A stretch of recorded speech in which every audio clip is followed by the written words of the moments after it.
Just a heads up. Did you talk to him? What is it? You talk to him? No.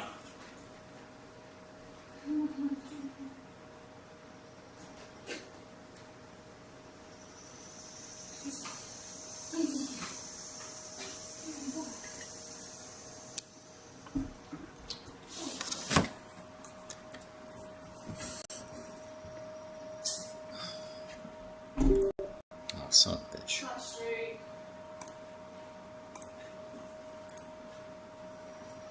Get this here.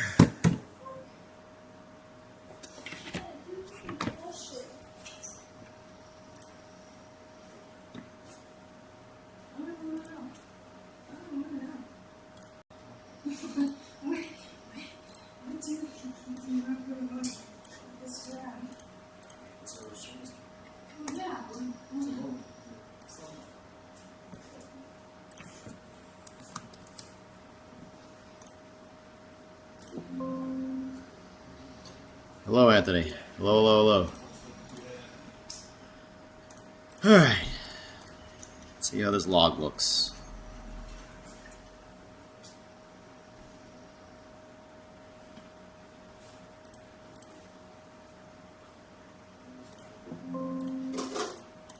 You think or you know?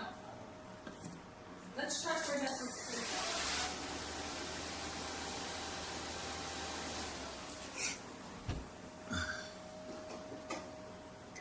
Rook, you guys coming back here or what?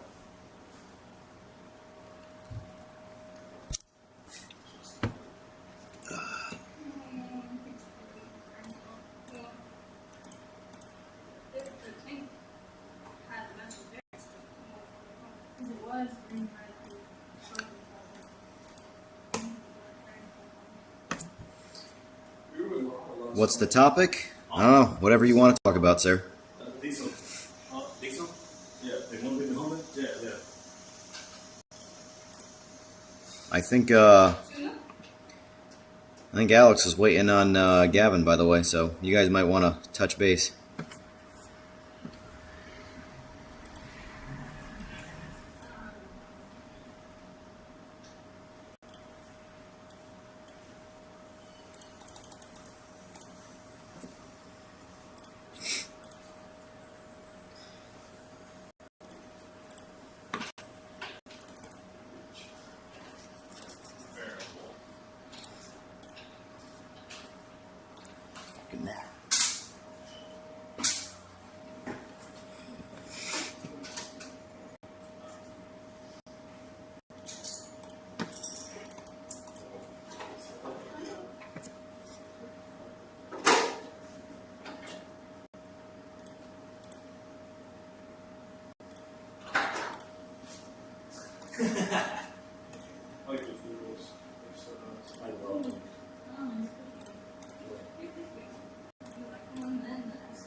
They're nice though. We just had a tussle getting it out of there.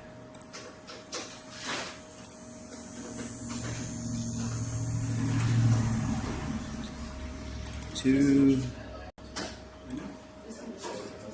rich.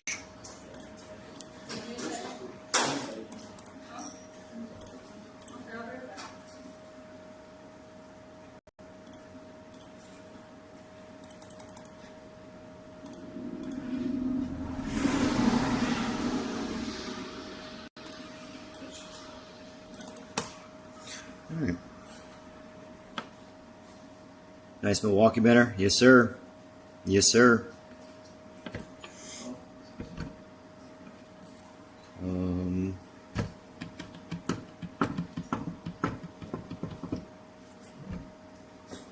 Get this off for now. Keep the bitch charging.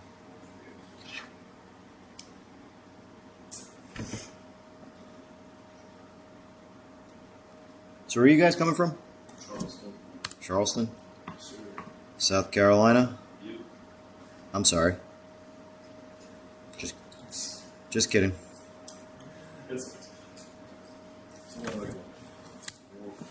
You're in the wrong Carolina, but The wrong Carolina. wrong Carolina. Well, you're in the right Carolina now, but It's alright. I'll allow it.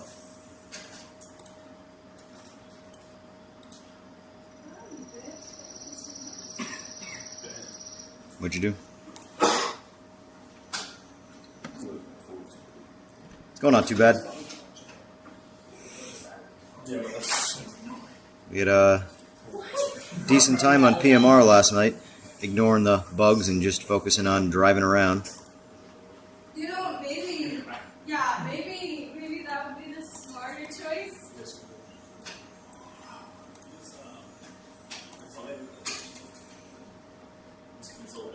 Yeah, I was gonna say, just gonna try.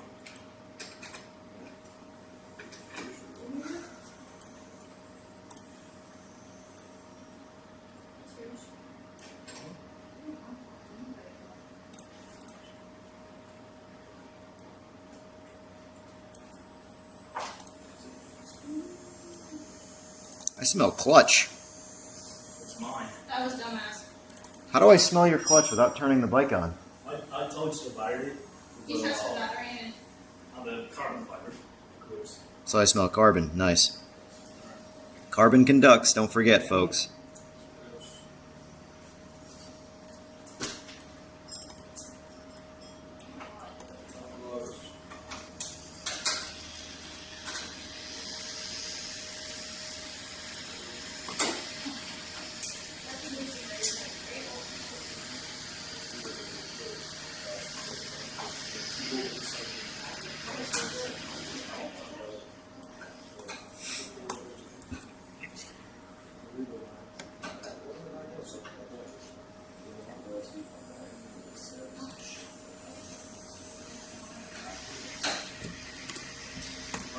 All right.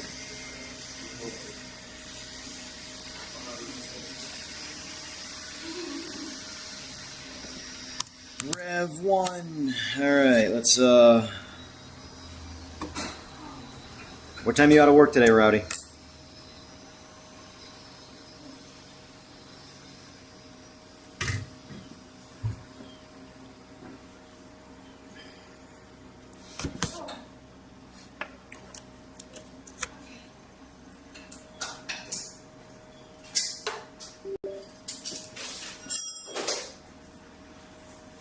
Is it in neutral?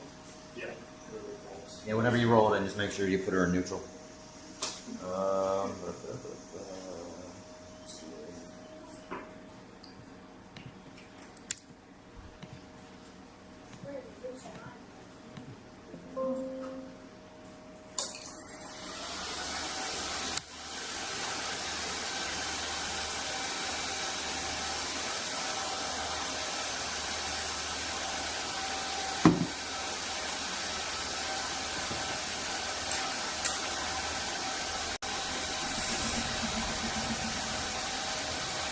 Got any races lined up? Got any races lined up? Charles?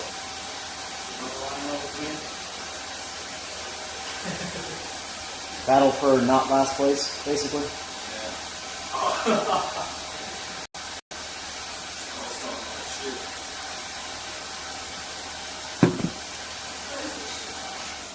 See, my shit talk's all in good fun, though. Other guys want to actually be personal.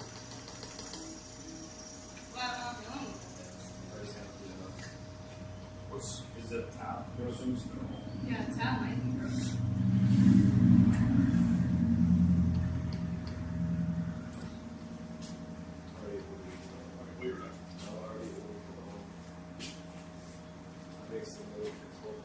Oh, you already got it? Yeah.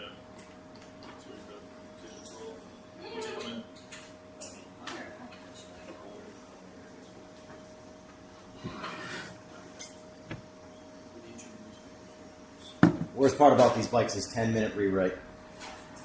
Takes longer to write the ECU than it does for you to go out and get me the data. Gen 5s, what sucks is, so are you mechanically not ready to tune? What is it? Are you mechanically not ready to tune? Like you need parts before you can tune? Yeah, because I was waiting on Gavin, and it looks like he's not going to come. So he's going to borrow me his bolt. What bolt? What do you The need? clutch. I broke one of the clutch bolts where the spring goes. So like for the inside the clutch, like under the clutch cover, the holds the clutch springs Just on. use the cover and then screw the bolt. So you broke the bolt. Yeah. Did you extract the bolt? No, So you're just gonna go one spring down? I don't think I can do that. Well, I was gonna. That was my next question. What was your plan? Because you're gonna need all 6 springs. He's gonna borrow his. So you're gonna need the whole clutch. What is it? I just need the bolt Oh, the that holds the spring. you need the perch that the bolt threads into. So the Yeah. perch Yeah, threads yeah. into the actual hub, Mhm. and then the bolt threads into the perch. You need a perch. Yeah. Gotcha. I don't think I have any of that shit. Pretty sure I throw out those. If I saved every OEM part that I've ever worked on, like I'd have just a wall of OEM shit. Yeah. I got springs, I got clutch springs, I got bolts. This is all boosted stuff though. But I do not have that. If it's OEM, there's a good chance I've thrown it in the bin. Yeah, I tried to get it, buy it, but it was gonna take 2 weeks to get there. And it was. Should have ordered the titanium ones. I'm bored. You would have had them on time. SAE Outlaw would have got them to you in 2 days. 2 days? I didn't think about it. So we thought the OEM was gonna be fast. Faster. Wow. You just gotta take the clutch cover off. Clutch cover, and then you got to take all 6 springs out of the clutch, and so you can get to the perches. You have to take the pressure plate off, and then you have access to the perches. Well, no, technically you can get the perch off without taking the. I'm trying to think. Yeah, you should be able to get it. You should be able to get a 11 mil socket on there with the pressure plate on there. So basically, take the clutch cover off, pull a bolt out of the spring, and then get an 11 mil socket, a deep socket. Or shallow, I guess, technically, and buzz it off. But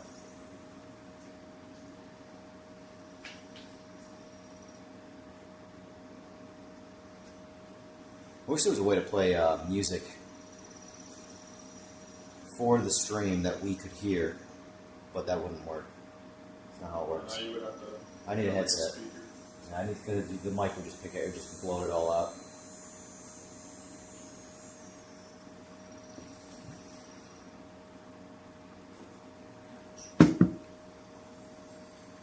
40% flashed, 4 minutes in.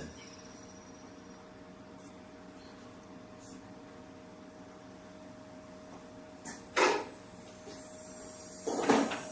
was supposed to test this for Boost by Smith a while ago, but I never got a stock. I needed a stock Gen 6 to actually test it on. This is a IMU delete. So this guy here, you can remove it on the Gen 5s, and the bike goes into limp mode, but Gen 5s are. They want to kill you. So basically, if you put those bikes in a limp mode, you get full power and no assists. So like, I honestly don't know what they were thinking with that one, because like all this bike, the newer ones, when they go into limp mode, they do all sorts of shit that slows them down. The Gen 5s, they go into limp mode, you get full power mode, you get 0 assists, nothing. Good luck. My bike's in limp mode right now. When I went, when I go racing the bike, I'm literally in limp mode. And it doesn't give a fuck.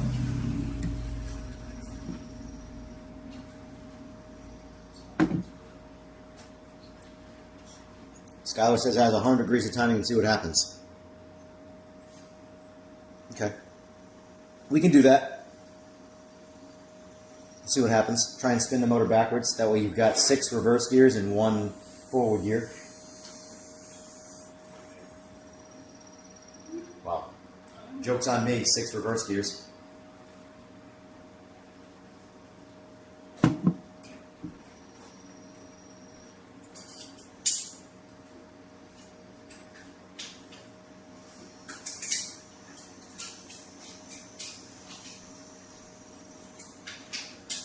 This is the most fun part.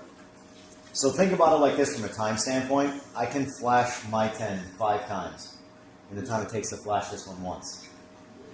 5 times. 5 rewrites for the time. So if I do 6 revisions on this bike, that is an hour of what we're doing right now. Staring, watching grass grow. What's the difference? Like, why is that quicker now? It's not. encryptions, I'm assuming, stuff like that. I don't know. Can tell you. It's a different ECU. It's a newer ECU. The backdoor way of flashing them is probably paved with bodies of people who've tried.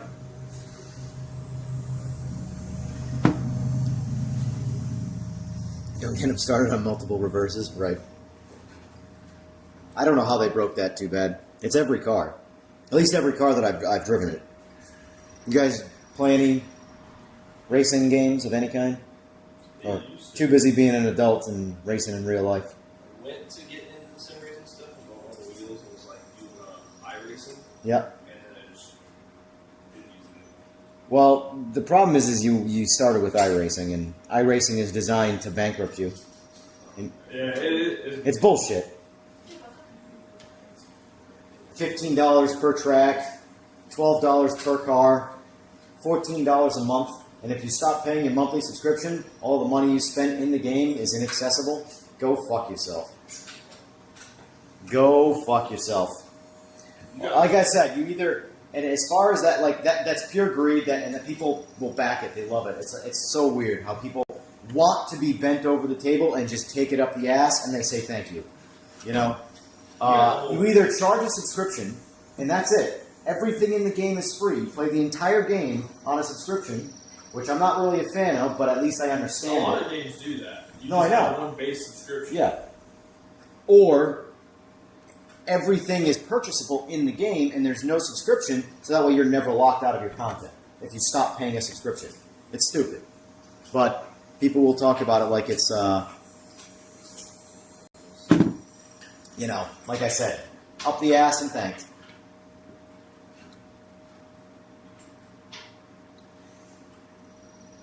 You can lower the front end of this bike quite a bit more. You can lower the front end of this bike quite a bit more.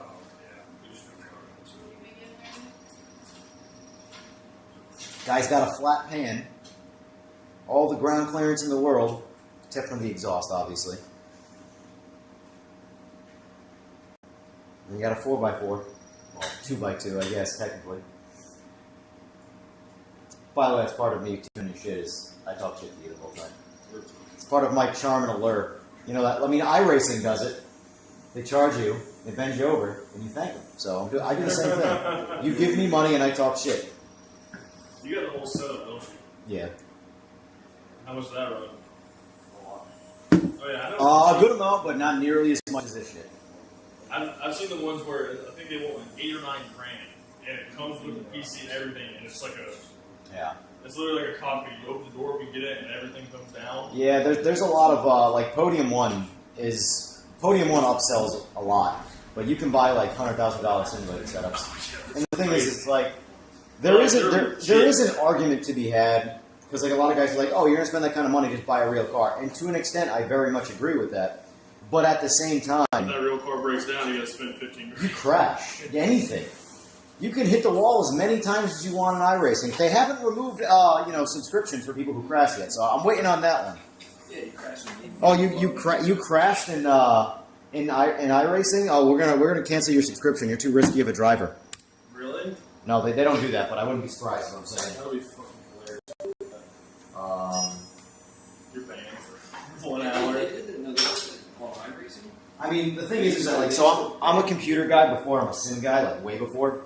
Like, if I had to give up my sim or computer, I would throw the sim away before I ever got rid of my computer. Oh, fuck yeah, I can live without a computer. Could not live without a computer. You built it? I've been that's been like my main sort of like tinker hobby my entire life. So since literally the 90s, I've been building computers. I started getting into computers, and I have them now, and I got lucky. I got a $3, or it was like $2,800 PC for free. Yep. But I wanted to build one, and I'm scared to build it because you can fuck it up really easy. Yeah. Yeah. Honestly, if you can do any level of wrench turning on anything in life, you can build a computer. Computers are dummy proof. They used to be a lot harder to do. You actually had to know things. Now it's like Everything's just it's adult like Legos. It's basically all it's plug and play. It's adult Legos. The software stuff is more complicated, and like it's the only thing that requires some sentiment of knowledge when it comes to building a computer is properly matching components. And I don't mean components that work together because they do or they don't. I mean like the right speeds of things like that and stuff like that. Using the right ports, stuff like that, to actually make sure you're maximizing the hardware you've got, and not because I know guys all the time that'll build computers and they'll configure things incorrectly, and it works, it functions fine, but they've lost performance and they don't even know it because they've done things wrong. You know, it's not optimized. The hardest part probably about building computers is just getting. This is good to go for another one, by the way. Alright. It's probably cable management for me, like the hardest thing yet. Oh, I love cable management. I've seen some people make it look really. I love cable management because, like I was saying yesterday, my requirements far outweigh my talent. So I'll sit there it'll take me 15 minutes to build the entire computer, and then I'll be there for 2-3 hours doing cable management. Yeah. So. Where the wires are. Huh? Where the wires are. What's going on, Digi? Jacob is gay. I just wrote a comment, by the way. This says Jacob is gay. That's all I know. Is it fucking Rook? No. Or DJ? Jojo. Joe. Hey, tell Joe you know where his bike's at. Hey, tell Joe I'll take his bike out. They know where your bike is. Ridden. Agreed, Anthony. Yeah, so I tell people all the time, too, like, and even in, like, the sim racing stuff, guys on computer. Oh, this doesn't work on my computer and blah, blah. I have these components. This doesn't make any... It's a software problem. It's always a software problem. Like, I'm not exaggerating when I say I think like 99 out of 100 computer problems are software, not hardware.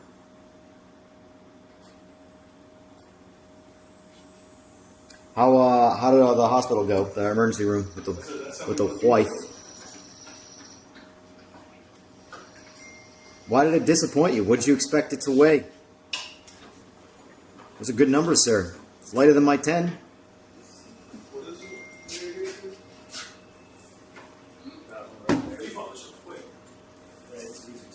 Well, these are raised bearings. Quick turn shit. That one's all stops. Yeah. Do you still do it on that one, can't you? What is it? Do you do it on that one? Yeah. We just have to take those right side first. Oh, that's gonna be fun. And like the stone shade bearings, that was a big ass. They usually are. Never meant to be. It shouldn't take too long. No. Because I just gotta do it twice because I gotta put it on, then take it back. Yeah, but we're going there.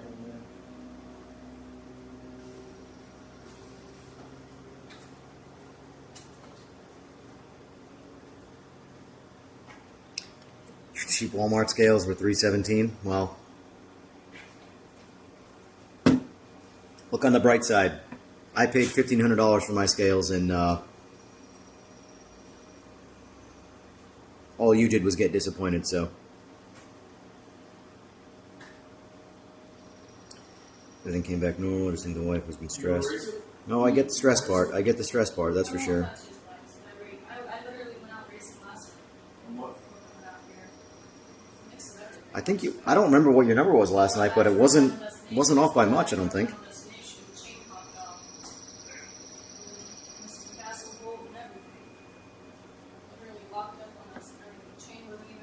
What is it? What page for the titanium floats things? SAE Outlaw. Yeah, now while I was out on the road. Yeah. Good, like, I'll race anything else, but this I won't touch.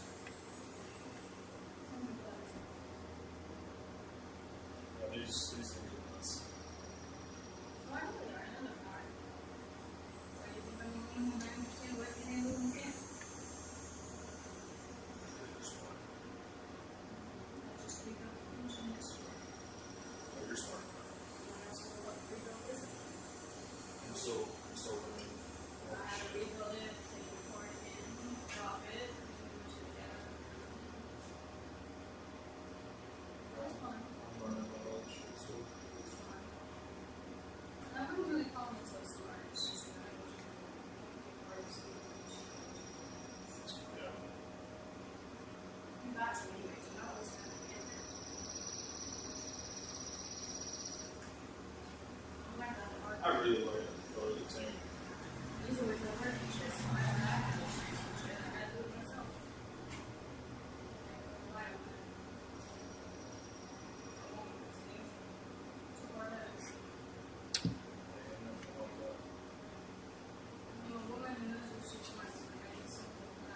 Yeah, so your bike was 7 pounds heavier than you were expecting, and now you want to push it off a cliff.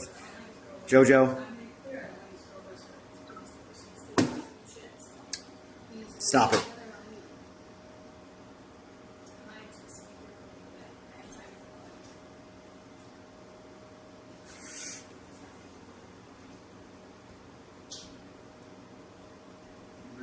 It's not about art. It's not about the actual cost. It's about the forcing of the cost. Like, that's mafia level stuff. You have to pay for the content, and then you have to pay to access the content. And if you don't pay the monthly, arm-twisting fee, it doesn't matter if it's only $10. $10 is nothing, but it's just something. It's the fact that it's the way they do it. It shouldn't be like that. At least in LMU's defense, they have a free subscription, So you're not forced out of the DLC content that you purchase. Yeah, I remember you pulled out on that. You were like, You know, the slowest guy. why? If the content was free, I wouldn't complain about It's so funny. the subscription. I'm out, right?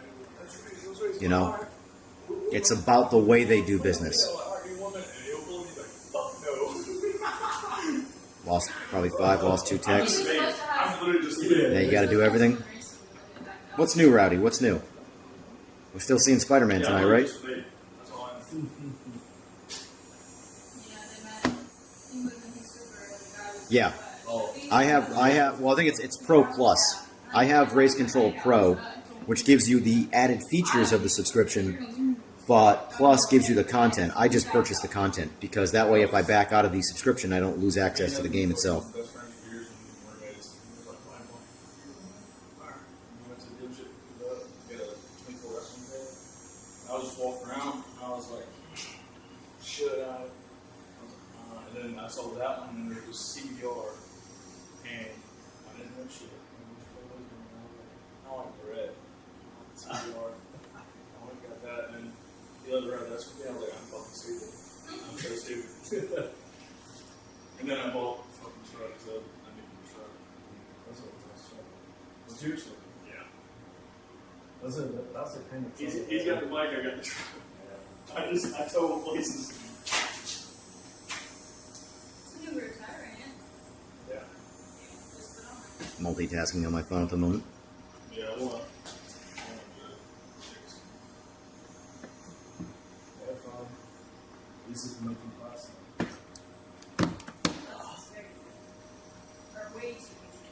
So what'd you change, or is it secret? I don't know. Is this fast? I don't know why other CX10s are more fast. I've been wondering that for about 10 years. Trolls. He's got a point. Like, everybody, this is the, I said it yesterday and I'll say it again. The cycle of that bike's existence in racing has been the same song and dance on a rotation.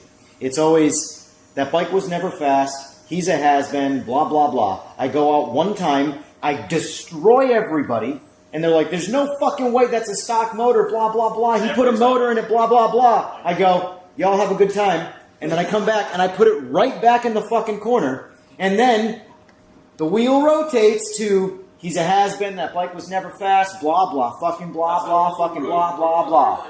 Hey, the last time I rode that bike, no joke, you were tumbling on the fucking ground. I remember that. Yeah. I drove by you like, this fucking idiot just crashed. With nothing in front of him. Have you watched any soccer games? Yes. That was me, like, I don't want to lose, I'm just gonna go to the ground. No, this thing was running good last time. It was.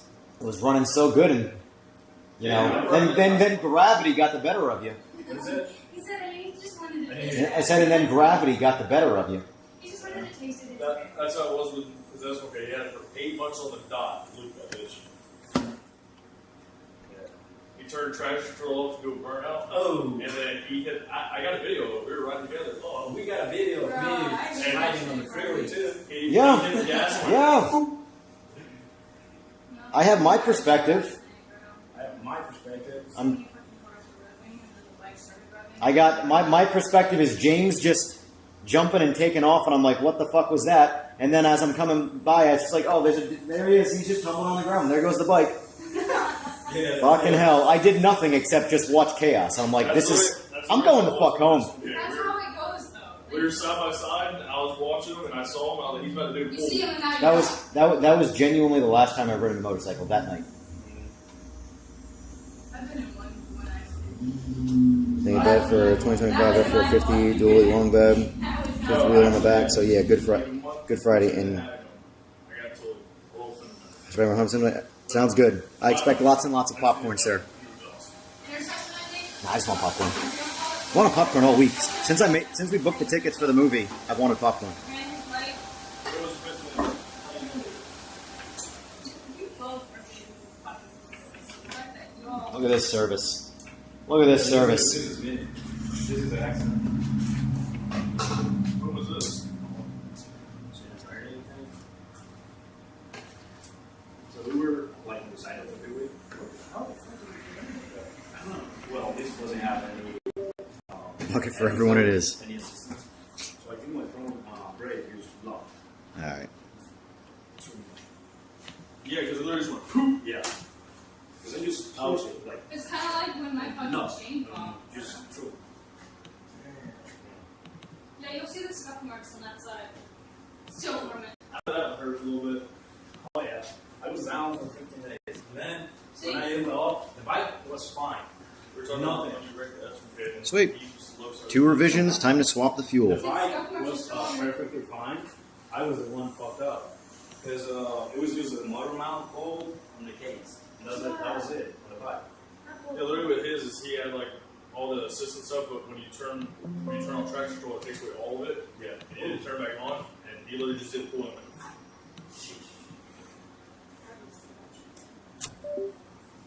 And it was me, a couple of our buddies, and his girlfriend was in the truck behind him. And she That scared the wasn't shit out of behind him, He would have got right over. Because she always, whenever she went behind him, she keeps a lot of space. Yeah. But it was like we were only going like 40 to 50. And you fractured like 3 vertebrae because it landed right on his ass. Oh. Yeah. No, I just got some scratches and that was it. Oh, yeah, You say you just got some scratches? That's what I'm saying. Well, my skin was That's what peeling I'm off of my arms. Yeah. This man crashed his bike and said, I just got some scratches, as he couldn't hold anything because his hands were covered in blood. So that was some words, and that's in Because you're one of those numbskulls that, rides without gloves. Do you ride with gloves I have yet? gloves now. You better. Yeah. That's it. Dude, the last thing you want... I've crashed twice in a t-shirt and shorts. Hands were fine both times. I could still wipe my ass. Ooh. I can't get on my bike without gear on. It's a good thing to do. Keep the gear I'm on. fucking naked, personally. It's just like if I was Yeah, naked, like, like, I can snatched all Yeah. over. So when you get that S&P marks in the garage. props to those who can do it without gear. When I No. just bought this, It's easy to do without it, but... it was raining. Nope. On my, I can't. I'll immediately I had turn the around. rake on, so it was. We had the what's it called the traction control on. So the rear tire like spun and threw me off the bike, and I was just sliding on the freeway because it was wet. I was just sliding on the freeway, watching the bike coming towards me. I was like, oh shit! And then it went to the side, and it was like a restriction zone. So it was like cones and restriction signs and all that. So the bike hit all the dust. Damn. So I got struck.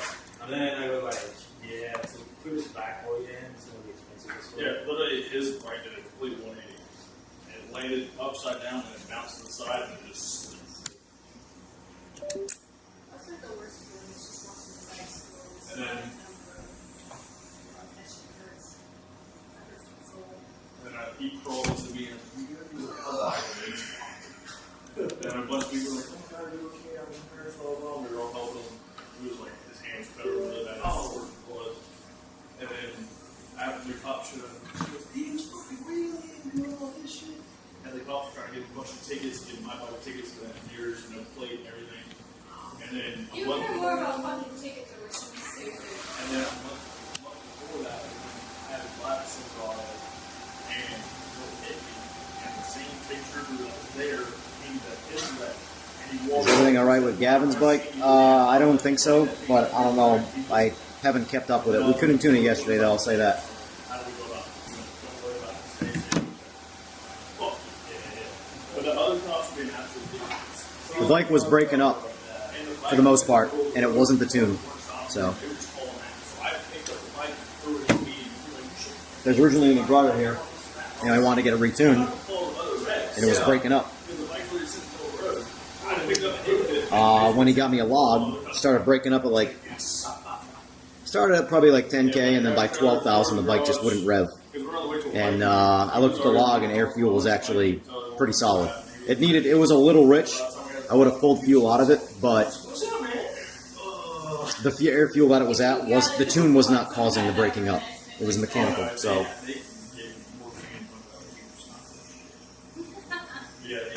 I just smashed the keyboard. I mean, I expect it personally. I wouldn't want to get in the hospital if I could pay for it. How's she looking?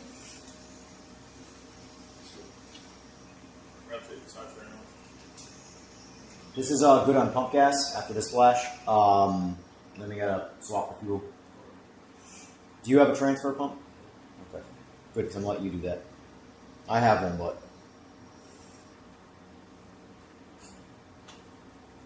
if you need my pump, you can use it. But unless you got what do you have for a pump? What do you have for a pump? Just use mine.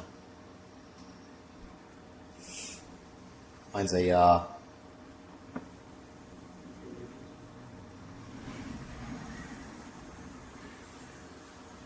appreciate that, Socrates. Thank you. Don't forget about the oil light. Yeah, that's a thing. Just not trying to throw everybody's business out there, you know.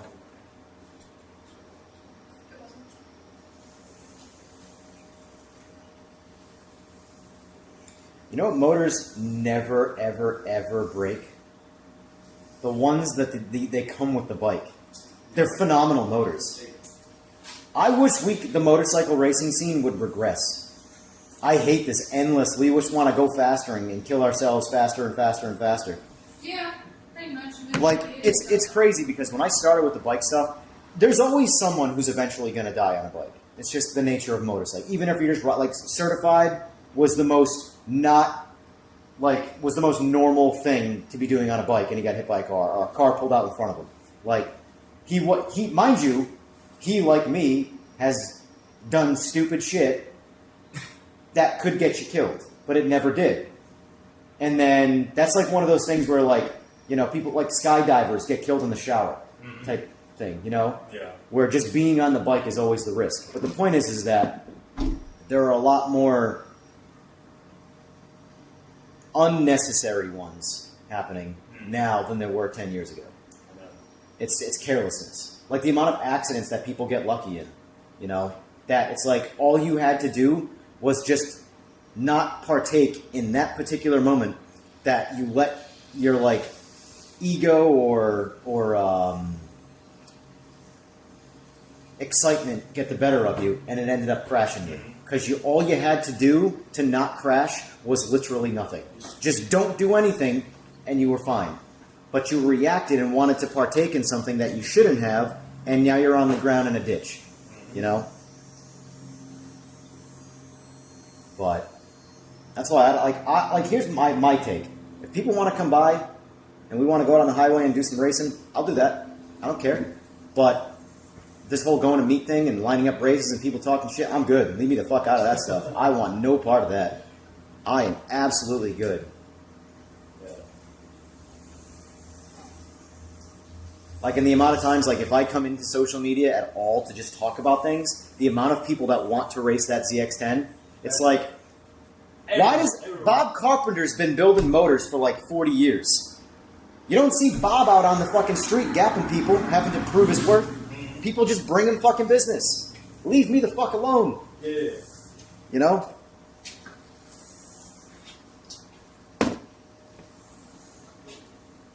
This originally, you know what started my business? I'm not even kidding. What started to get me on the map was me posting race videos, and people going, he fast forwards his videos. One of my good friends, originally before I knew him in bikes, accused me of not like an asshole, but like, yeah, I think he speeds his videos up to make it look like his bike's faster. And then I went out to that area, and the great thing about the videos was my bike stayed the same speed, all of their bikes stayed what they were used to. So it was that kind of a race. Like, oh, he doesn't speed up his videos. Yeah. Now you find out. But I make the argument all the time. ZX10s peaked in like 2020 in terms of the race scene. Because like there are some fast ones out there now, but like when I bring that bike out and everybody's like, holy shit, blah, blah, whatever, just whatever it is, whatever the excuse is at the moment. I'm like, this was fucking 7 years ago. Everybody ran like this. I'm not doing anything special with that bike, although maybe a little bit, but you know, for the most part, what you see there was the common ZX10 scene. And now, I look like I'm cheating. And it's the same shit. It's the same fucking shit. It's been. That's what I'm saying. But last time when I was I don't know if it was the switch over to like the Gixxer being like the Me Too bike, that everybody just kind of lost the way of the ZX10. But they have potential. of course they have potential. They had potential fucking 15 years ago. Oh, man. I remember back in the day when you would go out, like the Miami meet would be who's got the fastest ZX10. You know? Yeah. And now it's who's got the fastest stroker Gixxer. Who's running the most nitro, blah, blah, blah. Who's racing for 30 grand. Oh, God, what a change of scenery.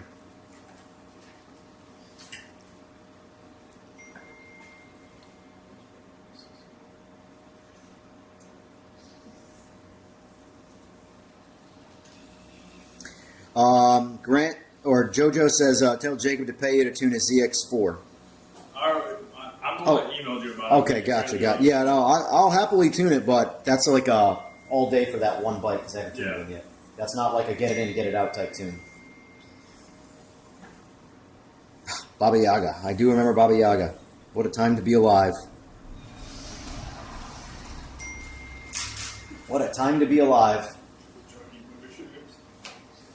What's funny, though, JoJo, is that my particular ZX10 right now is substantially faster than that bike ever was. Ever was. It's not even close, actually. But that's just the progression when you're already at a certain point, you know? When you know how fast something is and you know what you've done to get to that point, progress is easy. But when you broken clock is right twice a day it and you throw shit at the wall and see what sticks, you don't really ever make progress. Hey, I'm fast today. Hey, I'm slow tomorrow. Now, that's the same fucking bike every day, you know? If you see that bike have a different result in a race, the person I was racing changed, not me. My biggest, brag that I could give it with the ZX10 is how consistent it is. The Boost is the polar opposite. Boost, it might be fast as fuck one day and slow as shit the next day. And the only thing that's changed is my throttle hand, because it's so hard to fucking ride, you know? I noticed that on Florida, Pensacola. You were racing around home. It was that- the same takeoff all the time. I was like, yeah, shit, that bike was set up.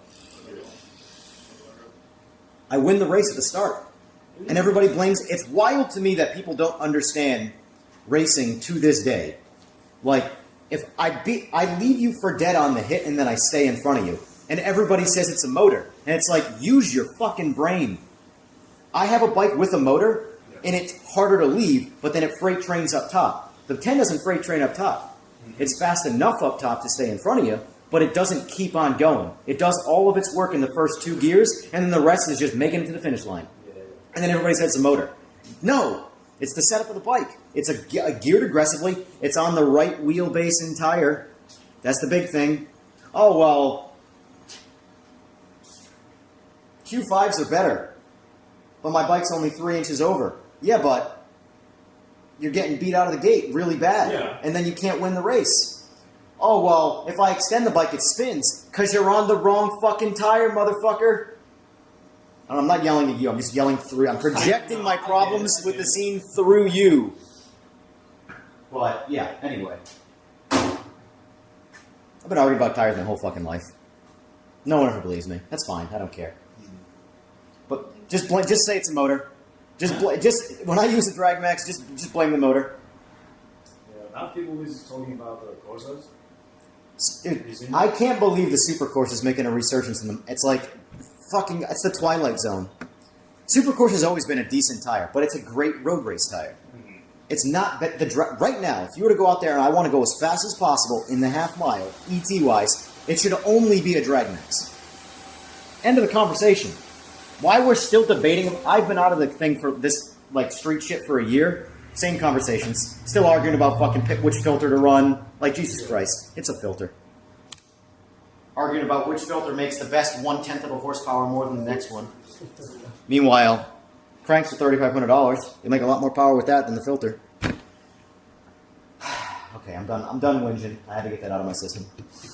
There'll be plenty of times more today where that happens. Don't worry. Now we gotta get the fuel out. So let me get my pump.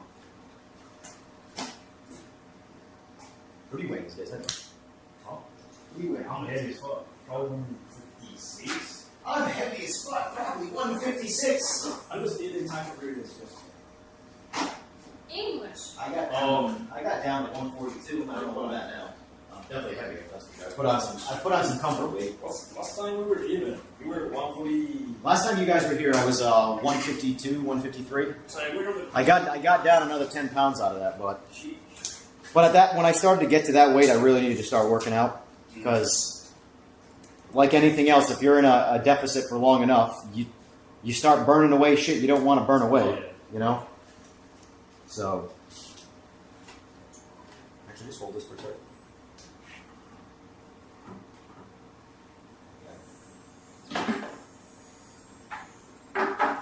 Do me a favor, keep that elevated for now because I have almost blown up a house. When I was in Pensacola last, that was a good video. So what happened was, normally I rest the pump right on the edge of the gas can, and I got, what the fuck is going on here? I'm just making it worse. As soon as I arced the battery, the positive and negative terminal on the pump somehow arced a small wet spot of fuel, fucking billowing flame. I'm like, holy shit, that gas can is a flamethrower. I saw the video. Luckily, it all went out. But I'm sitting there blowing on everything, blowing out the little flames. Oh man, that was a good one. That did not give me any fucking warning. That was just like, hey, have a nice day. At someone else's house, working on someone else's bike. Everything's about to get lit up on fire.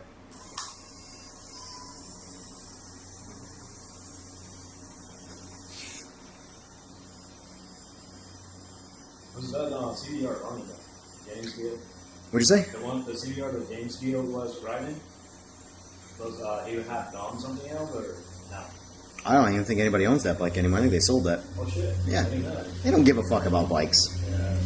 You have to understand, James, 12 years ago, was on top. Yeah. And he got the same fatigue that everybody else. Hold on. Huh?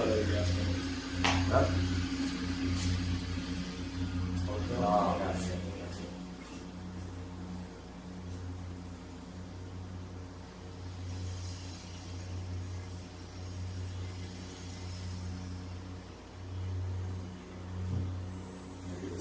From the back of the truck.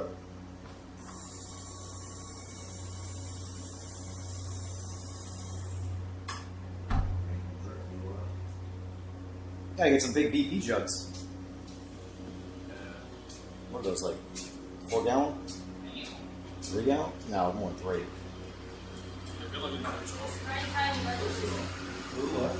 Righty tighty, let's do it. Yes. Yeah. This bitch is fucking on there. Is it? See, the small dude can do it. Tell us what my hands are. I opened that. Yeah, blame it on the sweat. Excuse me. Blame it on the sweat. I did two-handed, but at least we know that my 2 hands are stronger than your one, so I feel That's insulting. somewhat like an adult. Look, you're adult.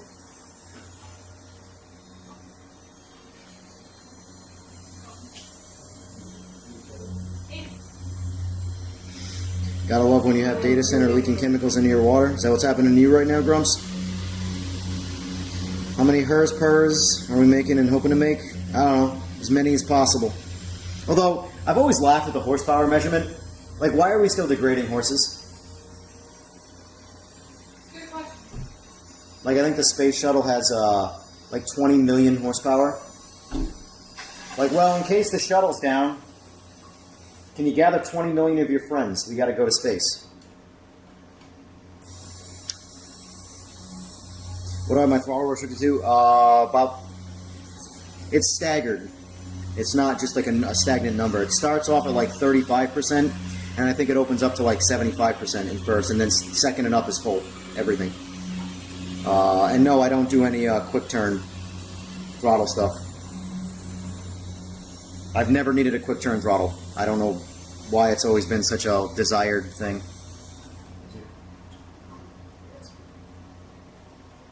Run it just a little bit.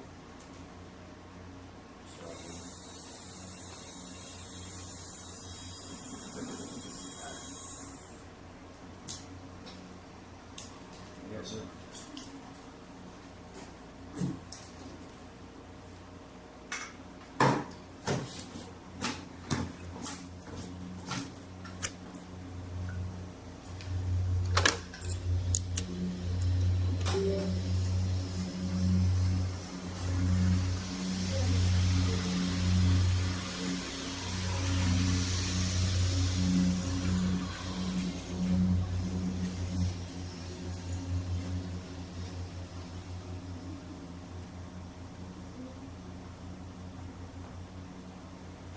Chat, what's everybody's favorite tire? Wonder how many people aren't going to say the Drag Max. I still want to try out the hookup again. Go back to the real olden days. See if it loses any top end.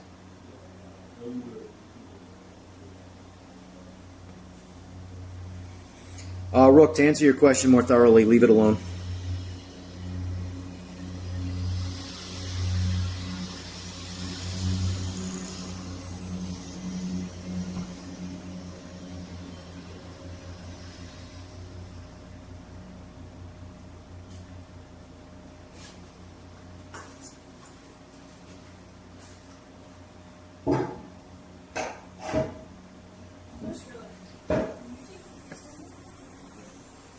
I just realized that shit. No wonder why it's like that.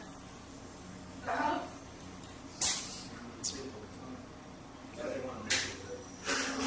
Oh, yeah. Hash brown, all you runs a Duramax? Weird.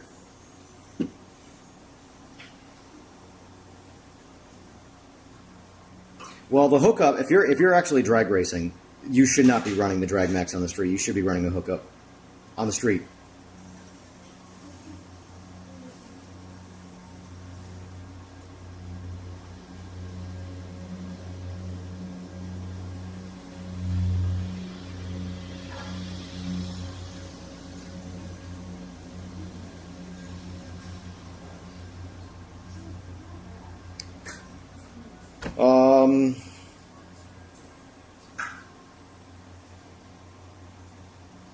Is the 1441 Busa enough for bikes these days, or should I go 1630? A 1630 is enough for bikes these days. Do what you want is my best advice. Build what you want to build for yourself, and enjoy it as best you can. But I recommend building it as a street motor so you can enjoy the bike. Because if you build a race motor, you're going to get stuck in the rabbit hole of chasing someone who's always faster, and it's just not a fun thing. My 1596 in the Busa's 13.2, 13.3 to 1 compression. Runs around on pump gas. I've done 230 miles an hour on it on 93 octane, and I don't give a fuck about what anybody says, how fast it should or should not be. It's built for me.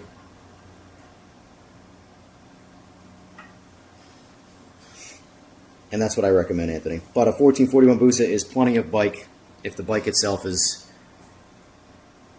This is how I look at it with the motors in the Busas. If it's slow for a stock motor Busa with the stock motor, then it's going to be slow with the big motor compared to other bikes that have big motors in them. The bike itself needs to be fast before it makes power, for what it is.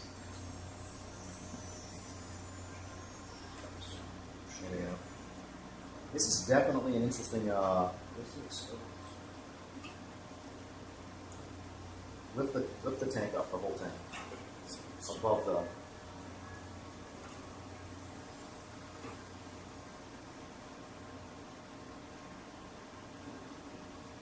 Look at these two amps. Look at other pulls.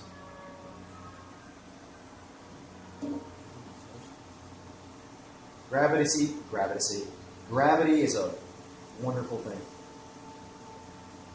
You know what's hysterical though? If this pump works like this, where it needs gravity, just pour it in. With gravity.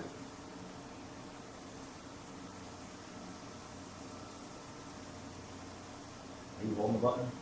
Alright, well, make sure you stop on the right line on this video. Alright, stop.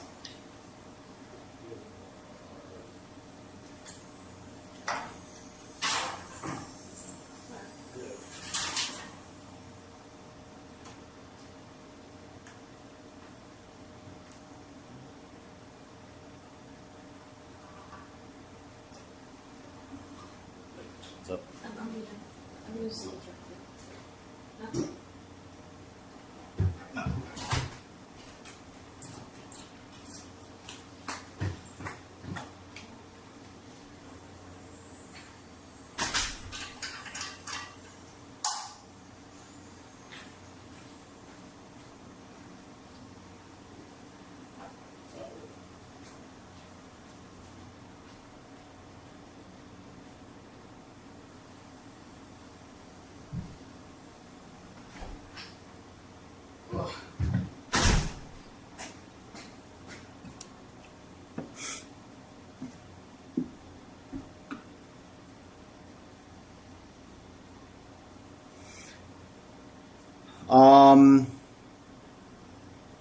As far as top end speed difference between drag max versus a standard tire, in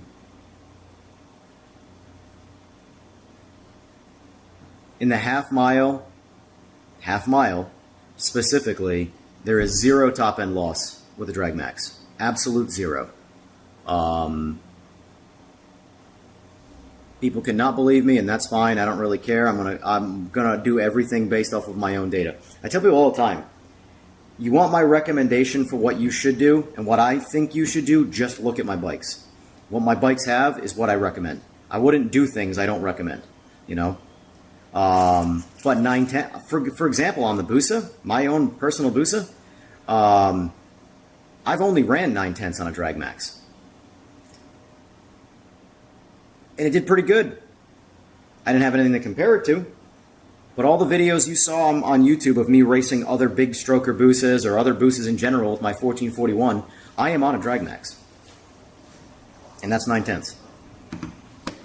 Yes, you could get on. Oh, for this particular one,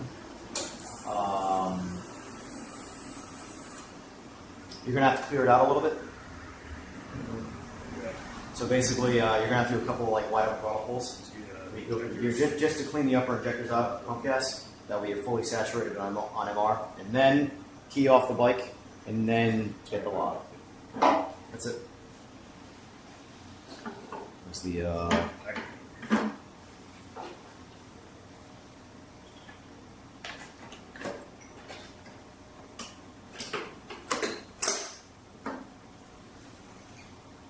Have I done any power rider bikes? No, Jojo, I won't.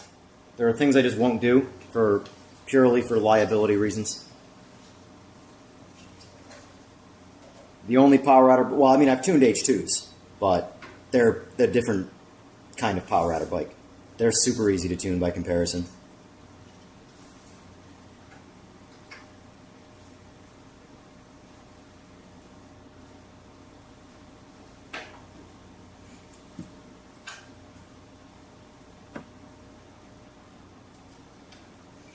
But no, the only time I'd ever tune a power rider bike would be if I own the bike.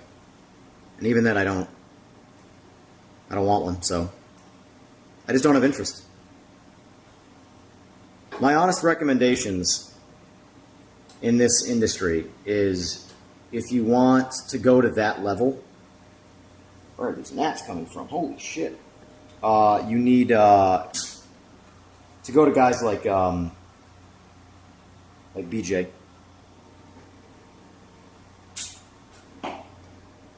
Not to go to some random dude to tune your power rider bike. I just would not do it. You're asking for problems. Man, these gnats came out of nowhere right now. Oh, shit.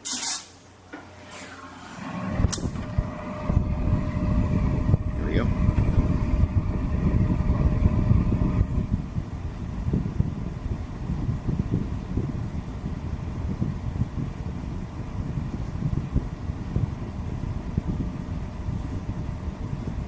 But to answer your question about the boost is, I personally like the 1596 motor. 1640 seems solid too, but I haven't seen the problem with the 1640 versus a 1596 is that more CC does not mean better. If you can't add more camshaft, more cylinder head, the top end of the motor, you have to look at the motor as an air pump because that's what it is. And it doesn't matter how big you make the motor if the size of the straws in and out of it are too small. So if, like, for example, if you have a 1596 and the cylinder head and the valve event is your restriction, making the motor bigger is not going to do anything for you. It's going to make more power sooner, make more torque, but you're not going to go any faster. It's going to peter over sooner. So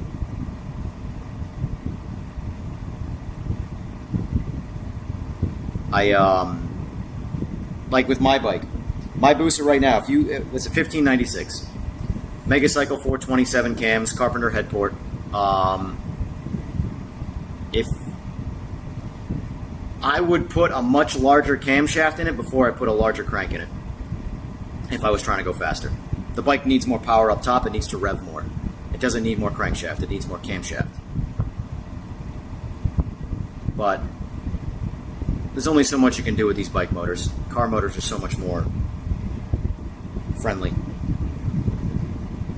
sidewinders belong on stock motors? I think sidewinders belong on bikes that are being slammed on the ground. I don't care what the motor is. That means nothing to me. All that matters is the height of the bike. My Busa, if it was on a stock motor, would still have a tie winder on it. Because it's on the ground, and that's where I want it, on the ground. So the exhaust is irrelevant for the motor for me.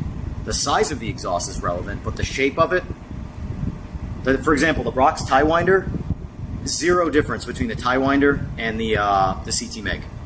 Zero difference in terms of performance. It's the exact same primary tube sizes, exact same merges, everything is the same, except it comes out the side instead of going underneath. That's the literal only difference. The motor is irrelevant to how it would perform for those two exhausts. What's my actual thoughts on Nitro M5 trend, and why would you not try it over MR12? I think it's a trend that needs to go away. That's never going to go away because people are. I hate it. I absolutely hate Nitro on the street. Nitro belongs on a drag strip. It's that simple. It's that simple. You are driving on fucking dynamite. Imagine having 6 pounds of dynamite between your legs. And I'm not talking about being good in bed either.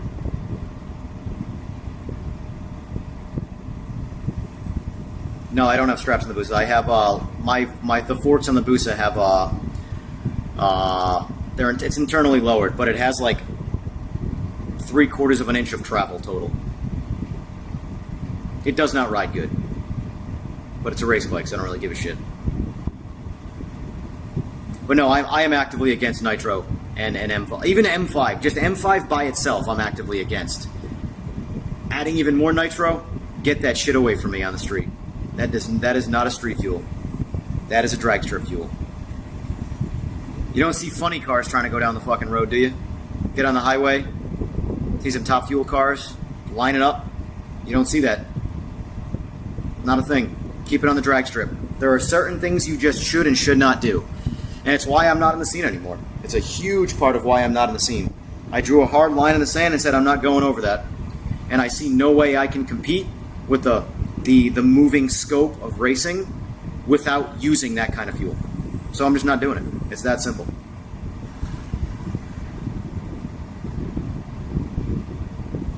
I absolutely hate where the needle has moved to, and I want no part of it.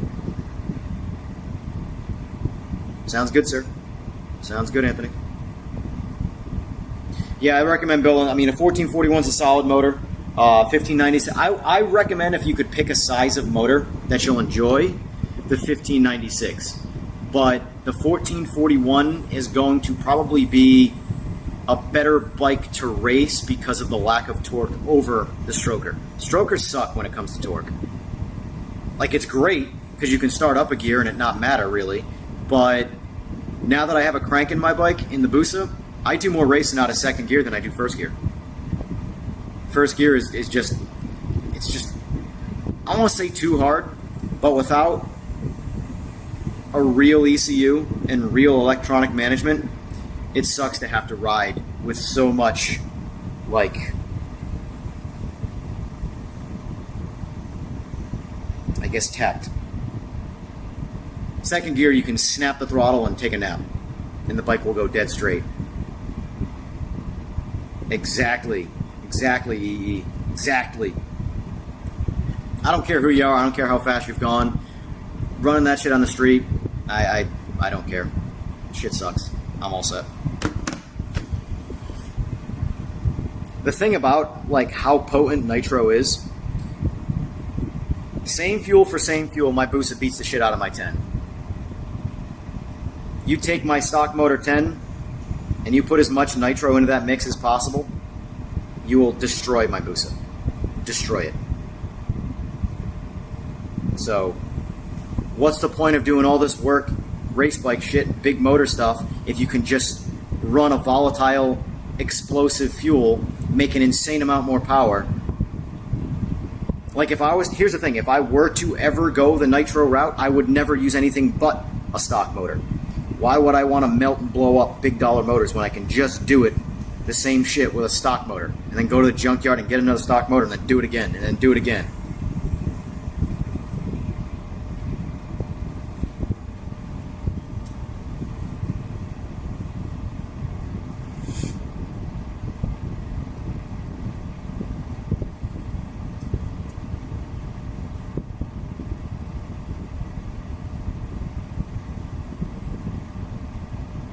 I'm a pump gas guy.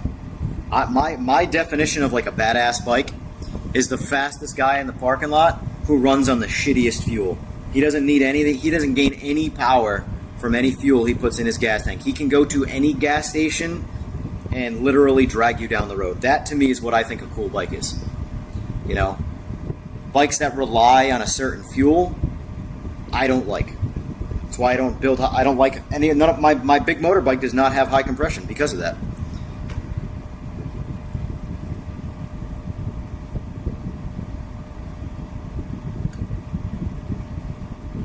In autopilot, you're not wrong, Slick. That reminds me of the TRC days where they made the video of the GTRs racing, where they were making fun of all the comments that come the GTR way about them being auto drive cars, and they're not auto drive. That's bullshit. All right, you want to do some racing? And then they race, and the whole video is them doing all sorts of things in the cars except driving them while the cars are racing.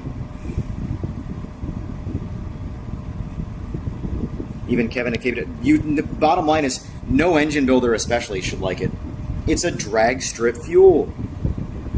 It's a drag strip fuel. It's meant so that when your shit explodes, you're in a controlled environment and there's much less chance of dying. I've raced one race where the person I raced was on nitro. One race. And I was on MR12, by the way. They were a fireball going down the road. I didn't even know it happened, by the way. But when I turned around and looked, there was a smoke cloud everywhere. Luckily, the fire went out. But I know exactly why the bike burst into flames.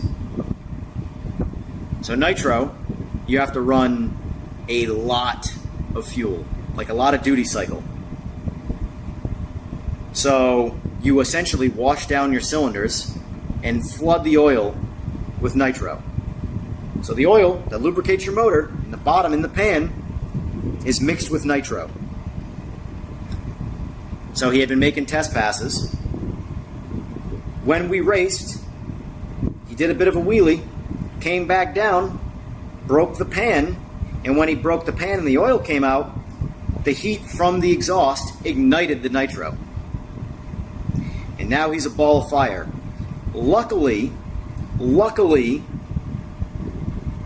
the flame wasn't hot enough to continue to ignite the oil. It only burned away the nitro that was coming through the oil. So he got lucky in that regard because the flames went out.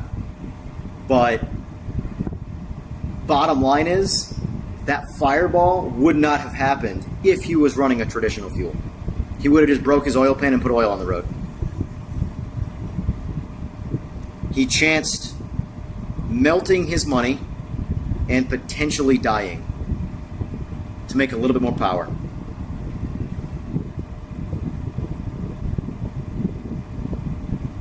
So, I'm good.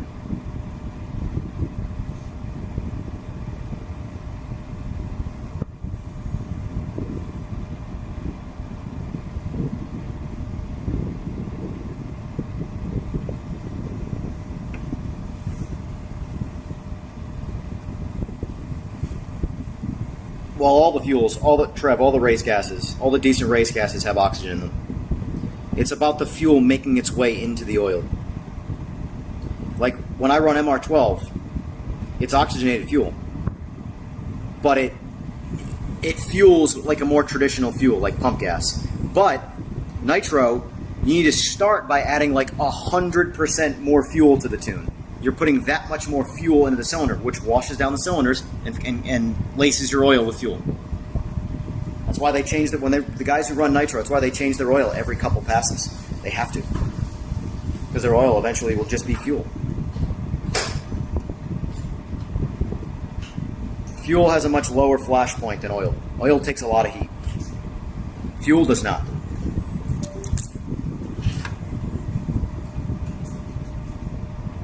You should watch the video for context. It's on YouTube. It's a short. I play it on stream all the time. I can't do it right now because of this. It's not in this laptop.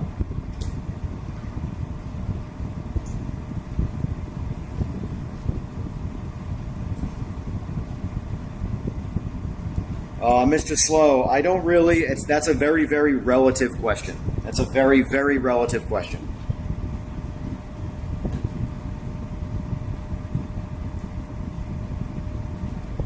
I can tell you that, like me on my ZX10, me at 150 pounds, on the ZX10, on pump gas, I've done genuinely legit 3.1s, 100 to 150.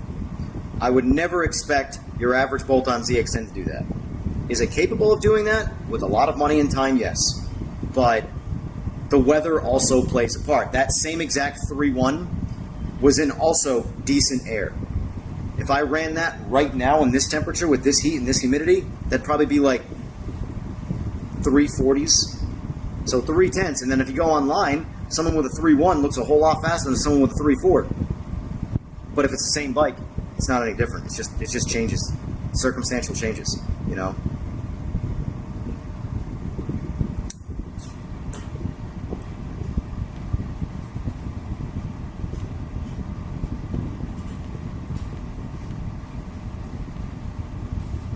So you did the whole clean it out and then Oh yeah, it's certainly heat all. Put this back over.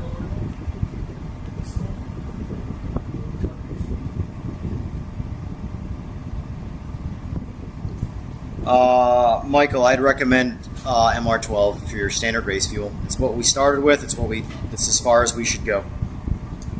It's what I recommend.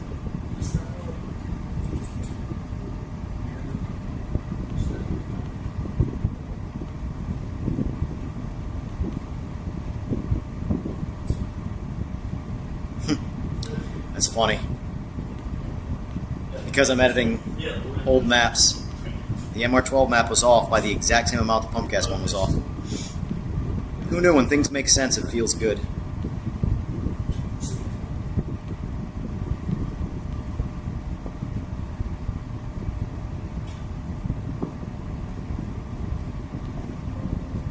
I'll be right back. Believe it or not, though, even DA is not created equal.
Oh boy.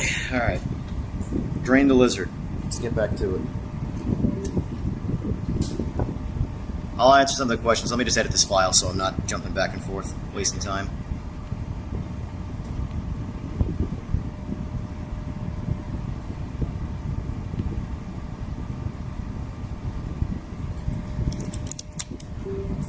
Fuck a trackpad. Mouse for the win.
Save Rev 3.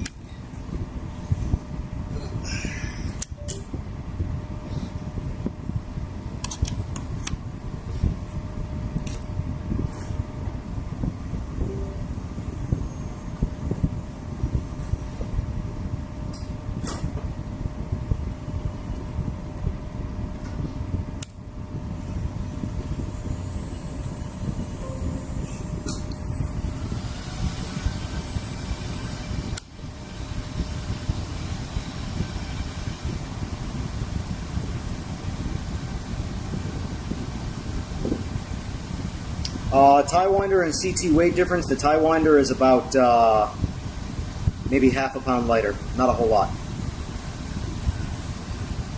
Trash WO. Yeah, is that company still in business? Fear Factor, whatever the fuck they were. Who makes 2WO? I already forgot. That's how irrelevant it is.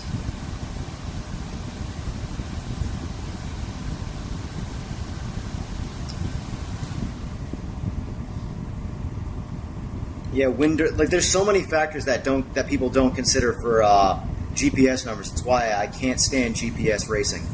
It's not a real life time trial. All that matters is racing. The draggy and stuff like that becomes this competition that doesn't matter. Like, if you don't know which direction the wind is going, why are you talking about draggy numbers? Why do you care? You don't even know which direction the wind is. The atmosphere helping you? Is it at your back, pushing you like a sail? Or is it at your nose, or at the helm, pushing you backwards while you're trying to drive through it? Wind direction alone plays a huge effect in GPS. No clue, Jojo. Haven't spoken to him in quite some time. I think they started self-tuning the bike. I think when I moved to North Carolina, they checked out, because now their drive would be even farther, so they kind of moved on from me, which is fine. Because I want to say when I was in New England, it was a 6-hour drive for them, so 6 hours plus the 12 hours south of where I lived. So now you're at 18-hour drive instead of 6. So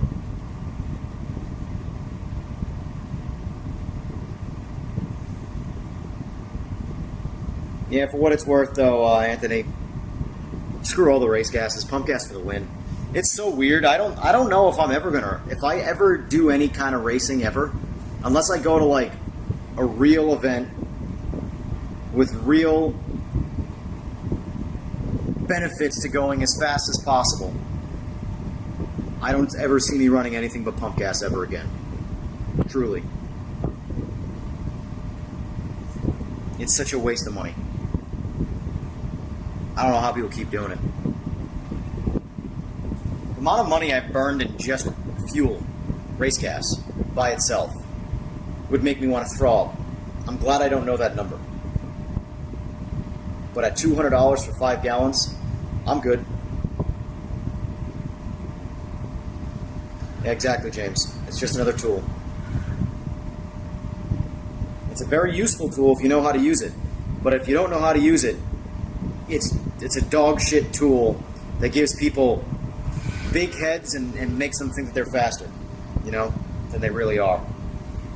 For the first 5 or so years the Dragy was in existence, I would go slower than most people on the Dragy, but I would always win the races.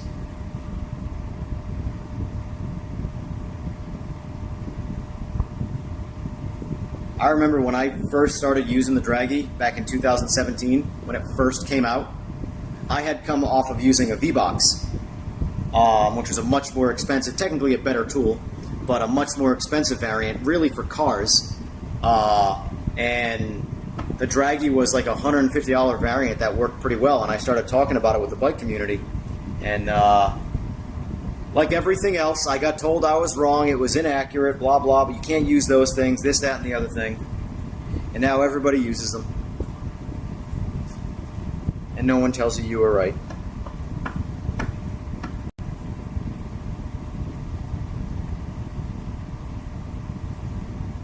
So both your maps were off by about the same amount. In fact, I actually thought I opened up the wrong file. This log, I thought I opened up the first log you did, because the air fuel was the exact same. So the changes I had to make for pump, the exact same changes I got to make for MR. So it's always nice when math makes sense.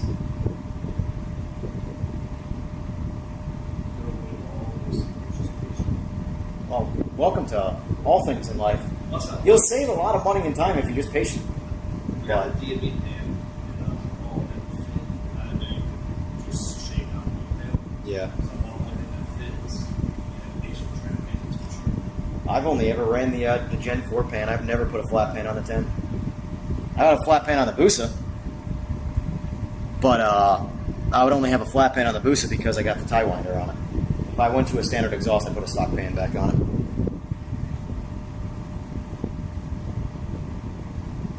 Would I ever do another Battle of the Brands? No.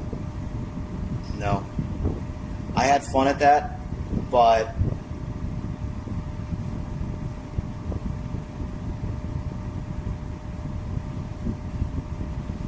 I don't want to involve myself with certain bigger names in the industry.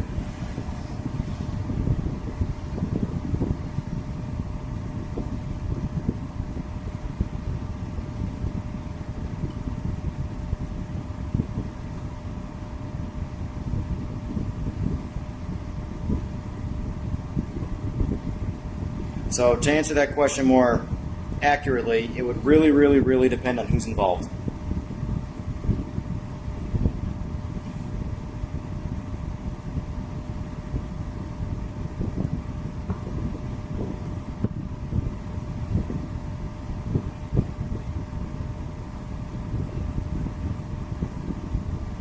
People Dragy racing draggy, not drag, draggy racing are very weird. They're the same people that dyno race. People will do anything but actually race.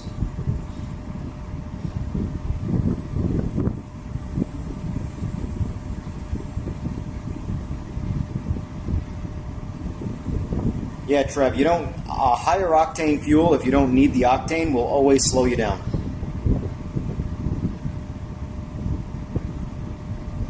The higher the octane, the longer it takes to burn. And if you don't need it, it's useless. I do remember that. Didn't you like 198 and 9/10 or something like that? Would I ever give drag racing a serious shot? Sure, but not on my dime. My biggest thing, JoJo, is I'm 100% done spending money out of my own pocket on racing.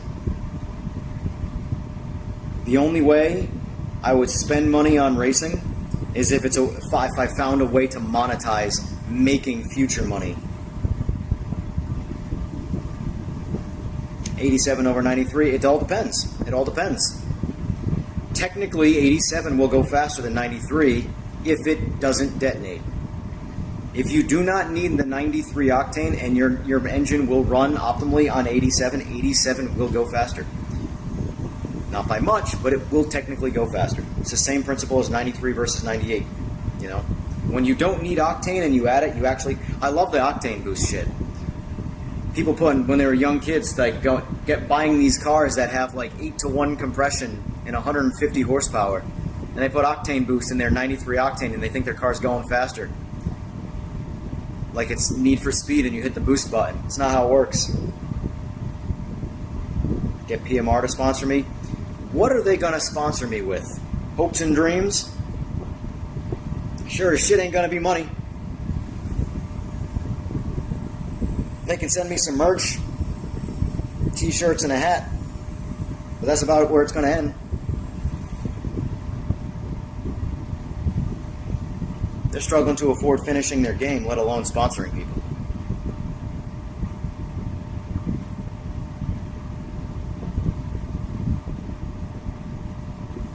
You should get into sim racing. It's a lot cheaper. A lot safer, too. A lot safer. You stay away from, well, I shouldn't say stay away from iRacing, if you like it. But the thing about iRacing is it's a full-time commitment. You got to do it a lot. You got to spend a lot of money. And because it costs so much money, you're incentivized to only do that. It's a video game you can spend thousands of dollars just for content. Not for like microtransaction-y bullshit like Call of Duty where you buy all the skins or some shit like that. I mean just content.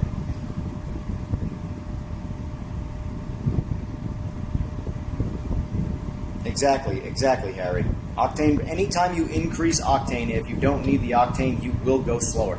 Every single time. Where octane boost, the right stuff. I'm not talking about like the Pep Boys Garbo shit. I'm talking about things like Torco. Actual, real octane boosts.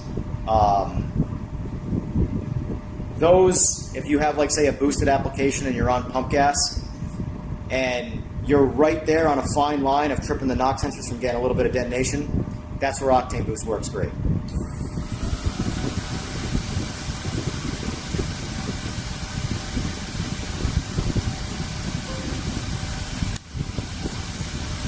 But if you're running E85 or any blend of ethanol, you've already got like 110 octane.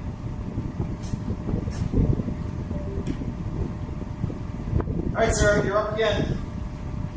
Probably do 2 more polls, maybe 1 if you're lucky here.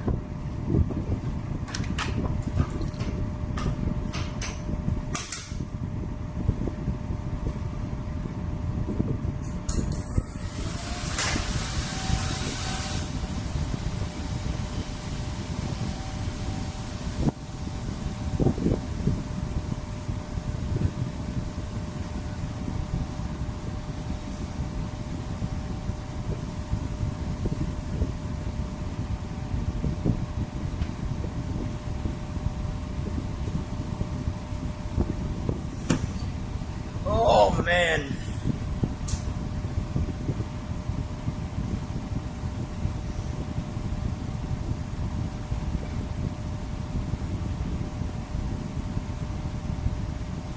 No, but the reality is though, if you have access to pump gas, you should still run 93 octane. Because even if you can get away with 87 octane and you make a half a horsepower more, you want the window of safety with the higher octane from 93. You really do. You should not toe the line with detonation. You should not toe the line with detonation. Have a comfort zone. What else do I like to do? I'm a cinephile. I love movies. I love TV shows. I love computers. I really like sim racing hardware. Sim racing games, on the other hand, yeah.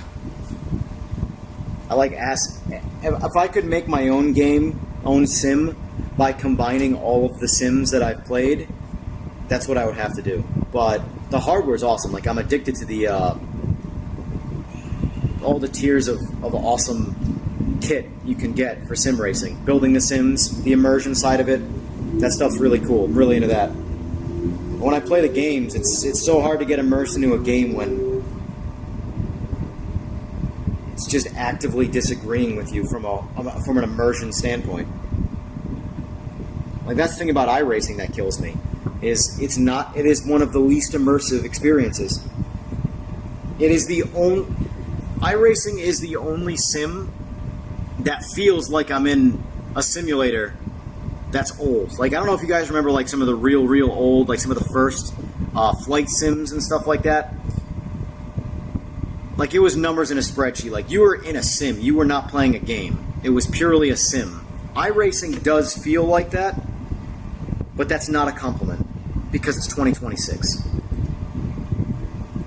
So,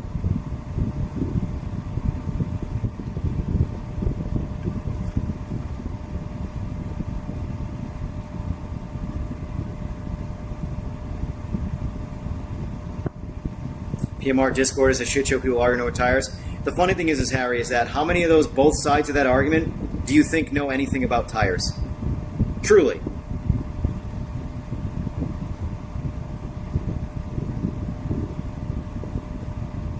I've been arguing about tires my entire fucking life. Nobody listens. So, I'm not going to do it in Sims. I'm really not. Everybody thinks they're like, they work for Dunlop, they work for Pirelli, they understand everything that goes into a tire. And the reality is, they don't even drive a fucking car.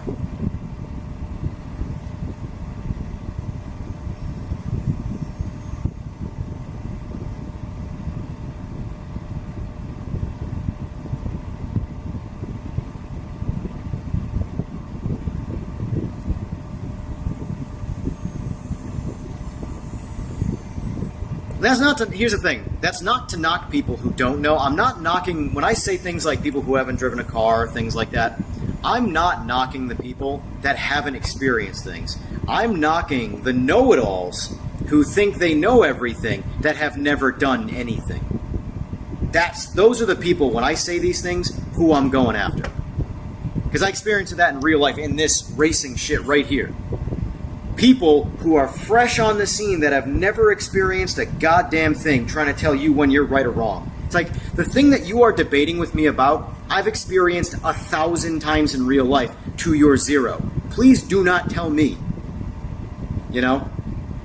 So it's not the people that haven't experienced it. I'm not knocking those people. Everybody starts somewhere. It's the people who flex on their egos, act like know-it-alls, and they've never done any specific thing of any kind. You know?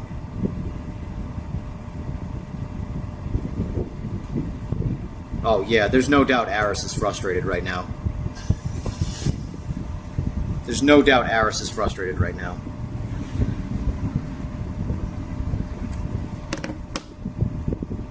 Hey Alex! You want to do a beer run? You want to do a beer run? I feel like I need to consume some alcohol and deal with you guys.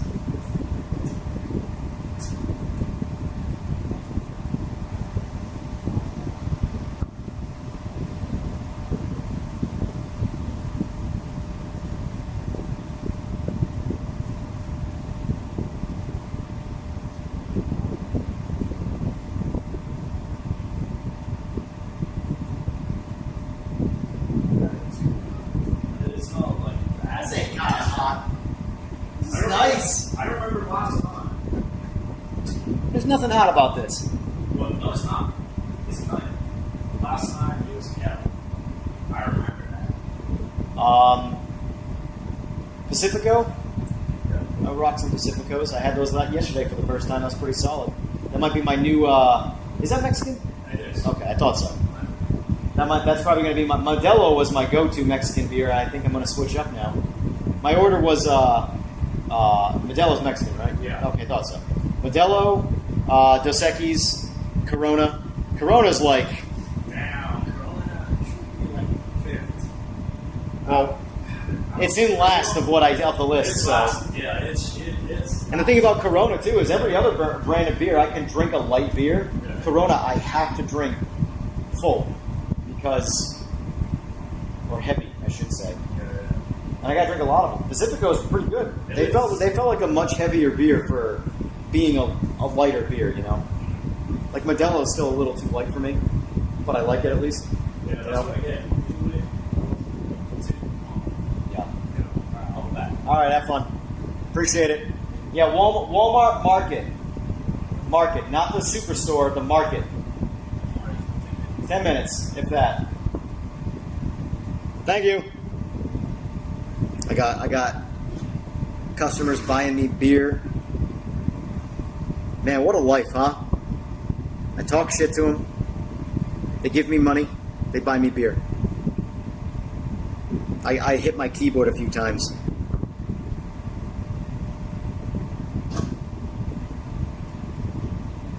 Somebody get this man a Pacifico. Fucking,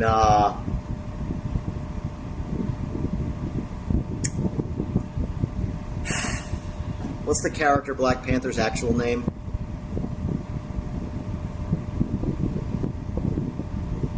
What the fuck? His actual, like, character human name. T'Challa. No, not Chadwick Boseman. T'Challa is what I was looking for.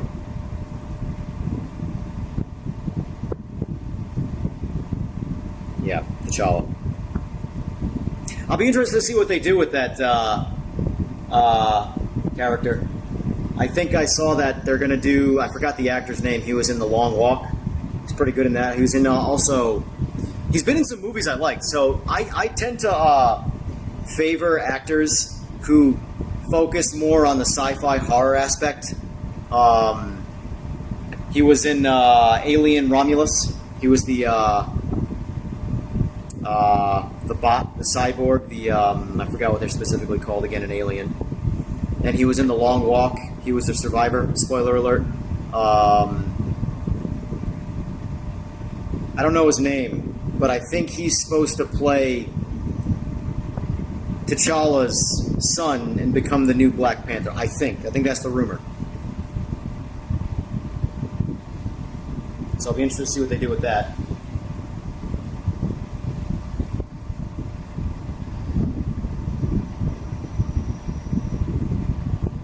You could absolutely feel the David Johnson. Let me look it up. David Johnson.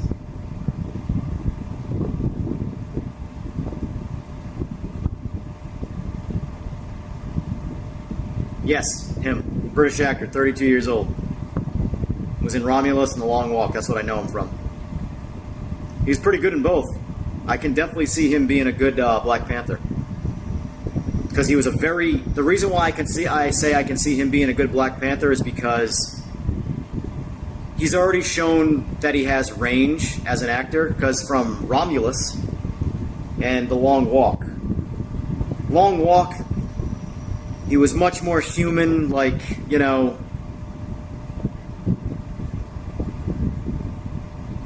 I'm trying to think of the term. Like, played the low-key cool guy. And then in Romulus, he was a cyborg. And they're not called cyborgs. I forgot what they're specifically called in Alien.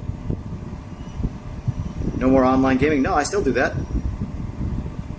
But when I got to work in the shop like this, when I tune, this is priority over sim racing. This is where my money's at. The sim racing stuff isn't money. Sim racing stuff is purely fun. But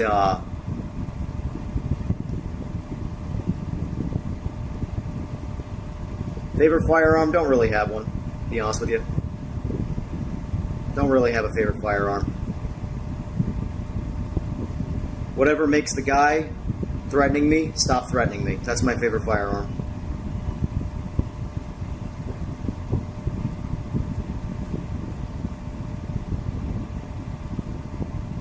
Yeah, has that been like officially confirmed, or is that still rumor?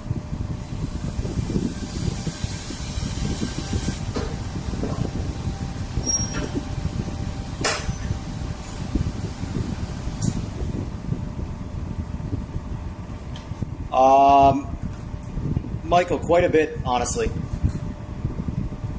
Being someone who's raced the same bike at 205 pounds and someone who's raced the same bike at 145 pounds, the difference is quite literally disgusting. I'm so tired of like jockey weight dudes acting like jockey weight has no effect on the results of the race. Like, you would think that me on the same bike at 205 pounds than getting on the bike at 145 pounds. Now, mind you, my particular ZX10 works 100% efficiently at all weight. So a lot of jockeys struggle to get their bikes to work because they're fighting their own body weight. The bike doesn't work as well. With me on the bike, on my particular bike, because again, it's kind of what I do for a living, the bike just works. So it was like 60 pounds of body weight reduction and also more top end because, fun fact, when you as a human being get smaller, you also get more aerodynamic. But yeah, no, it was night and day. So like the 3 1s that I would do comparatively would be like 3 5s at 200. Genuine 4/10s, not, you know, draggy bullshit anomaly 4/10s.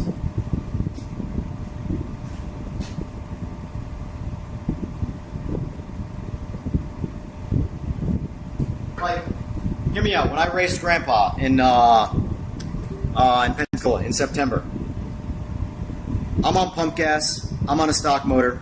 He's on MR12, and he's on. He's got RR cams and a thin head gasket. Right, same motor otherwise. He has a little bit of a weight disadvantage between bike and rider. He objectively made more power. You guys saw the videos, so that's all I'll say. But it's so hard to convince people that you just did that with less power than the person you raced.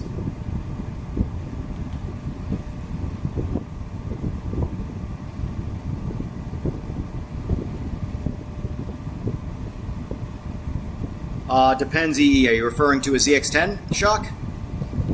If you're referring to a ZX10 shock, you'll start seeing the benefits of like a Penske at like 5+ over.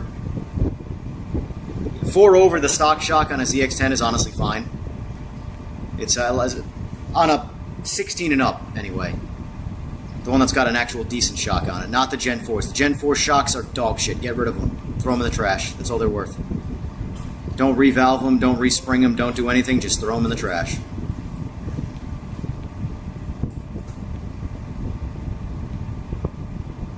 Yep, you're good. You don't have to make another pull. I'll flash it one more time and you are all set.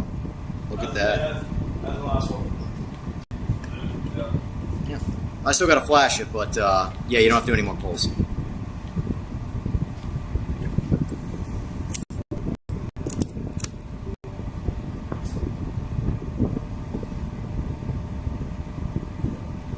Outside of a stock booster, what has been your favorite bike to ride? Specifically, my ZX10. Not ZX10s, my ZX10. But I think my favorite bike in general to ride is a Busa.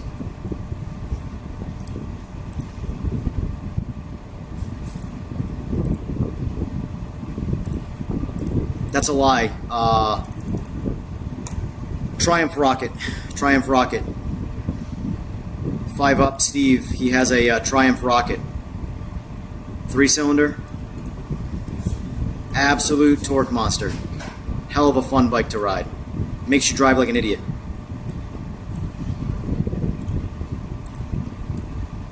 I can get on my Busa and easily cruise around at the speed limit and not have any temptation behind me whatsoever. I get on that rocket and I'm a 17-year-old kid again.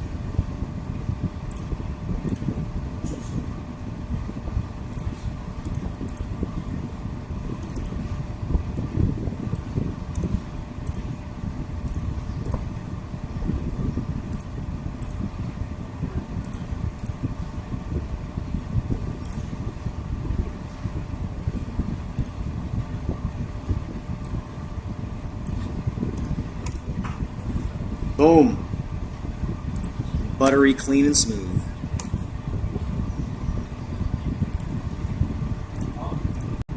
So, do you plan, what is your plan with the shifter? You are going to get an Anatory? Alright, so I'll leave fuel cut off then.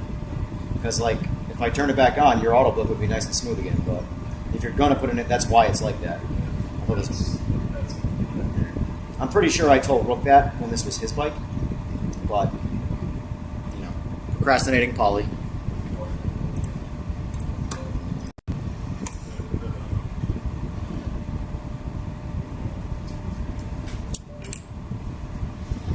GP Techs or Bullets? Bullets are my favorite wheel, but they are heavier. But they're a nicer, better wheel. I do not like the GP Tech wheels from a safety and quality standpoint. But they are lighter, so max effort, that's your wheel.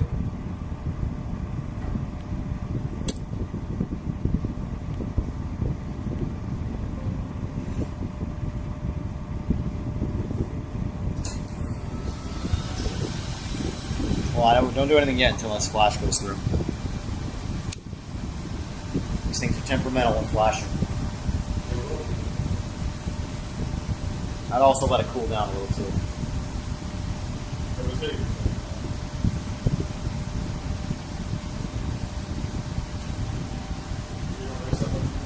What's that? I haven't the Busa I haven't raced since I raced a guy from California who caught on fire, which was May of 2025. Fire? He didn't catch on fire, the bike did. Yeah.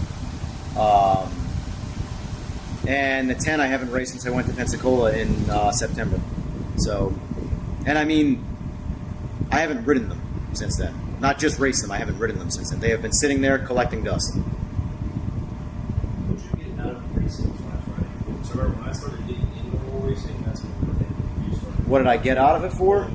I could write you a huge essay on that. You want the short version or the unfiltered version? I think I need a few beers for the unfiltered version.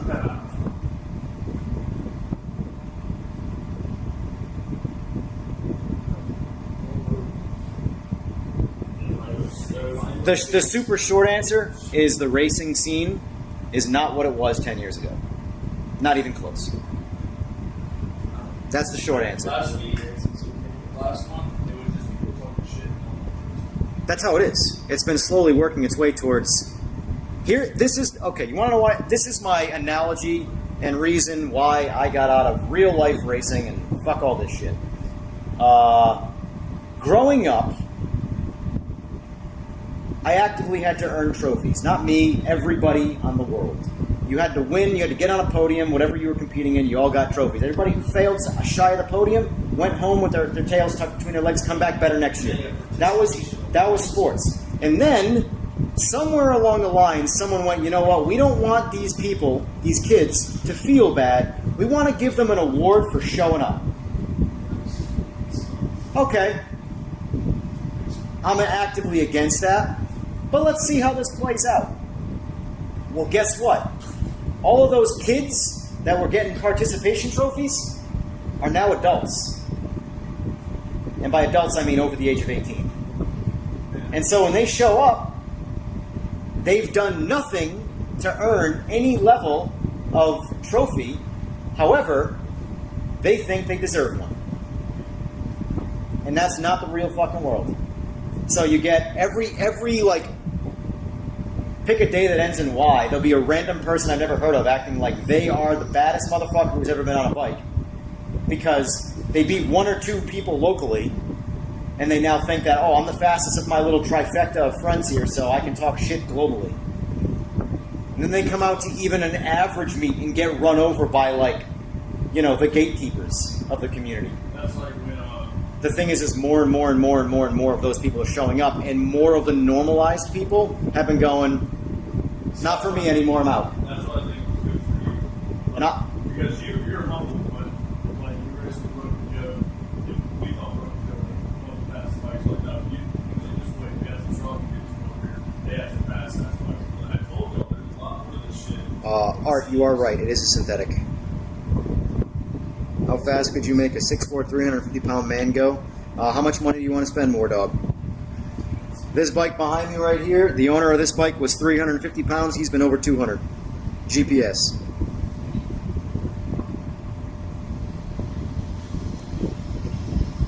Admittedly, it takes a lot more bike to go over 200 with a 350-pound dude versus a 150-pound dude. Like, a lot more bike. It's kind of disgusting. To the point where I recommend if you're 350 pounds,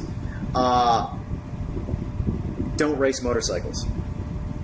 Or do it because you love it, and that's the only fucking reason. Because you're never going to be a competitive person in the scene. It's just not going to happen.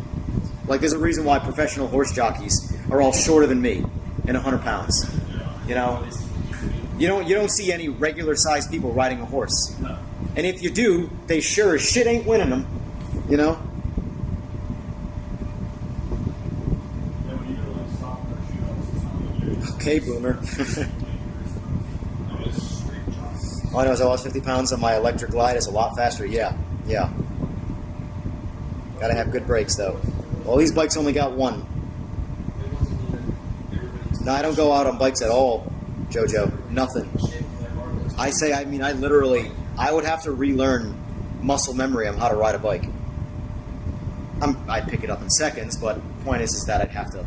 My first few minutes on a bike would be a bit of a euphoric state. That's like when we were in Charlotte, there was this dude trying to race road, and they were, I think it was about $5, and was it a bill motor or something? It was something done to it, and he's like, go heads up, we're doing a bike and hit it, they're like, so no, I'm not doing that, heads up, you're already back from the alright, fine, I get it, the bike and hit it, he was like, no, I'm not doing this, I have to give you what you want, and it's just like, usually you can have a job. Yeah, it's suspected motor would be someone that's like 110 pounds. So, Here's the thing. People want to win the races with their mouths and not by actually doing the job. So this person goes, I'm going to give this guy a stipulation that I know they're not going to accept so I can look like a badass in this particular conversation. And then the second you give them what they want, they got to find it out. So, trust me, it's dog shit. The amount of people It's fucking dog shit. They show up and talk. Like, all right, let's race. I don't even have a mic here. Yeah. What are you talking Yeah, last month was the first month in Charlotte, and like I knew all this roller shit, all this scene, all of it. Like literally all I'm the sorry. First impression is just talking shit, no reason. Yeah. It was the same like 4 or 5 people that go out there. Like I said, I'll race people I know in my area that want to have some fun. That's about where it's going to end for me. You know, and obviously on like, you know, an Ascension event where I'm racing. But the thing about the things that I want to do on a track is me racing myself. I don't care about racing anybody else anymore. I want to beat myself. So like for me, why the biggest reason I still have the Busa together is that I have like aspirations of say going to like the Bonneville Salt Flats and blowing that shit the fuck up and leaving it there. You know, just to say I went as fast as I could possibly go before the atmosphere wouldn't let me go any faster. That's it. Yeah. And I don't care if I blow the motor up in that scenario. But I will absolutely be furious if I blow the motor up racing just another Tom, Dick, and Harry talking shit. I will absolutely lose my shit. That's a $15,000 waste of time and money that got me nothing. Where if I go to the Bonneville Salt Flats and I blow up a $15,000 motor, I'll be like, you know what? I Burtman Road this shit. I don't know if you guys know what Burtman Road is, but watch World's Fastest Indian with Anthony Hopkins. That is my ideal scenario for a bike. I'm going to leave it all there on the Salt Flats. Or comparable scenario. Yeah. The egos. I'll be honest with you, the older I get, but I think the next hobby I want to pick up is psychology. I just want to study the male ego. Like seriously, like the male ego If human beings, men in particular, could shove their egos back in their fucking pants and leave them there, men would make a lot better decisions in life. But men are fucking retarded. Women are retarded too, but I think they're fucking smarter than men. Women's problem is women are too busy competing with each other to take over the fucking world. If women one day all high-fived and stopped competing with each other, within seconds, this would be a woman's world. Every man would go, titties, and that's it. It's over. It's completely fucking over at that point. All it is a fucking competition. But, yeah. And there's nothing wrong with competition, but fuck what we have. Yeah. Hey, race, that's not. Yep. Like, It's always, you gotta do this, you gotta do this, you gotta do this, fucking race. I'll give anybody the fucking hit. I don't give a shit. Take the hit. Take whatever the fuck you want. I'll give you a high five on the way by, too. I don't know. What do you want? The first time it's people like this was like My whole thing is this. Like, if we're going to race heads up, or I'm going to willingly give you the hit. But don't want a heads up race and then try and steal the hit. Pick one. But you don't get to do this whole, like, I'm going to try and play a hustle when you're not a hustler. Just stop it. We either race on an arm drop, and it's a fair heads up race, or I will go on your move. When I see you move, I'm going. You know?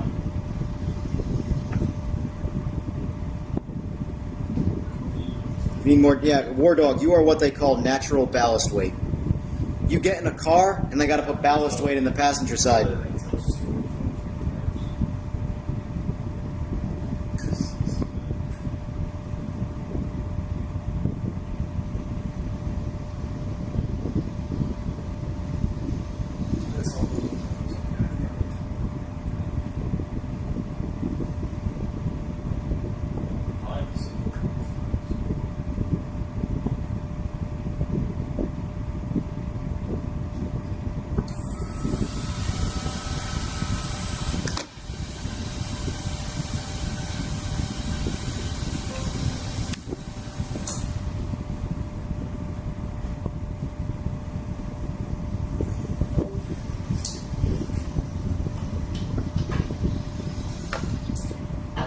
Shit off, and at that point you are free to do whatever the fuck you want. My only request is don't make a mess of the shop or my driveway. That's all. Just don't fuck my shit up. Common courtesy. Wow, common courtesy, not so common. So. Service.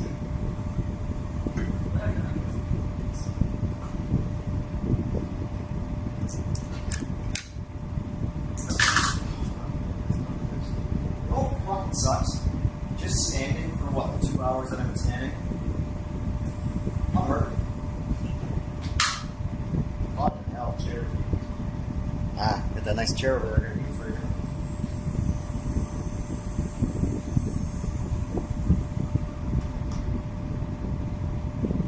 Where did Alex go?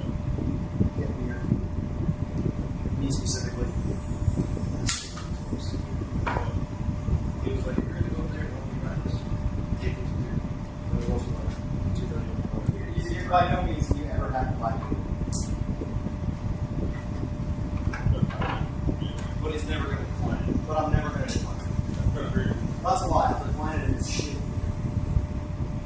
I never had a sip of it once the last time. It's actually, I mean, I'm an IPA or a heavy beer guy, but that was actually pretty solid for standardized beer. I'm always looking for cheap beer that's good. That's obvious reasons. Who wants to spend more money when they don't have to?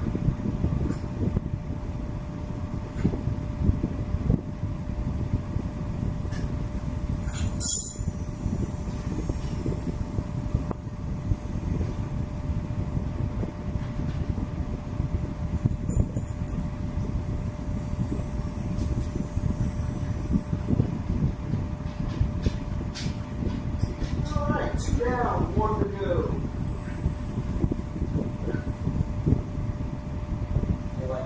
Think about the ZX4 is like right now all we're doing is not city. This is just air fuel. Right? That's a I gotta see what this map does. I gotta see what this map does. gotta see what this map does. Now, mind you, typically what I have you do when you're actually ready to do it, it'll have you send me the money for the file, so I can, because like I said, I've never tuned one before, so I don't even have access to the file to see what's there. So the license is $105, and that goes right to the software company, so I have access to the file, and then I pay that, I open up the file, and then I just run through it and see what I know will change what, and what won't do certain things. Take a lot of restrictions. Yep. I on the ZX4, maybe there are restrictions. I don't know. Are there? Why are there restrictions on a ZX4? This fucking pussy ass world. That's going to be the huge So, like the What do they make for power typically uncorked? uncorked, like 70. That was honestly the number I was gonna guess. I'm like, what do they make, like 70, 75 fucking horsepower? No, like straight out the factory, it's like 55. Like, it's strange to me because, like, let's restrict a bike that makes 70 horsepower, It's because it's but also produce bikes that make over 200 horsepower. But I mean, I've seen them with like a little bit of weight pulled off and everything. I have pictures or screenshots of dynos that are like we're pushing 90. Yeah. Which for a little 400 is fucking crazy. Yeah. To me. Yeah, a little wee wagon.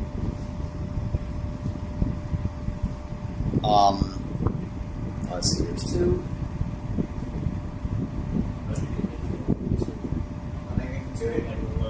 It's a really funny story how I got into doing everything I do myself.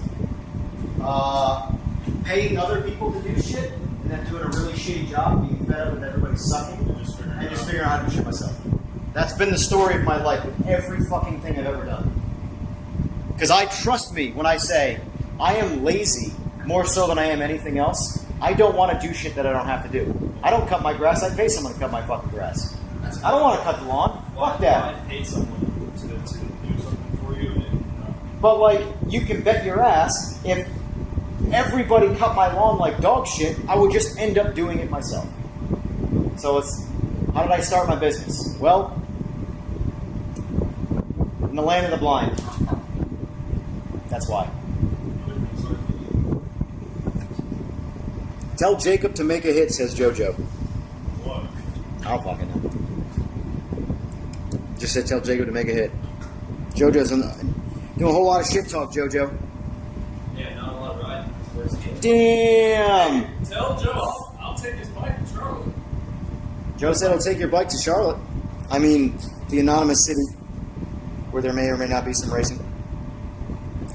You approve this live. Very good, very good.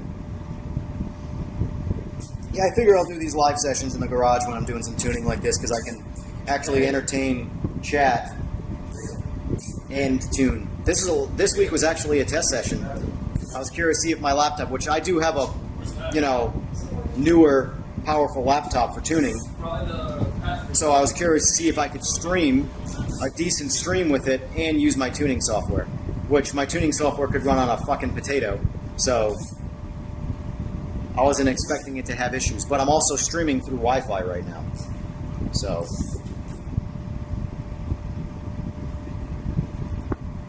I don't know, EJR didn't just brick that engine. It's a good point. It's a good point. Probably did.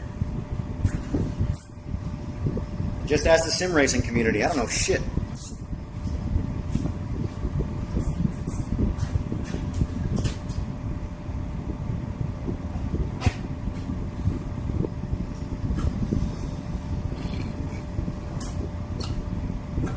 Alright, so for reference, one of these, the log box. These are $400. They're cheap plastic from like old school Radio Shack. 1, 2, 3, 4, 5, 6 for different bikes. And that's just the log boxes. This drawer with harnesses and all sorts of shit.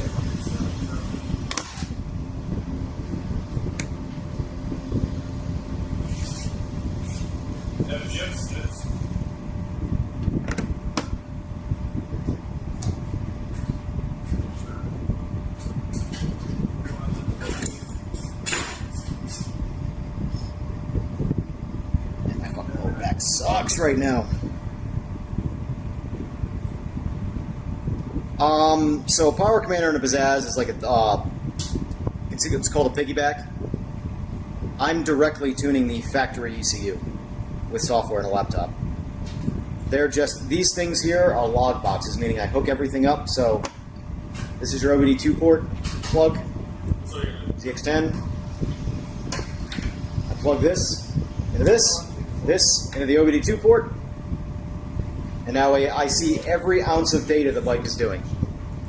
And then I have my Z-Tronics, and I've got my actual wideband here. And this connects to the log box via an RJ12 cable, aka telephone, like so. And now this log box is collecting data, and the wideband is sending it air fuel information.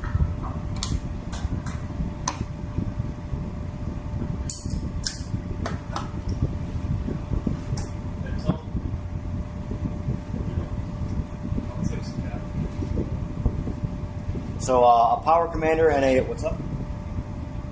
There's somebody in there where Alex was.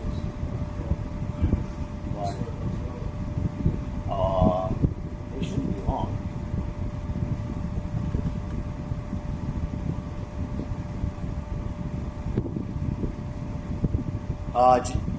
Jojo says you can have the damn bike for all he cares. So, congratulations. So a Power Commander or a Pizzazz is it's a piggyback, and the thing about it is it only does fuel. It doesn't do anything else in the ECU. It's just fuel trimming. And the thing about it is, by the way, if you're gonna do stuff with oil, I would do it on the floor, not the concrete. Concrete will drink the oil and it'll never come out. This it'll wipe right off. So.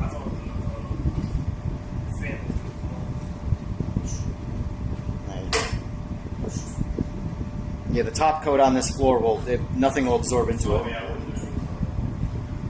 But the thing about the Power Commander and the Pizzazz is even if you did, say, do perfect air fuel tuning with them, they are a correction. So the ECU makes a command, the command happens, the Power Commander makes a counter to that, aka a correction. Whereas when you do it all through the ECU, its command is on point. So it's still better even if the numbers are the same. Opinion on a new V4 and Triple R. Oh, they're great bikes. Great bikes. But I would never buy one to build one. I would buy one to just have one. Bottom line is if you want to build motorcycles to go racing, from a user standpoint, you want a Kawasaki or a Suzuki. That's it. Those are the only two. Nothing wrong with the other bikes, but the other bikes will fight you tooth and nail compared to those two brands. The best way I can explain it is Kawasaki and Suzuki is the Ford and the Chevys of the racing world.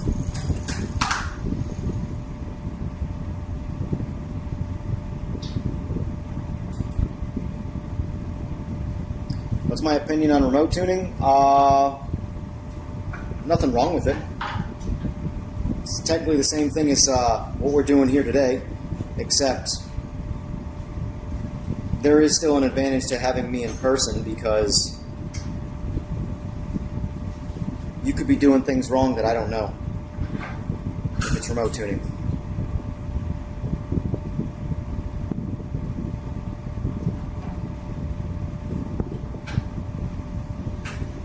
I think you're done with eTunes. Who do you use for the Mustang? Use John Lund or something? My Boss 302 blew up with a 1-tune.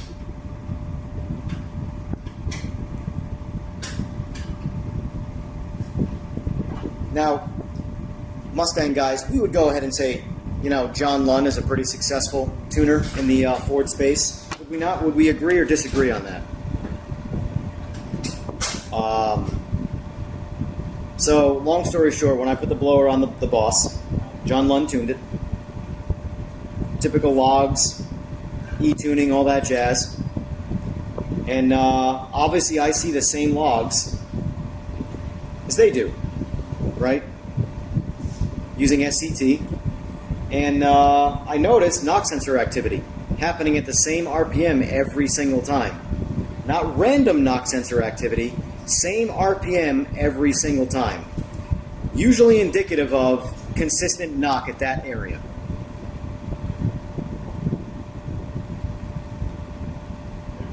I brought it up. Their response was, it's your loud exhaust triggering knock activity, or triggering the knock sensor. I was like, you might be right, but I'm not just going to take your word for it. Mind you, I was tuning this car was being tuned on pump 93. So I put some Castrol GTX 100 octane, unleaded, non-oxygenated fuel, just 100 octane race gas. That was it. Into the car. And guess what stopped happening? Knock sensor activity. So, did putting 100 octane in the fuel tank make my car quieter? So, the loud exhaust wasn't triggering the knock sensors? Or maybe, just maybe, there was a little bit of detonation happening that the octane made stop happening. And the knock sensors were doing their job properly.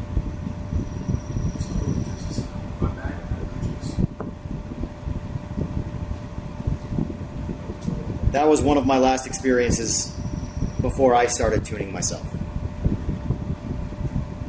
Then I got into the bike stuff shortly after.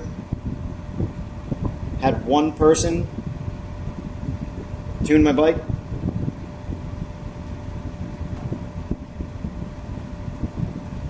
I think I ordered Woolwich the next day. Woolwich is the software I use to tune.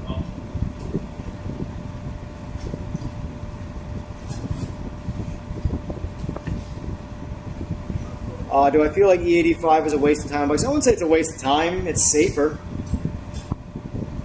But if it's a naturally aspirated motorcycle, unless you have super high compression, unless you have access to E85 at every pump locally, I wouldn't bother. If you have to treat E85 like it's race gas, put it in jugs, change the fuel, I'm good at it. I'd rather just run MR12.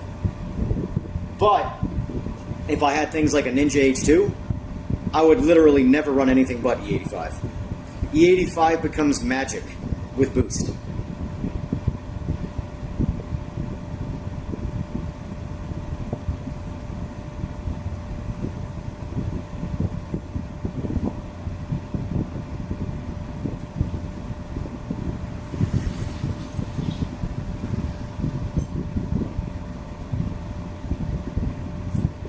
I do feel like a ZX-10 is better stock motor over the Gixxer, absolutely.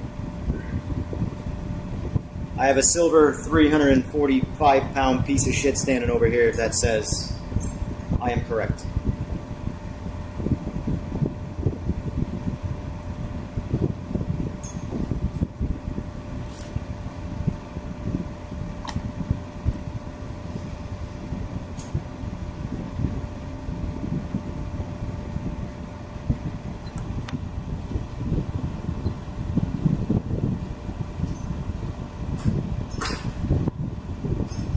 All 100% OEM bodywork. Stock frame, stock subframe. No race bike bullshit. Just a swing arm, carbon wheels, and a single rotor.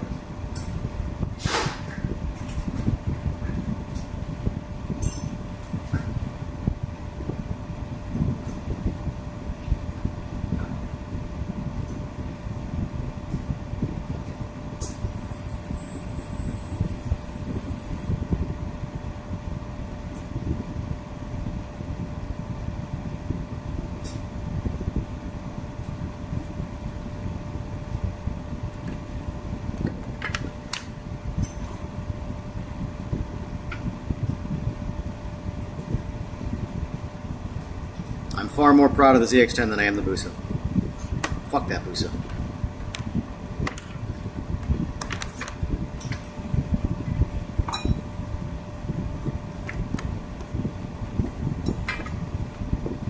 Oh shit, here comes the Pacifico.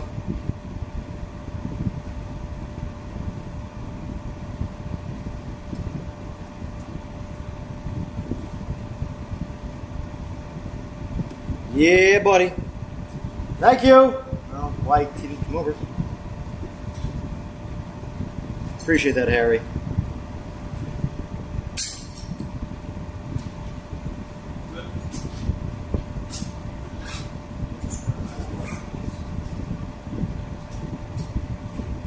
Thank you, my good man. Yeah. I did it. You want two? Oh, these are all for me. You gotta go back and get your own. Right. You have to go back and get your own. These are for me. Shit. Alright.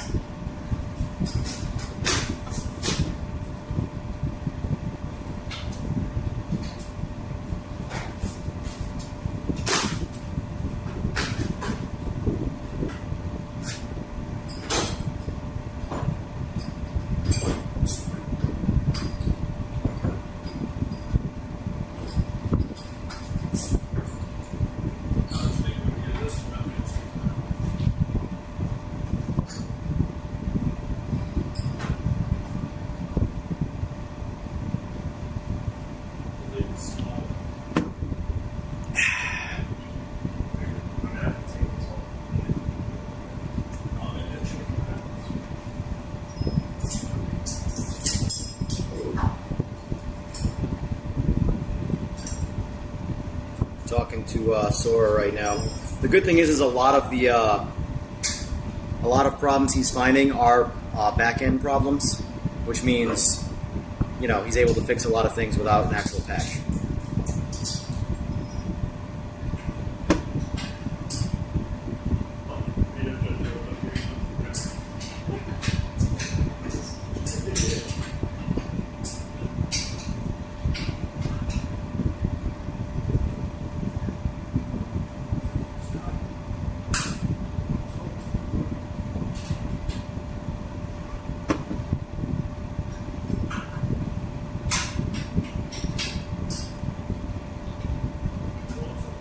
Yeah, here's the thing, Trev. I have lots of friends that run businesses that I don't use because of obvious reasons. And I wish them all the best, but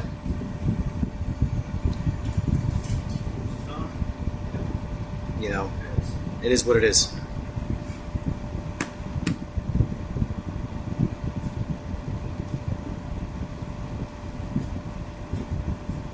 Oh, how did you want to pay, by the way? I don't have Venmo. I got PayPal, I got Zelle, and I got good old-fashioned cash. I can sell it. Yeah, I don't have Venmo. There's too many. They're like social medias at this point.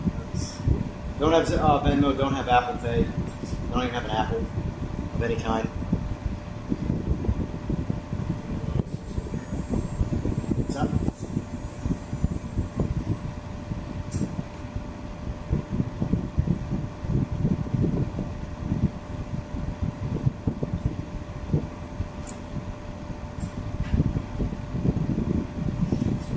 At the end of the day, Trev, it's good to support your buddies, but at the same time, you got to look out for yourself more. So, at the end of the day, your car blows up. Is he paying for it or you? Most likely you. So.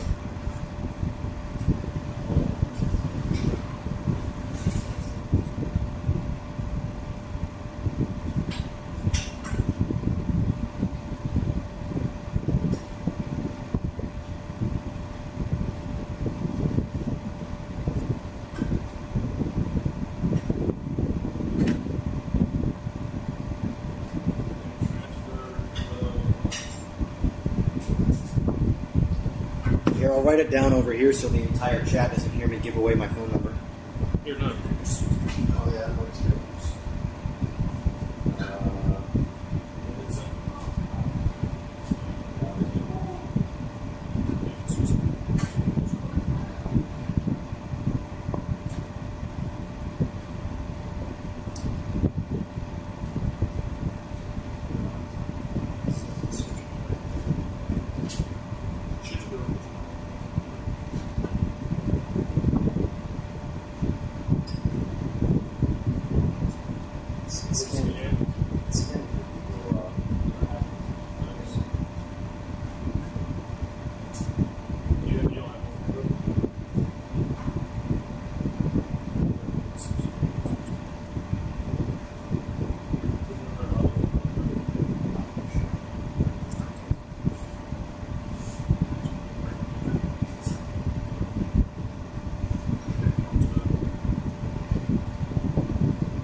is that, by the way, is the fan absolutely nuking the microphone? I just realized the fan is right at the microphone on the laptop. For anybody listening, if it doesn't, do you hear wind? Not the whine of the fan, that's not going to go away, but the actual wind sound. Yeah, man.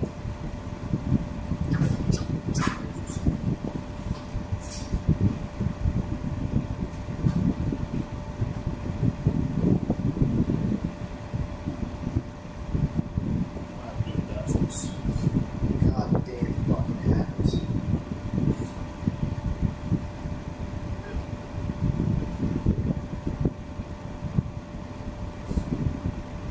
Oh, no, yeah, there's something. What the fucking phone? Stop listening for a bit.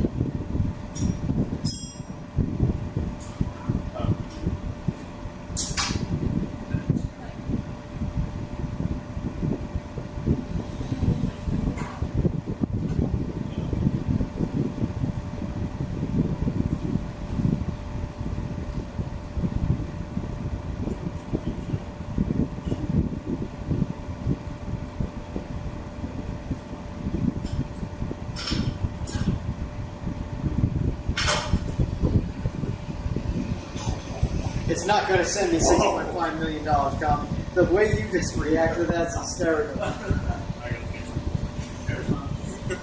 I'll take it. Yeah, I got it from here.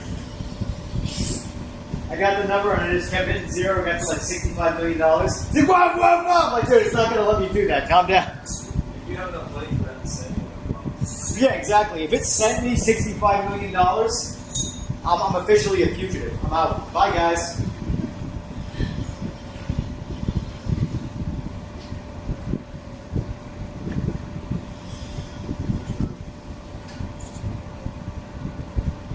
Alright, just check what you're doing. Should come straight to you. Jacob McDouchebag. Yo, Mickey D's. Yes, got it. Appreciate it. sure. Pleasure doing business with you.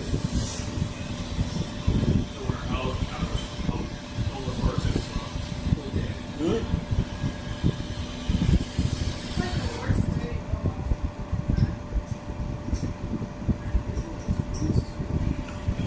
Yeah, he just wanted that. And I came out. Just a little. I'll move the fan. I don't want to do it at all, so. Sick.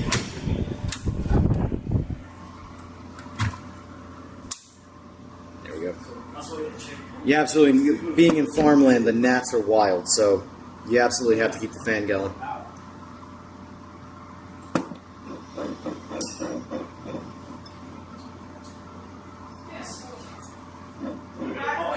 Like podcasts, JoJo? Yeah, I can't technically do them. I still do them. But, like, I'm being a little more picky, and I'm not just, like, doing podcasts with complete randoms. Oh.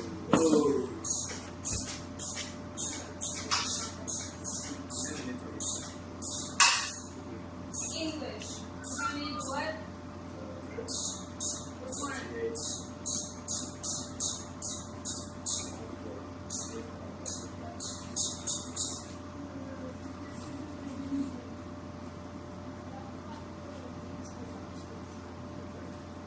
Got some sass over there. What? Got some sass over there.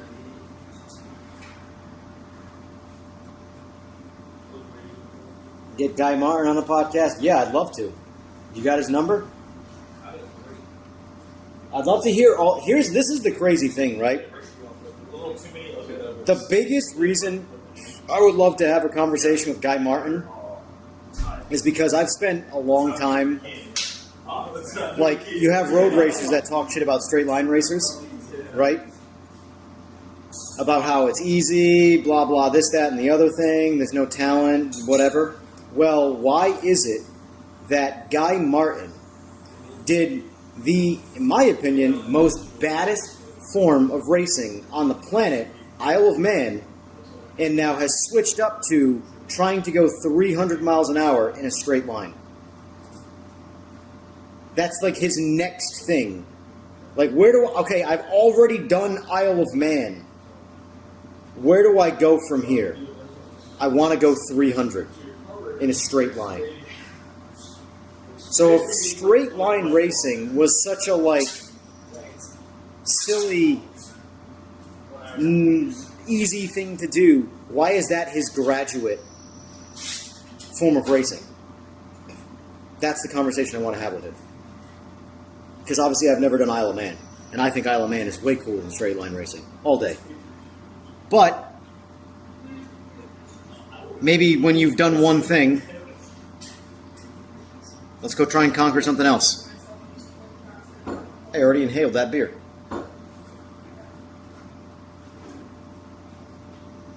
You know why I bought this toolbox?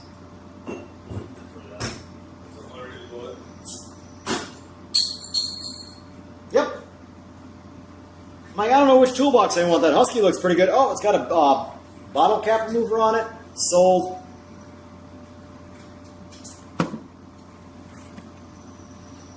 He already accomplished the cooler stuff. Hey, if that's his answer.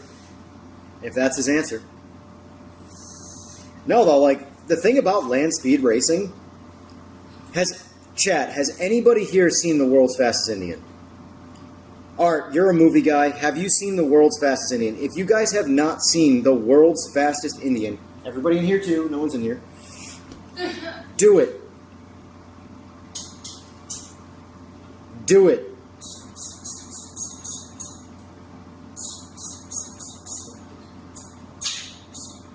One of your favorite movies, dude. It's such a good movie. Anthony Hopkins plays a killer Burt Munro.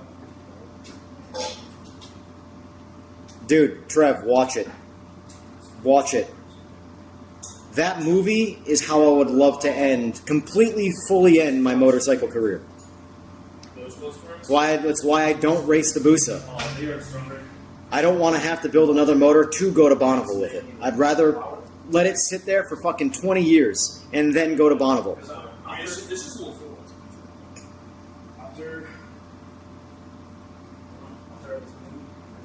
I don't care how slow or fast I was on the salt flats. Truly, don't give a shit. I would absolutely throw every rod out of that motor and hopefully not die on the salt flats just to say I did that thing, you know?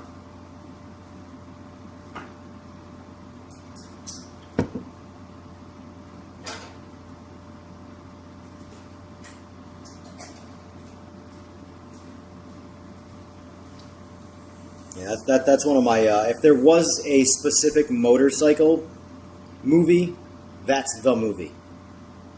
Every other motorcycle movie is a joke. Total joke. Torque. LOL. You ever see Torque, Alex? Listen, stop romancing, Alex.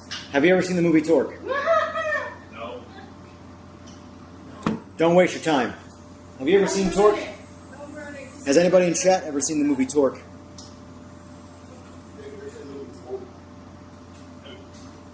When was it made? 2003-ish? I was born in 04. Motherfuckers just said they were born in 04.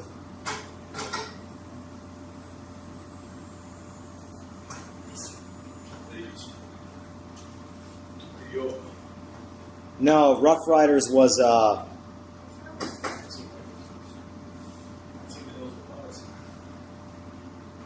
Lawrence Fishburne, Smoke,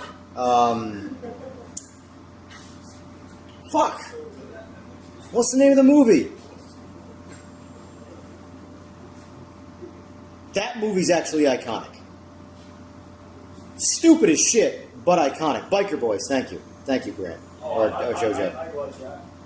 You've had to have seen Biker Boys. They're selling the Busa from back, like 6 grand. It was no. Well, I mean, there was one at Barber.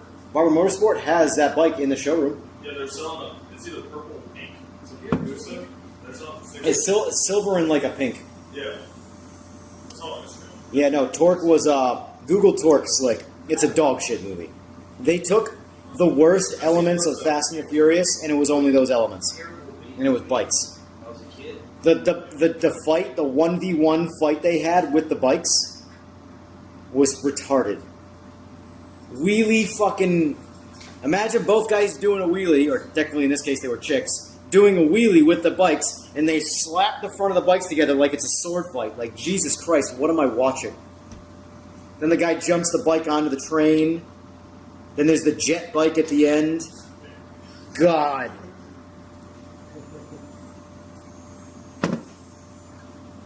It has the best. That's true, brakes Slick. in the world.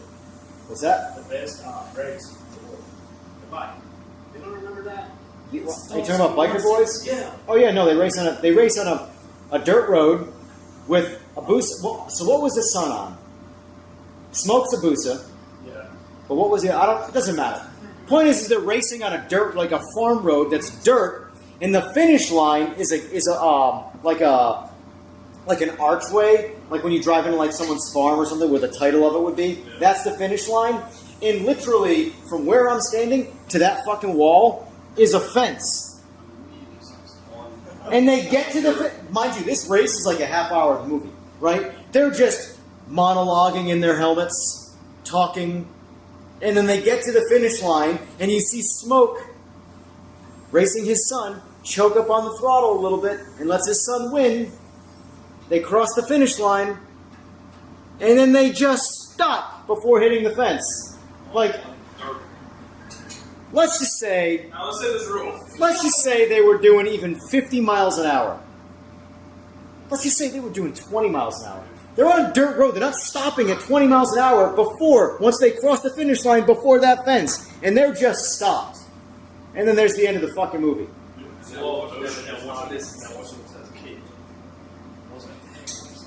Yeah, you try to do that. Like, man. That was good.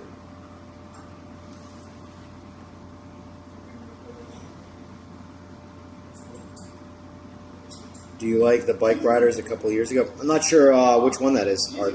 Admittedly, I've actively not watched a lot of bike movies because I don't like them. It's the same reason where like a lot of people hyped up the like when I went to the expo, the sim racing expo, they had Track Racer unveiled their bike sim, and I didn't care at all, like not even a little bit, because cars being four corners and gravity and balanced and not having to need a kickstand to stay up, you don't rely on gravity and where you position your body to steer the car. You just turn the wheel. You might have to lean into the G's a little bit to avoid being thrown across the seat if you don't have bolsters or whatever. But on a motorcycle, 99% of the riding experience is G-forces. So without G-forces, you ain't simulating shit. You're going to spend a shit ton of money with Track Racer, and you guys can see right here, affiliate. Well, I'm going to shit on the motorcycles. Here's the thing. The positive, it's innovation. I'm all for innovation. Anytime you innovate something for the consumer, good attempt, bad attempt, I'm down. Always. I will always push for innovation. But I have no interest in the actual thing that they're trying to innovate, because having done the real thing, you can't possibly get the sensation of riding a motorcycle with zero G-forces. Or else, anybody ever go to Dave & Buster's? Do you guys know what Dave & Buster's are? Yeah. You are pretty young, so. You know what David Buster- Well, do you know how they have the motorcycles where you lean? Yeah. I don't even remember what the games were. That's basically what the new Track Racer motorcycle sim is. That's all you're going to get. You lean. Yeah, but you don't get the actual feeling. Without the G-forces and the wind and the sensation of being on a piss missile, what's the point? You can simulate a car very, very well without G-forces.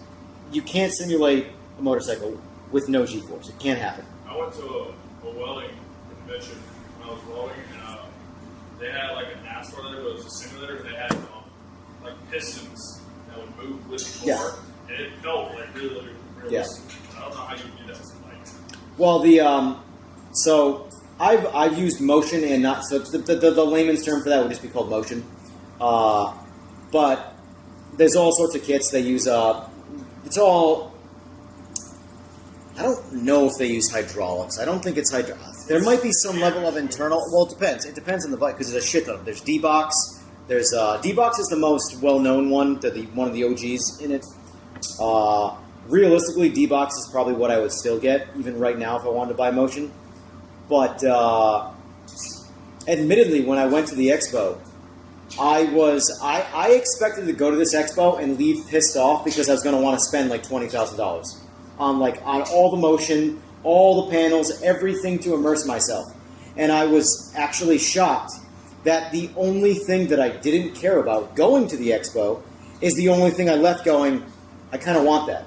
I didn't give a shit about motion. I didn't give a shit about being wrapped in panels to immerse my eyes. I don't care about any of that. However, VR. VR is what got me. I threw my head into a VR headset, and I'm like, He has one. It's really cool. even though I can't see my wheel, when I put my hands on the wheel and the wheel snaps, and I'm like, those aren't my hands, but my eyes don't give a shit. Those are telling my brain that those are my hands, you know? So I jumped in very expensive rigs, some cheaper motion rigs, all sorts of stuff. And the only thing I cared about was like the cheap ass like $800 rig with the VR headset on. It was the only thing that got my attention. What are you running? One like big monitor, like Yeah. big Samsungs? Yeah, I use an LG TV, LG OLED TV, C5. Honestly, being a computer guy and knowing how panels are, LG came out with their OLED line, and honestly, there's no reason to buy a gaming specific computer monitor anymore if you don't mind a flat panel 16:9 aspect ratio. LG, just buy an LG OLED TV. They have 0 response time or 1 millisecond response time. All the benefits of a gaming monitor What hertz is are on the TV. Mine's 144. That's running 144. Yep. So I have 3 LG OLEDs. Well, I mean, it's My movie room, as I call it, is an 85-inch LG OLED, but it's a C4, and the C4s that were capped at 120. But it's 120 hertz native, not fake bullshit, motion flow, none of that stuff, where they do a frame interpolation where it's fake. Red Bulls? Perfect. You can put them inside. No, not right now. Thank you. What I don't remember. Correct me if I'm wrong. Samsung came out with one. It's like a 48 or 50. It's a giant ass curve monitor, and they're running like 488 hertz or some shit. But they want like $4 grand. Honestly, And it looks insane. believe it. Here's the Your thing. eye, you're not going to be able to tell the difference between like 256 and 488, whatever. Yeah. Well, here's the thing. In my opinion, the same refresh rate that we hit kind of like 10, 12 years ago, there's no reason, like 144, so I've had up to, I'm trying to think if I've gone over 300 on refresh rate panels. I know I've got, this is what annoys me. Yeah. I commonly joke and might make fun of myself because my second panel that I use for my rig is an OLED. It's a gaming monitor. It's an OLED 1440p, 240 hertz gaming monitor, and I use it to read fucking chat. The only reason it's that panel is because it's an OLED panel. I couldn't put a standard LED with a backlit panel next to an OLED. My eyes would not let me adjust to that. Yeah. I'm like, holy shit, someone's got a flashlight or a piece of manila paper on that panel, and this one is an OLED. So I had to have a second OLED.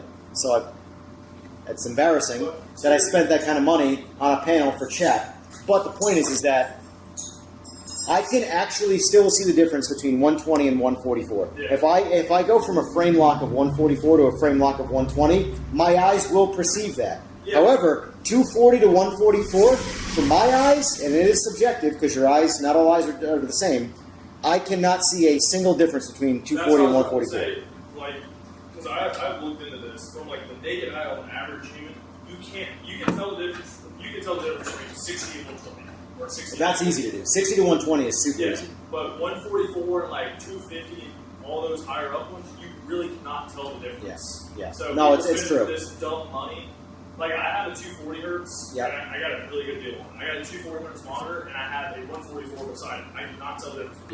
Yeah. I can see the difference. Here's the thing: the difference though between 144 and 120 requires me playing a certain game where my eyes are hyper focused on the game and I'm throwing let's just say it's a sin. I'm throwing the car around. I'm driving the car not like a fucking car. Or I have to get to a hairpin turn where I throw a lot of scenery by my viewpoint really quickly. So I'm going to take a hairpin turn. So I move everything quickly. Yeah, that you would know the difference. If I switch from 144 to 120, the difference in that refresh rate will just feel like a little tiny bit more micro stutter. It's not actually stuttering. It's still smooth. If anything, it's actually frame pacing is actually smoother. But I can perceive that. Now, from 240 to 144, there's nothing there for me. My eyes cannot physically see it. Now, some people say they can, and I believe them because it's a very subjective thing. But my eyes can't. I'm good with 144. But since I got 144, like I said, I've been using LG OLEDs for a while now. Every year they just came out with the C6. I'm not going to buy one, but when they went from 120 to 144, I couldn't go back to 120. I mean, I could. Give me a half hour of playing, I won't notice it anymore. It's gone. But when you jump back and forth and back and forth and back and forth, you 100% will. For me, will see the difference. Like how I have my monitor set up is I have my main monitor, which is the curved one at the corner of my desk, and my other one is to the left of me, so I don't look at those. Hold that thought. Art, yes, sorry. I have. That's actually a very good movie. I have seen that movie. That was a solid movie. I wouldn't.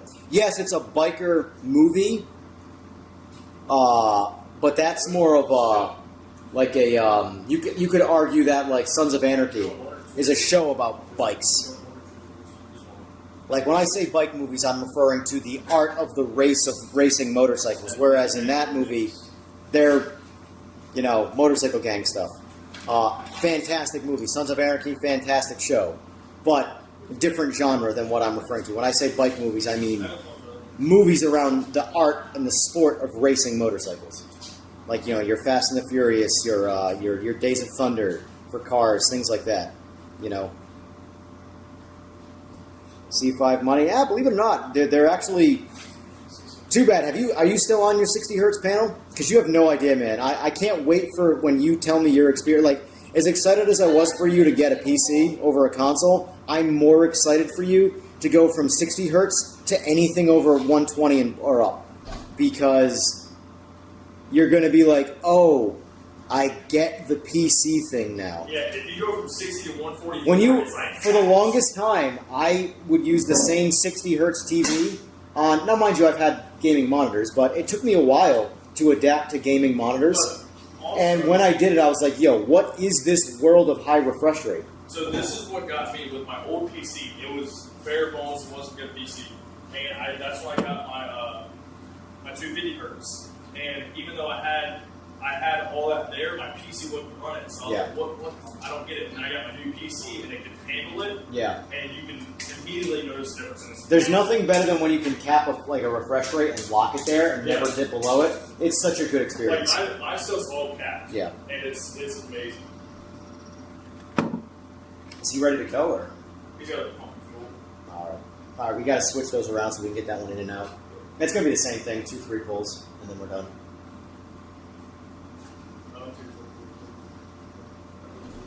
Yeah, there aren't many, but yeah, I know. I wish there were more, but that's why, for example, I put the movie Rush and World's Fastest Indian in the same level of movie in terms of what it's about, what the goal is, the direction, the 3 acts, great story. Yeah.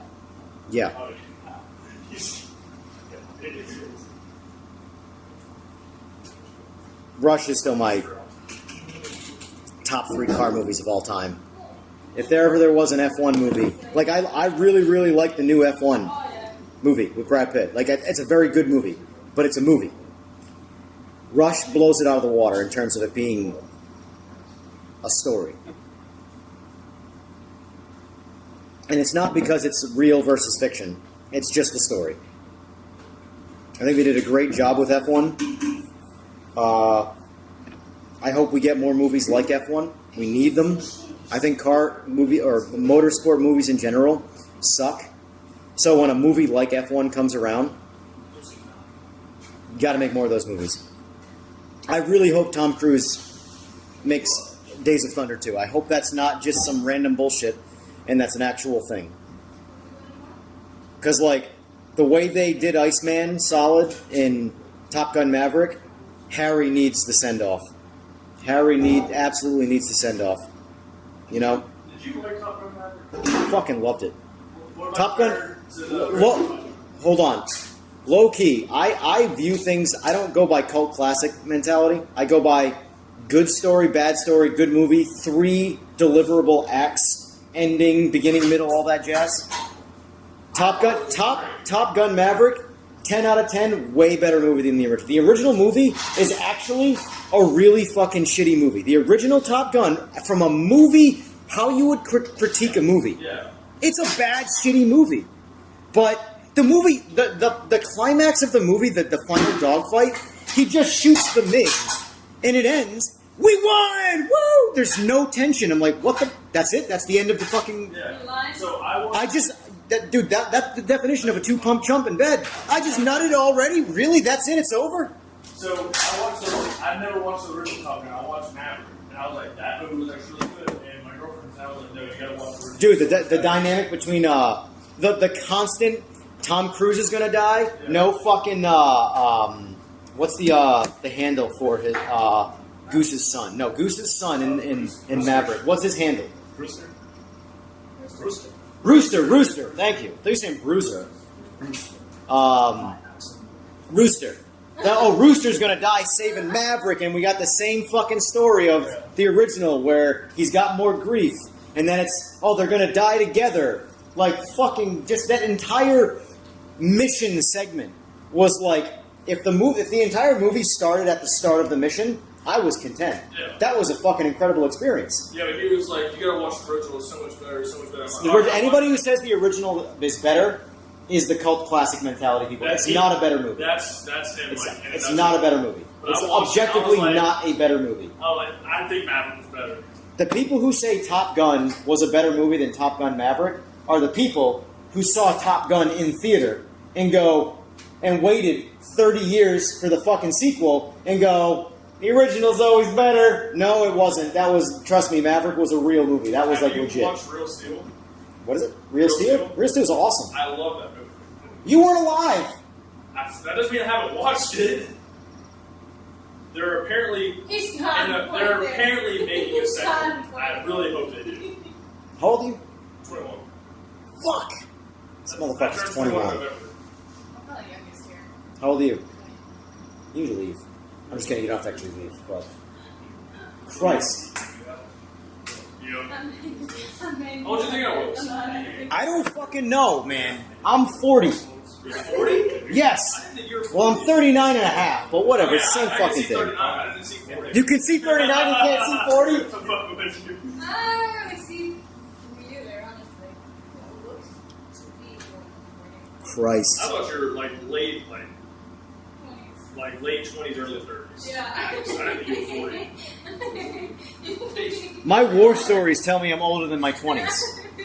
Okay, Or I'm lying, I suppose, but... I ain't know, I'm grandpa at this point. Jesus Christ. Jesus Christ, man. How old are you? 20. You're not 20. 28. 28? Yeah. Okay. Are you really 28? Yeah. No, I thought you were over 30, sorry. Oh. I'd love to give you the comment, I thought you were 17, but you're... Yeah, I thought you were 30, sorry. Hang on. Yeah, 1604. This is what I mean by, this is a young man's game. I have zero business doing the same, like, illegal shit as you guys. I don't do illegal shit. It's not illegal. He says fine. Tell that to Colombia and cocaine. It's not illegal if you don't get caught. Alright, sure. Whatever you say.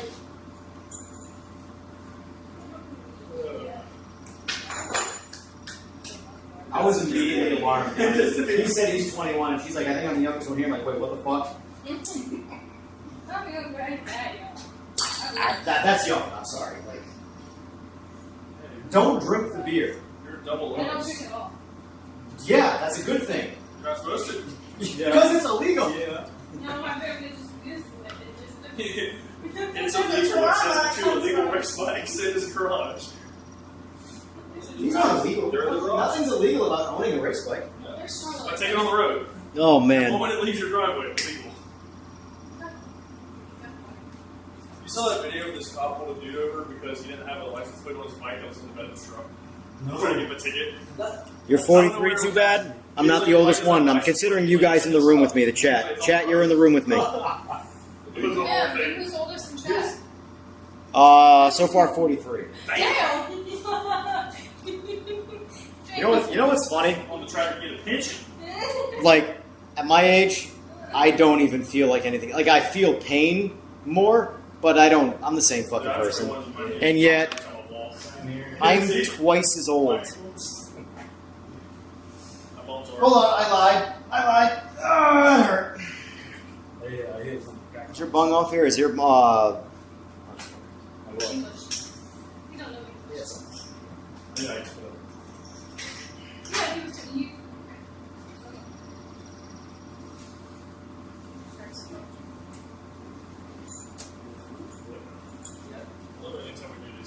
Oh, yeah, Gavin just turned 30, right? Oh, fuck.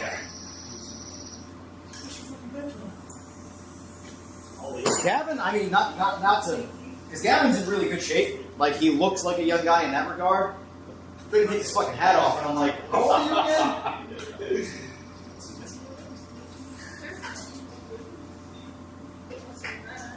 I want to make you back. I have my laptop. I can edit something really quick. I have my laptop. Okay, now it's Sit size on top of the scale.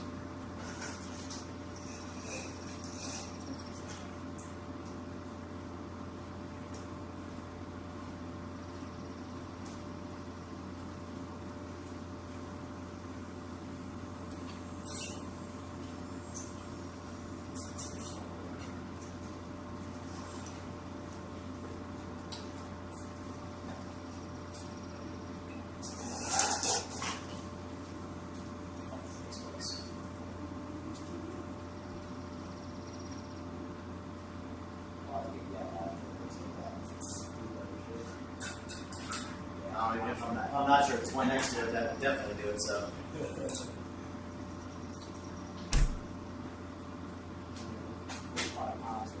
Wanna buy it?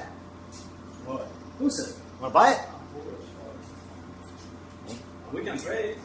You think anybody's ever gotten into motorsports with a lot of money behind them? I should say this industry. Stop People really does, yeah. That's the only people that builds bikes and see if somebody else buys it.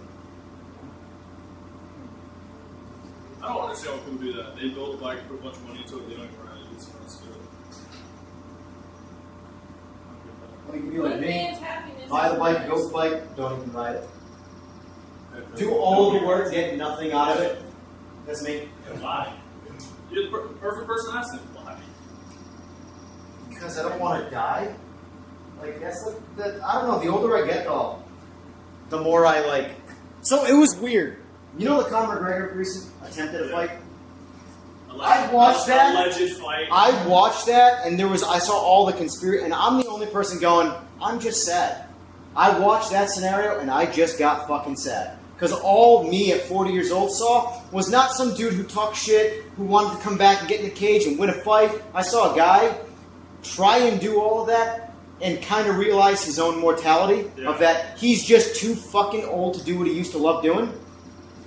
I got sad. I watched it, and I was like, listen, this guy's kind of a piece of shit, but in this very moment, I very much feel bad for the guy. There's nothing worse than when you go to do something you used to do all the time and you love doing, and all of a sudden, you just can't fucking do it anymore. Why? Because Father Time said, nope! That's my rug. I hope you don't fall. Now this is the time where you pass down your knowledge.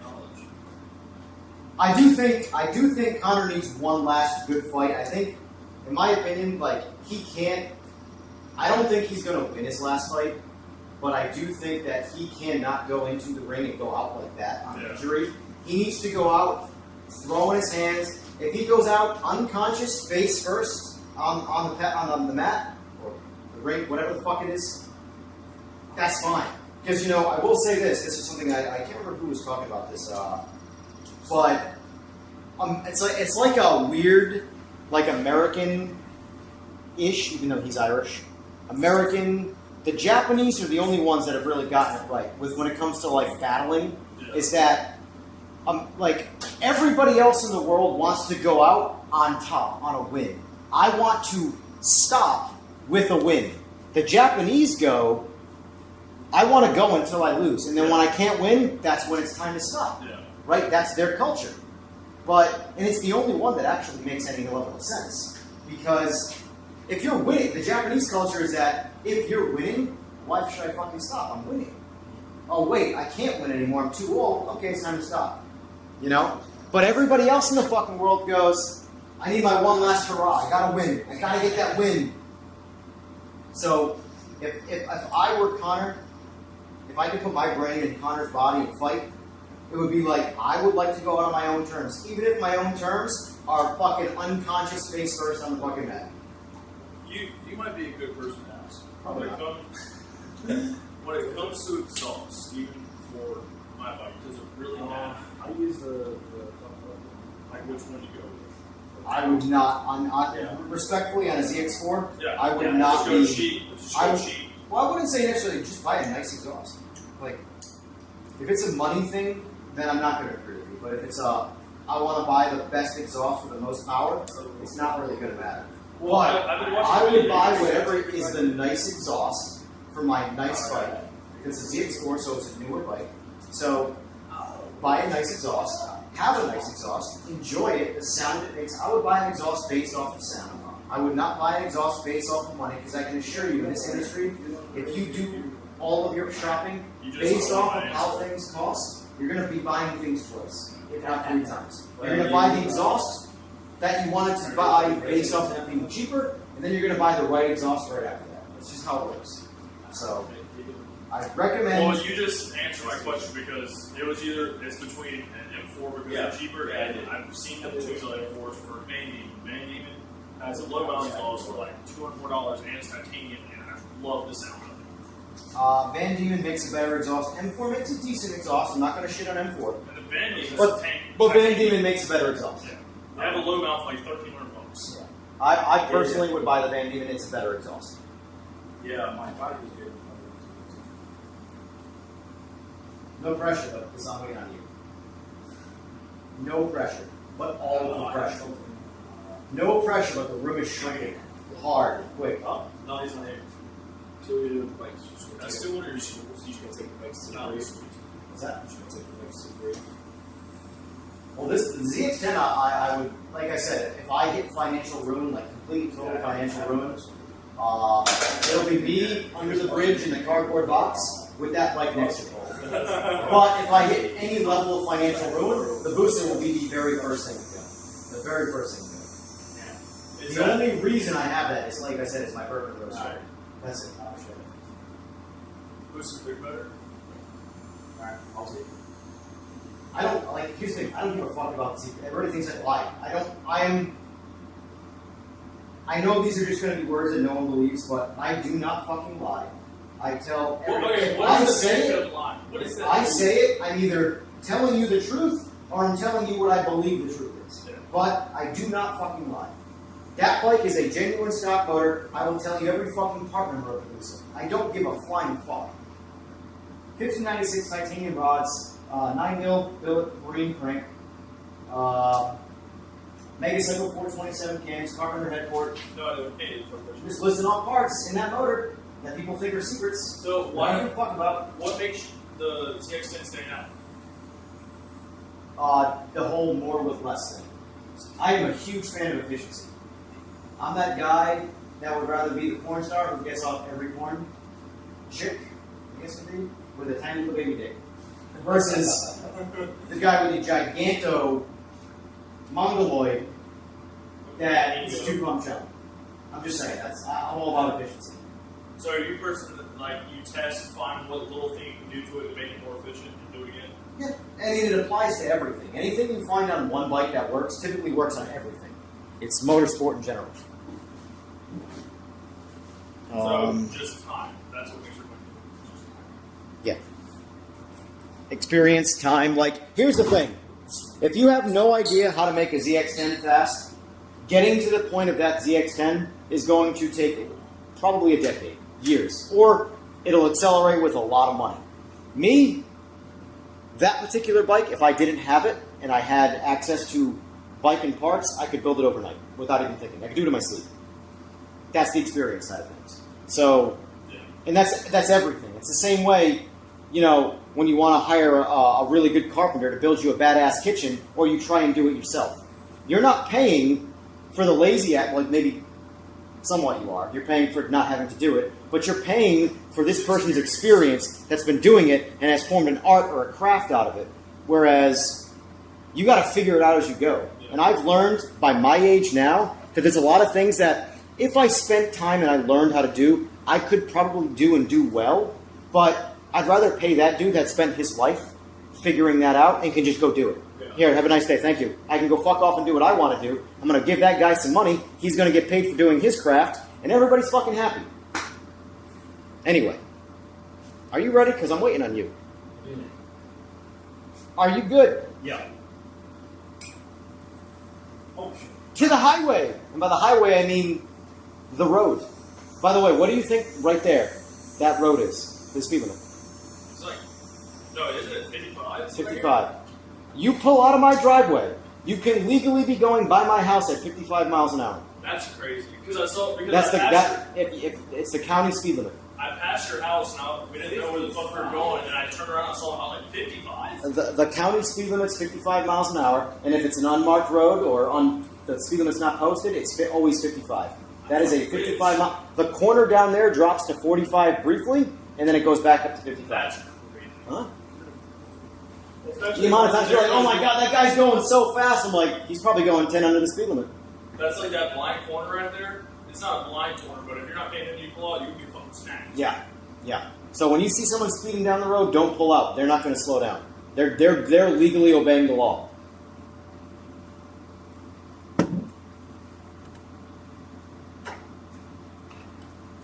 California. Oh, that's right, Slick. You're in that shithole. I say shithole. It's actually a beautiful place, but financially, it's Russia. You know. Financially, it's Russia. My first school photo was etched in stone. You're not wrong.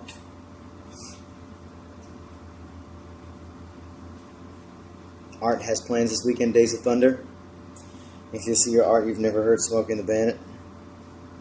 God, Art, man, yeah, you really got to go.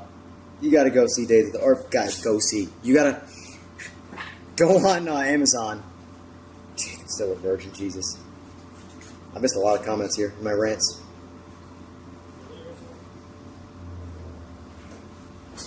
Got it. Hold on. You put up anything? Just make sure that shit's not like flopping in the wind when you're, Alright, I'm gonna hold him in the house. Okay, I don't want to know how you're going to hold it with your ass unless you're really talented with your cheeks. Which brings up a whole other subject we're not going to go into. Yeah, I really want to. Did Gavin tell me? Yeah, he told me about the bar fight. Anybody who was watching yesterday's stream saw how I played Father Time with him.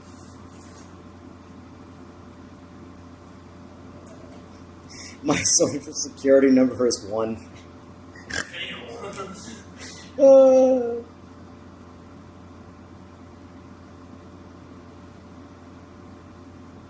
I'm scrolling back and reading all the comments.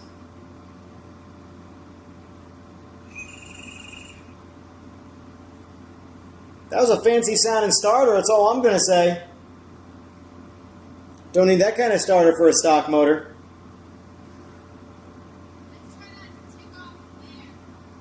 Right?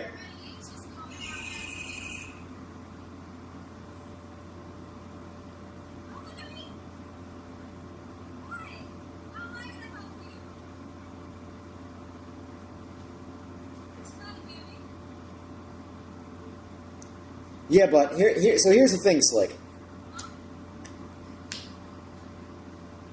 I do agree that California has the potential to be the greatest place to live in the country, but it is not. And if the reason is the politicians and the way the state is run, then I don't care how good looking the state is. Because, I mean, shit, I would rather live in Italy. But, like... Oh, he's coming back. Here we go. Race bike shit. You know, my bikes start fantastic. What's going on? I think I blew a fuse when I touched the fucking problem. I think you blew a fuse. Yeah, the pump. The gas pump. I just heard it. I just heard the fuel pump. The fuel pump just primed. That little zzz sound is the fuel pump. Give it a sec. You gotta let all the weird guys keep off.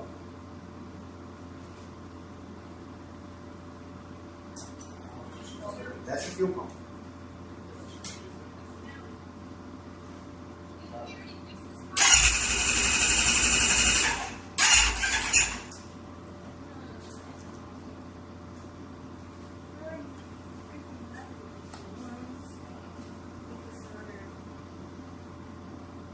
The starter's working. That's all that noise. But she's got, well, the fuel pump primes briefly. It doesn't continue to prime. But it is priming. The fuel pump's priming, so it's not really the fuel pump. Out of curiosity, do you guys start your bikes? I did. I was riding it. When? Before we left. Yesterday, Before we left, we took on the ride. you don't do the video. Yeah. We took it on the ride and everything. We started it up wrong.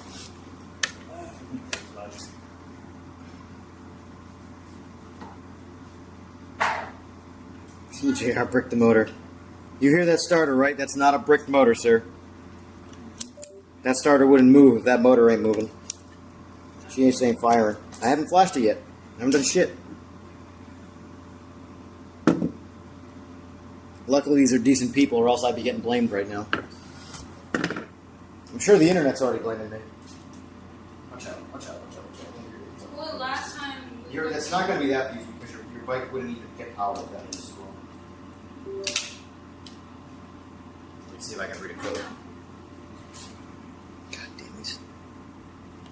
You know, you'd think it'd have these USB cables long as this, so it'd be easy, and they're not long enough. Let's see. Diagnostics. What do we got for codes? Oh, wait. Need power. And have it all right there. You know, I really hate to be a bitch, but what if it was a real life that was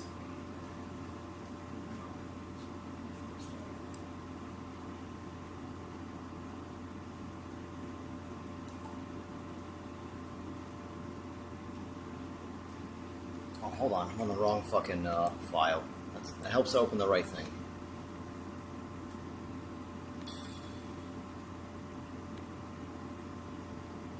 Documents.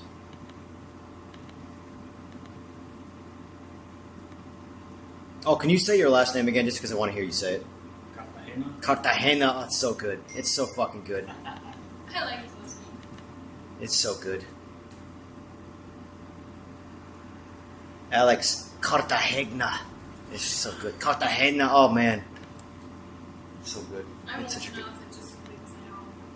I think everyone does pronounce it.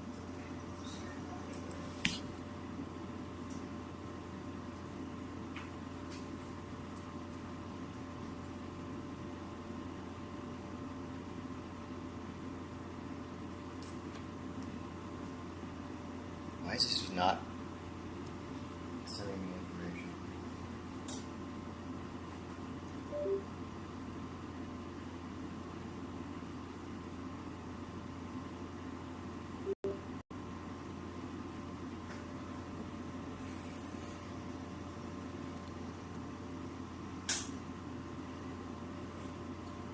Now it's not priming the pump at all. I don't know if you noticed.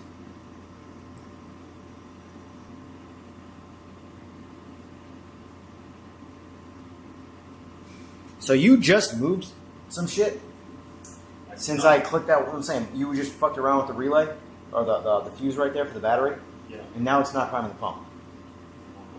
So which tells me you may have a wiring / ground issue. If you just move shit around without unplugging things and it stopped working, So, Because I'm not getting anything for codes. It's like it's not telling me the ECU's on right now. The power's on. So.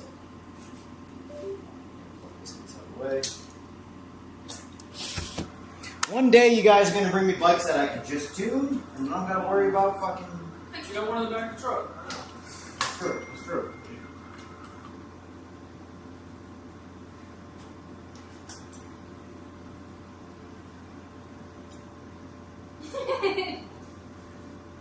Hold on. Don't touch it. Well, I'm gonna get us a channel. I got the keys. Oh, I love fixing bikes when you just don't do anything to fix them. Hold on, though. Let me see something here. You just had a finger right here. I think I know why. I think it actually might be my fault. Oh, did you I guys think hear it that? genuinely might be my fault. Hold on. Hold on. Here's why. Here's why. Here's why. What's the difference? That was a Honda lockbox. And if that Dad, loops wires that aren't supposed to be looped, it puts it in the limbo. you're trying to fuck me over. I was worried. It wasn't my fault. You're full of shit. Alright, so free tool is it? Well, for what it's worth, that's why I unplugged the lockbox. Yeah. Because this harness here can literally loop wires and put the bike in limbo. So I'm like, maybe it's the lockbox. And then when I looked at the lockbox just now, I'm like, oh, that says K. That says K, it doesn't say M. M isn't for Mitsubishi. Mitsubishi is for fucking this ECU because it's a Mitsubishi ECU. You gotta chip down on the Pacifica. That wasn't Pacifica. I did a rant earlier where I showed all the log boxes I had, and in my brain, I left out the Kawasaki one, and I did. I put it away. Look at that. Oh, slick. Now you got a 3 p.m. reason to fucking say this guy sucks. Hold on. Make sure you're good.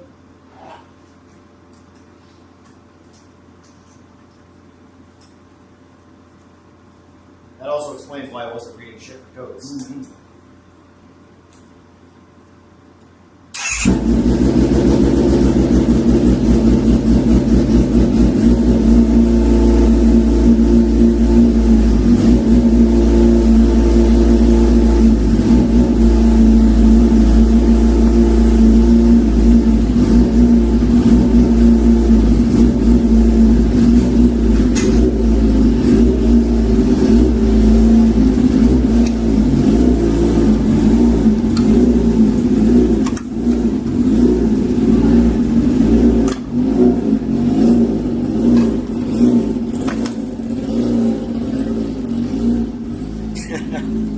Boy, see, here's the thing. Here's what's great, boy. I already did my hotfix. You gave me the keys just in case. What's that? You gave me the keys just in case. Yeah, no, he'll be fine. Unless I'm not. Now it's 100% on him. I rectified my mistake. The rest is on him. I know, that's the one bike I won't touch of his. Yeah. I don't like touching y'all, but I won't touch that. I'd rather touch a Kawasaki than a Yamaha, and it's nothing to do with how good or bad I think the bikes are. It has to do with how temperamental they can be. I know. Very thousand. I won't even like mail flash an ECU for a Yamaha anymore because of how many problems are created on the bench. I get it, but I don't like Yamaha. I prefer, like, if I had to choose between Yamaha or Kawasaki, What do you actually ride? well, well, what- yeah. Well, what did you ride? Whoa, this is kind of fucking I can't Gotcha. All I know is it's a Kawasaki of some sort. I won't blame my bike for the accident, man, but Yeah, I've been there. I'm trying to get back to riding right now. Yeah. Slowly but sure. That's why I went out last night before we came down here. We did some racing and shit, just trying to get back into it. Yeah. And God's like, well, fuck you. We're gonna have your chain pop off, right? To reach your destination.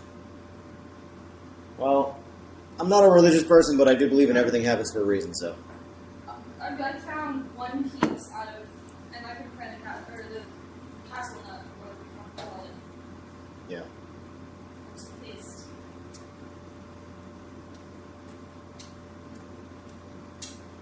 I'm just glad I wasn't rolling down the fucking island or some shit, wherever I shot.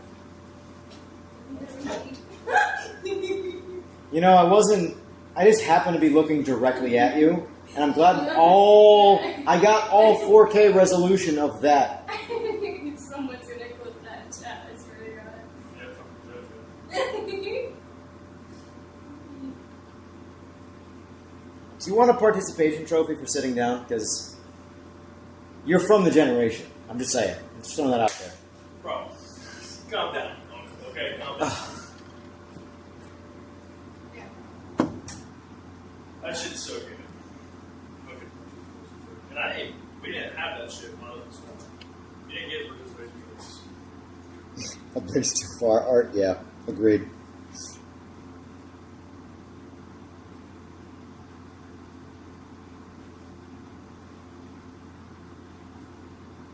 Yeah, actually, that reminds me, Slick, I need to get some Mescalito tonight.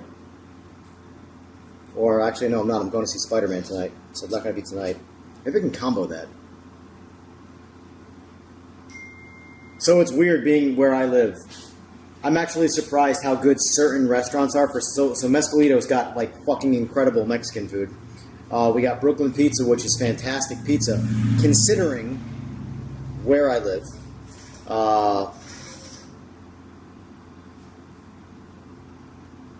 We have a fucking awesome Chinese food place, like hole-in-the-wall Chinese food. That's the best place to get Chinese food.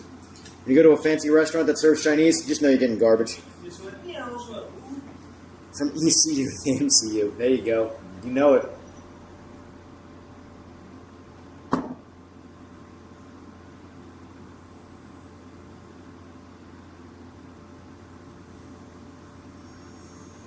Best place to get the squirts. Well, without going into too much detail, Mexican food does not do that to me, Digi. It straightens me out. It levels me out, if you will. I think you can get where I'm going with that. I'm old, after all. I need my daily fiber. Just saying. That is absolutely the worst part about me at my age, is of actually having to pay attention to like key ingredients in food, not from a calorie standpoint and like losing or gaining weight, but from like what do I put in my body so I can be regular. You know what you need to start doing? What? It'll make you feel 10. Do you eat breakfast? Alright, you want to know what my breakfast is? My daily breakfast is right now. It's a Greek yogurt with some genuine fiber put in it every day. Go, whatever you have around here, Walmart, Publix, whatever, or even Amazon. Get a tub of Premier protein powder. I know what to do with vanilla. And then take 2 scoops of that. You have a blender? I do, but I also have shakers, so. Take 2 scoops of that. Put 2 tablespoons of peanut butter. Okay, And put a need a banana. blender for that. And you get a big ass smoothie. It'll fill you up. It's like 40-ish grams of protein, and it has most of the shit you need. And if you eat fiber, you can get like fiber. But here's the thing. So I do everything on a calorie standpoint. But here's the thing though. Like most of those calories are coming from those 2 scoops of peanut butter. Like I love peanut butter, and it's extremely good for you in moderation.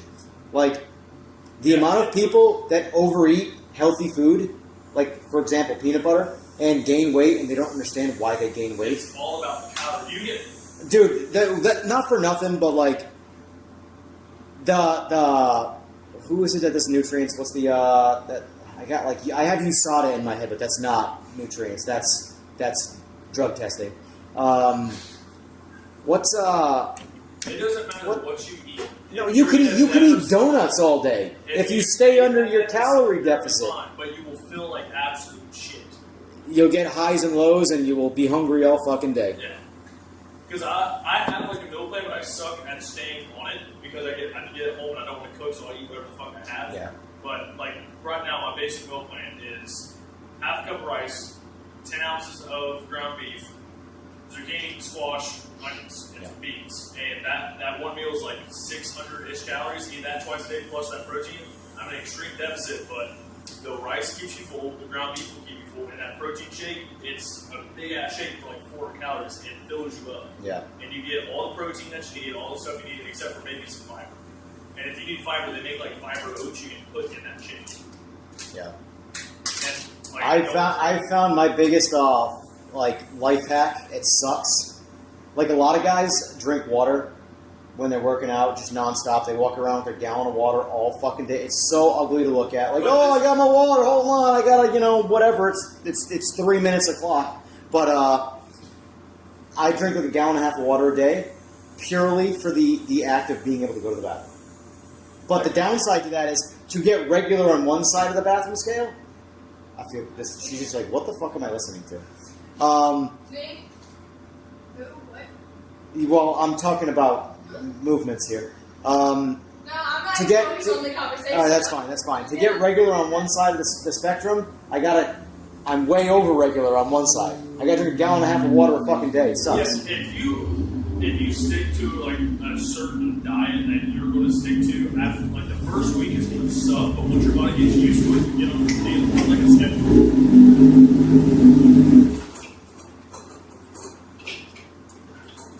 Yeah, here's the thing, Slick. Respectfully, I hard stop disagree on calories are a myth. Calories are the mathematical equation of gaining and losing weight. Not being healthy or unhealthy, but gaining and losing weight. You got to figure out, the hardest part is figuring out what your body is truly burning a day in calories. And then it's plus minus. Once I figured that out, dude, I was dropping 2-3 pounds a week. It was insane. How'd it go? I mean, you're alive, so great start. Last time I saw you, your bike was sideways at 80 miles an hour, so... That's why I was standing in that corner the entire time. I wasn't even part of the conversation. I was watching for you. I've seen how this dude crashes. Why do you think I was so fucking You never know, man. I was racing 15 days after that. What do you think You might have been racing 15 days after that, but you could have been fucking dead fucking 5 minutes after that, too. That's the most confusing, like one of the most confusing videos I've fucking seen. He's literally just going, goes, Gravity. you weren't going that, like you were going decent fast.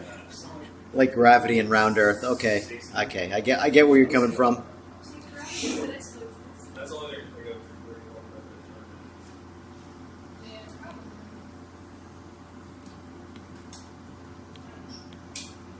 to No, intake balancing gets a whole lot harder and much more tactical when you're actually working out. If you're not working out and you're just living your life, which is how, at the end of the day, how most people are always going to be, you live your life, and the average person doesn't go to the gym. I wish I did, but fuck that. I fucking hate that shit. Calories is how you moderate yourself. I think humble people more than when I was in high school. We worked out every day, and then I didn't work out for a year or two. I went to the gym. I couldn't do nowhere near what I used to do. There's nothing more humble. Well, that's right. You don't have a gear percentage.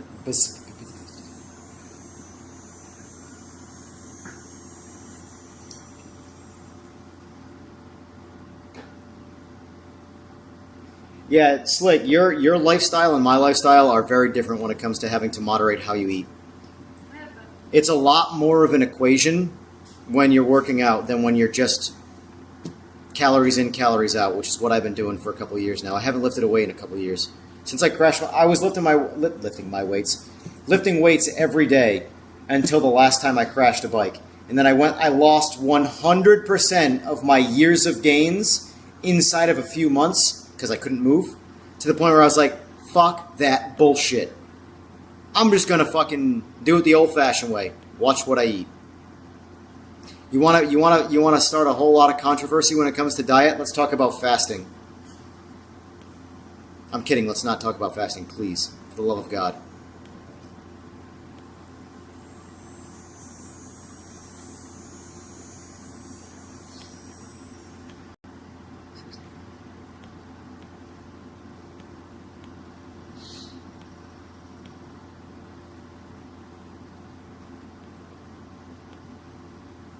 Oh, Cameron, did you clean it out and all that jazz? Or is this bike only ever had MR12 in it, right? I don't know. No. Did you do a pulse to clean it out at all? It was running on 12. The last time you rode the bike, was it on 12? And It was a 12. Okay. Yeah. Then we're good.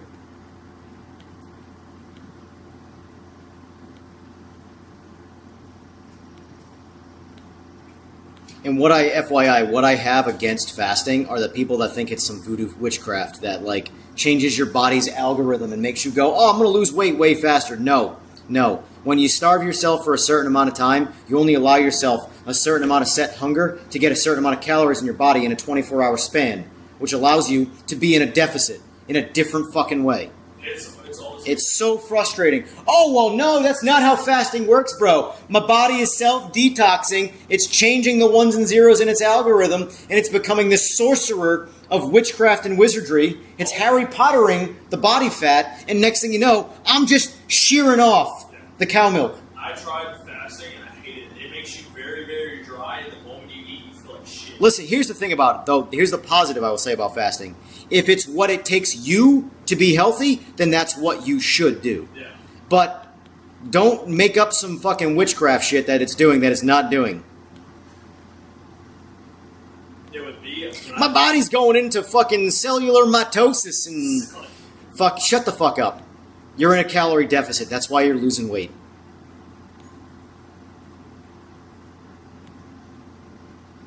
I just got very emotional right there.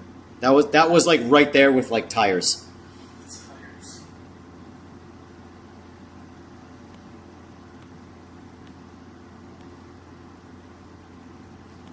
There's an old bit by Dennis Leary that I really, really rationalize with. It's like I wish it was just okay to tell people to just shut the fuck up. Like it was accepted by society.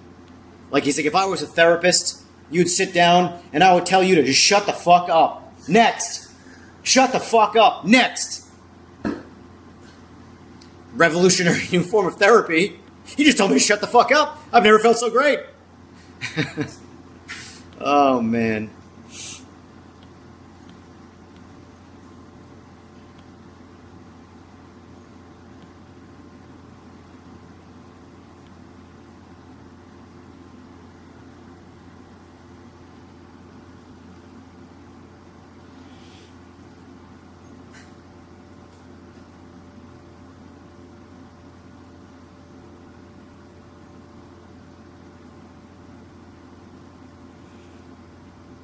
It does feel like fasting in chat is pretty unanimous, which I'm thankful for because I did not feel like having that debate. Like I said, though, if fasting is one of those things that actually works for you to, like, you know, maintain calories and maintain body size, then that's what you should do. No one should tell you you're wrong. But do not spam in chat, in my life chat, that your body has been Dumbledored into fucking some voodoo. And, like... No, we're not doing that. We're not doing that today, boys.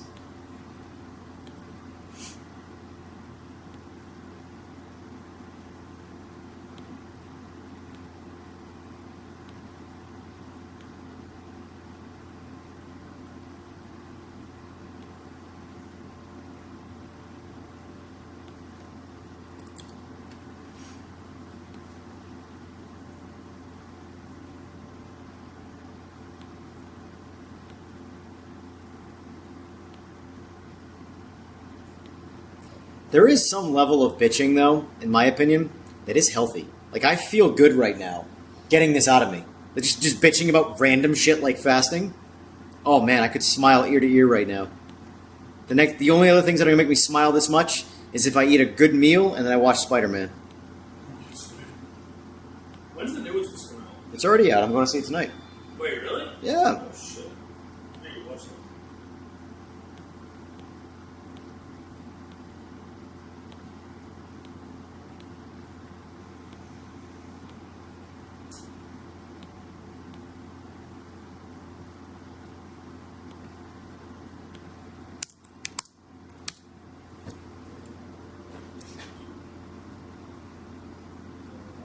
This is definitely a fucking Griswold moment right here. No, you're good. You're good. I'll just move my fucking laptop. It's I fine. can move the wing chop side. It's Put the job against the all the way. Watch your hand, Jesus, Yeah. man. Your hand was right there between the toolbox and the stand, and he was going in full hot. Woo!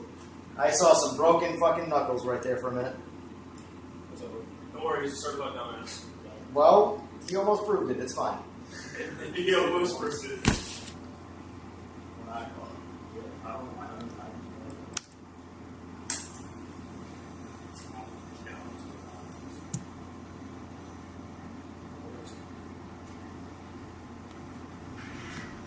Cartagena. Oh, such a good name. I intentionally call him Cartagena. That's how it's spelled. Still.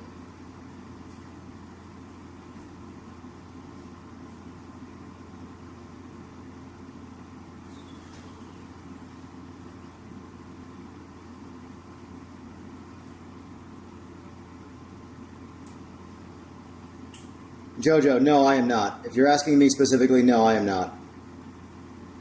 I would be the living, breathing definition of an agnostic, if when it comes to religion. My thing is this. I have no proof to argue your argument, but I also have no proof in your argument. So therefore, I'm going to sit around and wait till I get told what's right. And if that requires dying, then I'll find out then. Until then, I'm going to drink beer.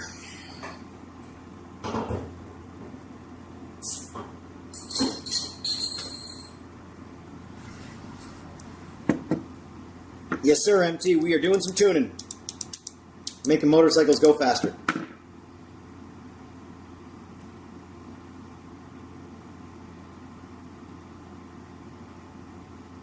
Crystal skulls do have healing powers. Okay, Indy. Teenager that whoops some ass in tights. I'm reading these things like just in the most random orders. Too many cervezas. Listen.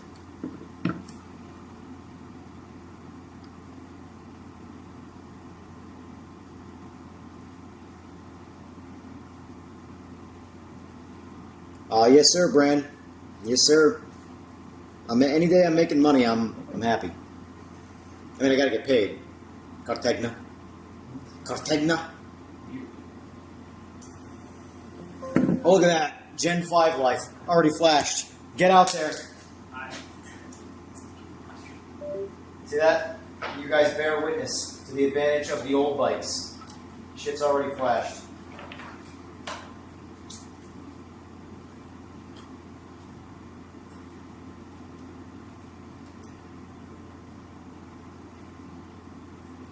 Alright.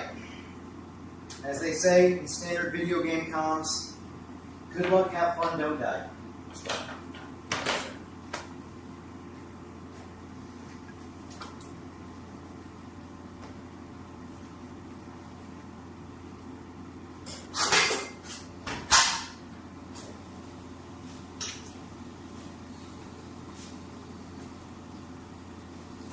Actually, yes, Jojo. I grew up wrestling, and then from wrestling I transitioned to Brazilian Jiu-Jitsu for a while. But that was a long time ago, and my body has since then said fuck no.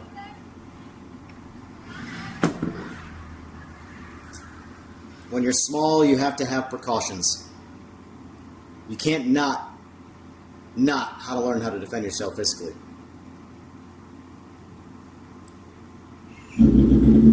I did do some boxing training for a minute, but I never did anything that mattered. Like, box a human being. I only spent time with pads and mitts, just actually doing your typical training stuff, but nothing, again, it's just like racing. Solo laps versus racing a human being. Very different scenario. Still not a boxer, would still get tuned up by someone who only can operate their fists.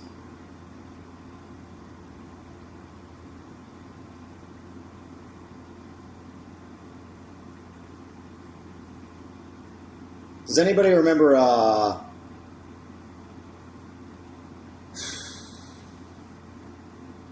an example of what I'm referring to would be Josh Koscheck in UFC.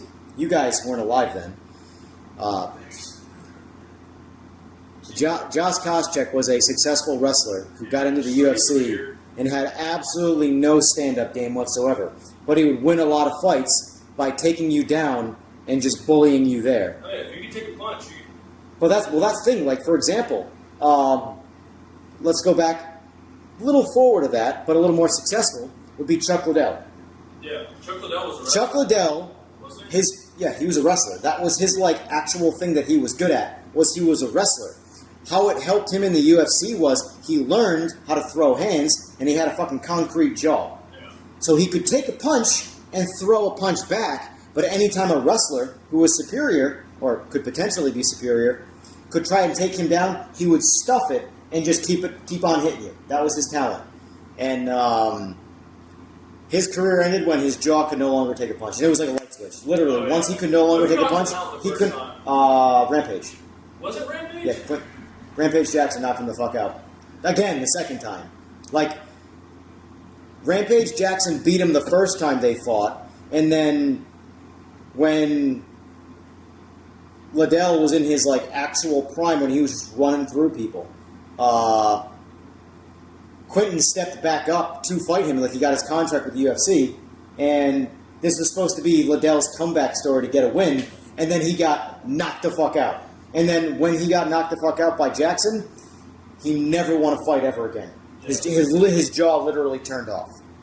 So whatever Rampage did to his jaw in that hit permanently reset his jaw. So that nerve was exposed. He couldn't take a shot. Also, Rampage Jackson is a fucking rock. I would not, dude. If there's one thing I can give credit to Rampage Jackson on, is that the term "stand on business" does not apply any harder to that man. Did you see what he just Like, did on stream? I don't even want to know. I'm sure he killed somebody and got No, away he with it. didn't. So this fucking dude, I guess, was like hitting on his girlfriend or some girl he was with or something. Oh, he definitely killed him. He didn't kill him, but he fucked him up. Dude, Rampage, there's a lot of respect in his lack of reserve. Oh, he just 'Cause no filter. He's literally the type of person where, like, if you respect him, you get it literally right back, and he's a normal person. But he has no, like, he's literally a line. He's I'm a cool, calm, and collected dude. I'm Rampage Jackson. And there's a tiny little line between those personalities. And as soon as you do something to put me over that line, I'm going to kill you. So there is definitely a level of respect in that. There's also you could argue there's a level of respect in being reserved and not resorting to that right away. But at the same time, by this juncture, you should know who that man is. Yeah. And hey, I'm going to approach this dude either A, ready to fight him to the death because I'm going to offend him, or hey, Mr. Jackson, just wanted to let you know I'm a big fan of yours. You broke a lot of faces in your day. Can I get an autograph? There's only two ways to approach him. Yeah. Ready to die or kill him, or, hey, I want to be this man's best friend, but nothing in between. I guess he was messing with his girl or something, and I give him props. He was like, "Hey man, she's with me. Stop messing with her or something." And he like poked him in the chest, and went, "Boom!" Yeah. And that was it. And hit him, walked away. I do. Here's the On thing. the street. This is where I really would love to, again, going back to that psychology thing and wanting to study the male ego. Like, that would be my next real hobby, because I'm fascinated by how men just react to things. Rampage is a brain I would love to study if I understood how to study a brain. You know? If you can dodge a wrench, it's true. Surprise 45. Oh, man.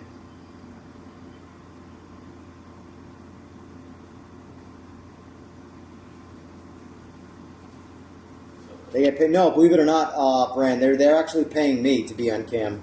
I got a hustle going on right now. These guys come here, I talk shit to them, they give me money, and I hit some keys on a keyboard. It's a total fucking scam, but I got it nailed. It's called UFC because rolling full laughing mistake. There's a lot of aspects of the UFC I fucking hate. But I respect everything that happens inside the octagon. Everything on the outside I think is fucking stupid. Tito Ortiz was a wrestler too. Yes, he was.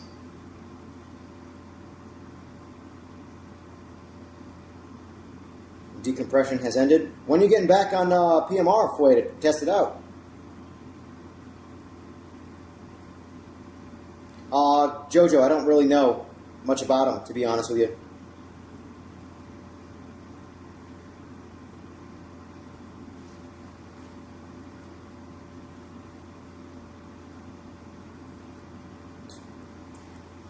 Yeah, admittedly, here's the thing about John Jones. He could be the GOAT. I am very 50-50 on that. Like, there's always, like, again, I assume the middle ground always when there's a heavy debate about one side or the other. I don't really like to be tribal unless I know I'm right. Like again, 2 plus 2 I know equals 4. So you can't tell me it's 5. I draw my line right there. But against like guys like John Jones, I was alive and present and watched it happen literally live when John Jones made his debut in the UFC. And he fought Matt, the deaf guy. What's Matt's? Does anybody know? Chat, what's his name? Which, by the way, they made a movie about. I was actually thought was an incredible human being. The deaf UFC fighter, his name was Matt. I forgot his last name, though. But John Jones made his debut against him. And the thing is, the guy Matt was motherfucker was tough. He was a tough human being. And John Jones ran through him like he was paper. And he ended up, John Jones lost the fight because he got DQ'd from a 12-6 elbow. But I remember watching that live and going, holy shit, this John Jones dude made a badass dude. It reminded me of when the science teacher or math teacher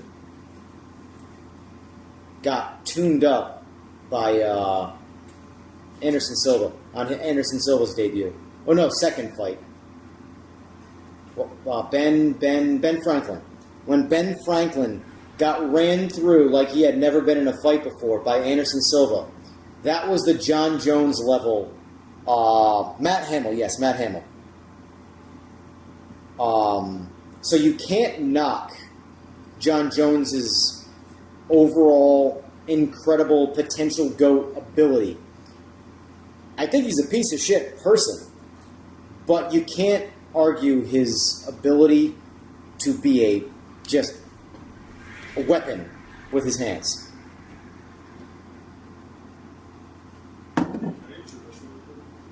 This side of the house.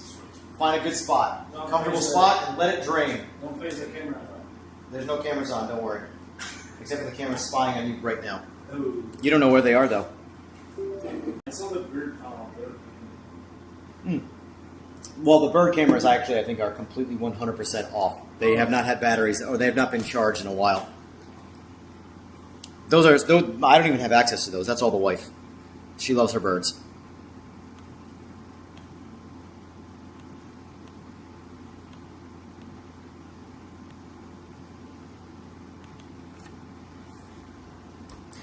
John Jones, you think is the eye poke king? I don't know. I would raise you a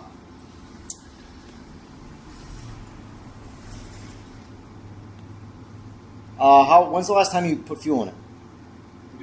Like, how full is that?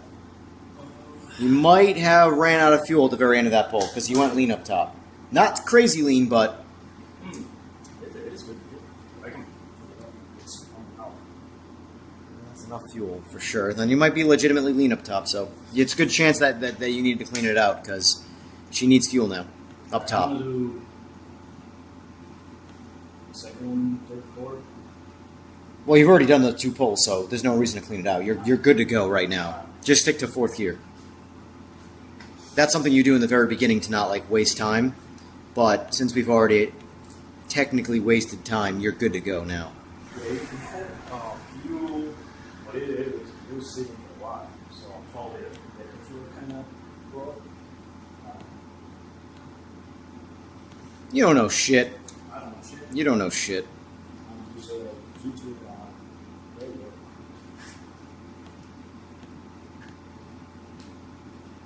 What's the dude who just fought that ran through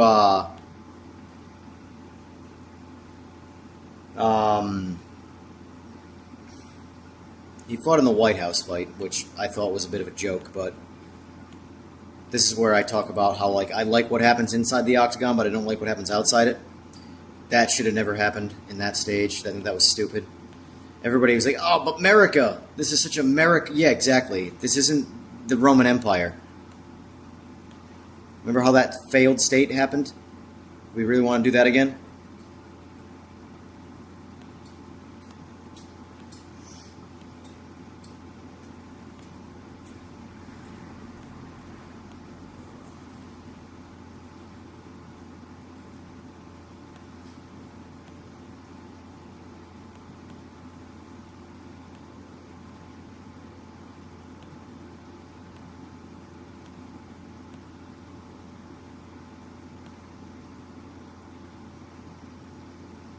I really didn't go crazy lean. Not bad. It's a lot of the rev limiter factored into that.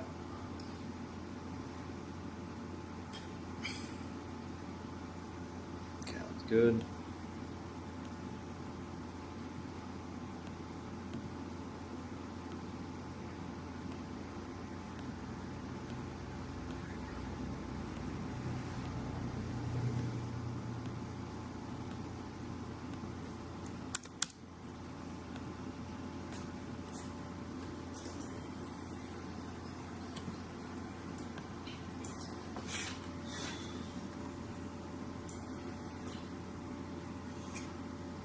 Yeah, admittedly, Slick, I'm on the side of, like, I don't love or hate the dude. I just think he's a retard. Like,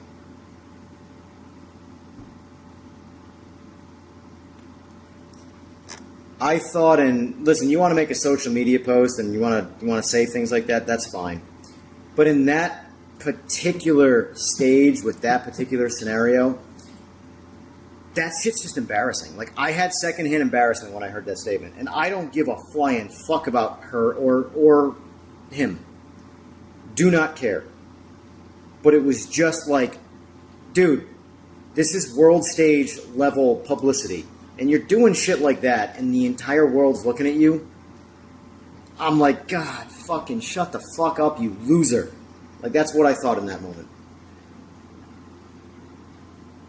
And I don't give a shit about who he said it to either. He got himself the attention he wanted, without a doubt. Without a fucking doubt. Like, that was just, like, global level ignorance right there.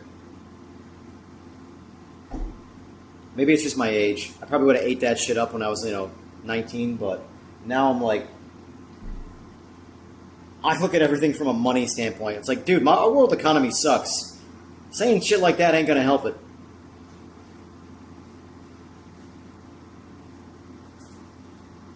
Northeast misses me? Well, thank you, Reese. I appreciate that. I'd love to say I miss the Northeast, but fuck that place. You're welcome to come down here, though.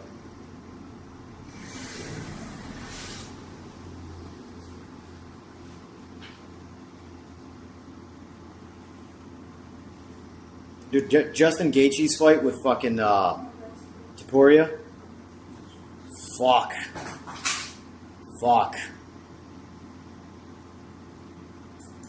That's a warrior human being in my brain. But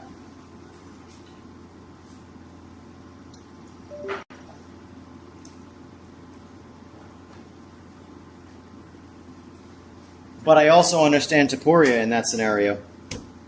Because I've been in that same exact mental state of, I beat somebody who beat you, I'm not worried about you. And then you sleep on that person and you lose to that person. I do genuinely believe if Taporia got a rematch, Taporia would win that fight. I do believe Taporia is a better fighter, but I believed he absolutely slept on Gaethje in that fight because he ran through guys that beat him. So he thought, this is going to be an easy fight. And he slept, and guess what? By the time he realized that he actually needed to bang with this dude and actually put him down, he couldn't see anymore. The fight was over. So, but that being said, though, Gaethje's a badass. Do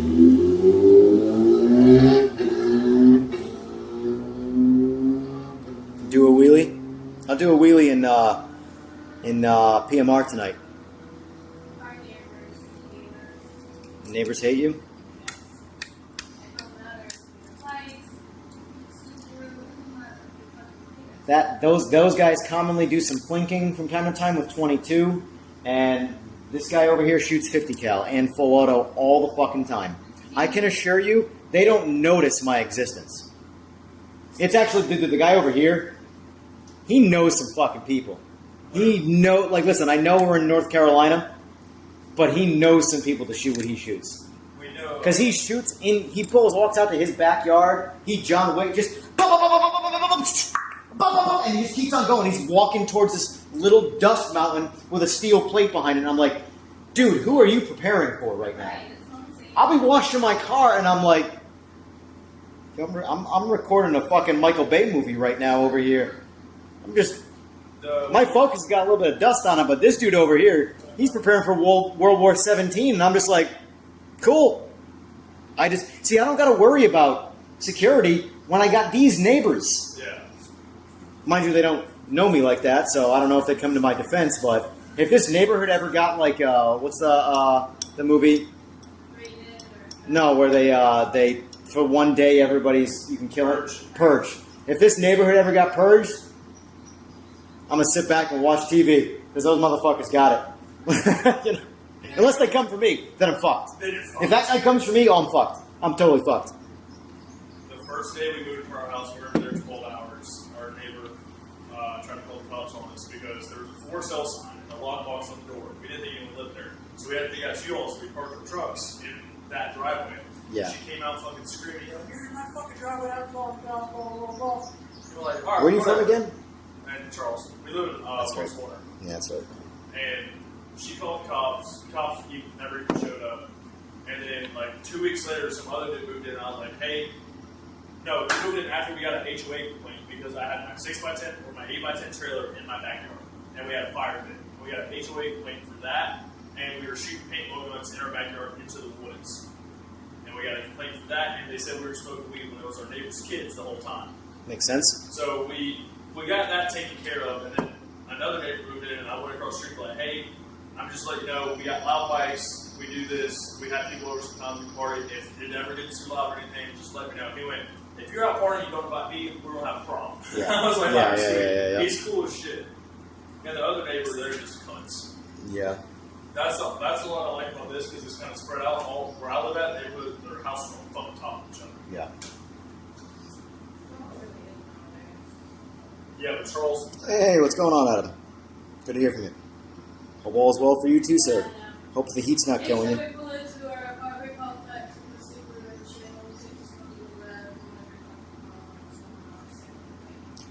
Temp right now is, what is the 89? That's a beautiful day for me.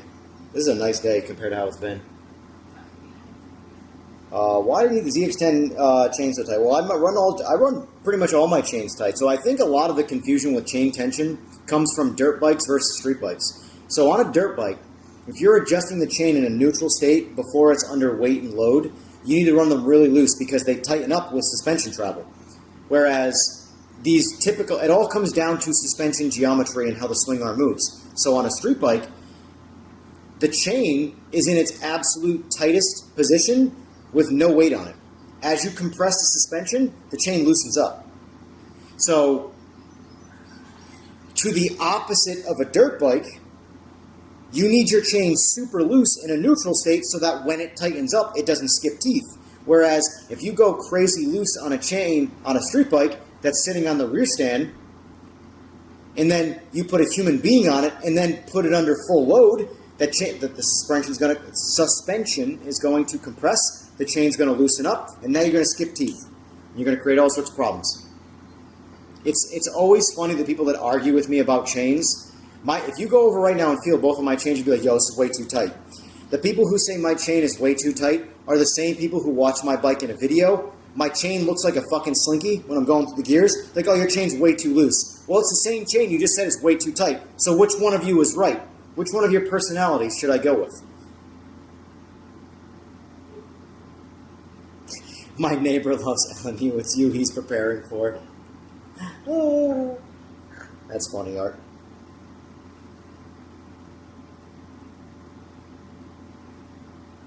Always say this coming from both worlds. Unfortunately, Adam, people don't like to listen. That's the reality of it. It's frustrating, but it is what it is.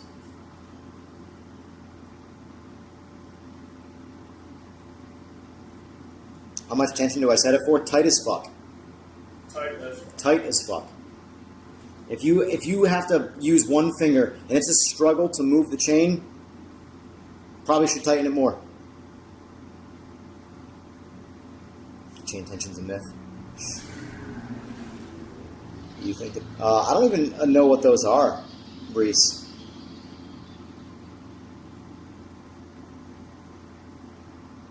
I think the price difference is worth the extra weight over cores. What's a spuff wheel? I don't know what the fuck a spuff wheel is. I've never even heard of that. Is that a new wheel?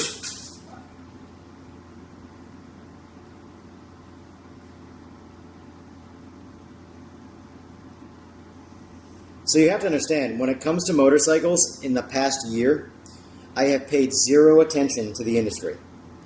I don't know who the fastest guy is. I'm sure it's fucking Simagic. But I don't know who's doing what. I just found out last week Artie's got a motor. I don't fucking know. Spuff wheels, if they're as reputable as their name sounds, probably would never buy it. But maybe they're good wheels. I don't fucking know.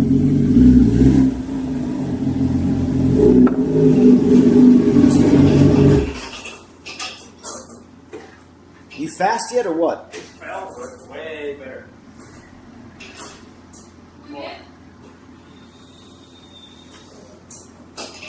See, this is where I'm going to sell myself short and be like, you're feeling placebo. Yes, we're cleaning it up the tune, but it was not like, holy fuck, way the fuck off, for you to be like, holy shit, it feels like a whole new bike. It was way better. We're talking about 1 horsepower right now. Placebo is a motherfucker. Your brain, the human brain will go, I could literally be uploading nothing. I could be changing absolutely nothing and tell you it's getting faster, and your brain goes, yup, he's right, this bike is way faster. Placebo's a crazy thing. Yeah. I am changing things, but just know, like, you're in that, like, right there in that cusp of, like, chasing the last couple horsepower. Yeah. In that last couple horsepower, your brain cannot feel it. 100%. Yeah. On. Now, the difference between your bike pre-tune and where we're going is half mile side by side versus half mile, I got a bike length. That's it. That's this level of tuning. So, but that's where the records are.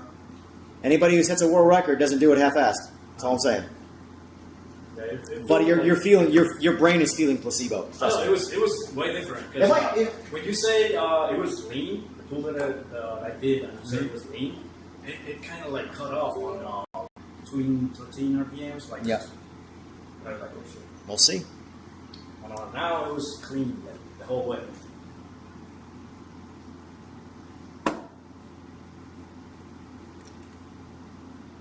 They're a new company, pretty sure they're reselling Taiwanese mass-produced wheels. Street Cartel was pushing them. Yeah, I would buy carbon. What Adam said, save your time and money and buy carbon. Do it once. Or don't do it at all. Like, that's the reality. You either buy the best or you don't buy anything at all. That is my forever opinion in performance. Why would you ever half-step in something when you can full-step and get everything you can and then never think about that decision ever again? If you buy, say, even a Core Moto, and I like Core Moto wheels, but let's just say you buy a Core Moto wheel instead of a carbon wheel. You are forever going to think about in the back of your brain as a little excuse, what happens if I had bought carbon wheels? Buy once, cry once. Exactly, Reese. Thank you. Just buy the right wheels. Buy the carbons.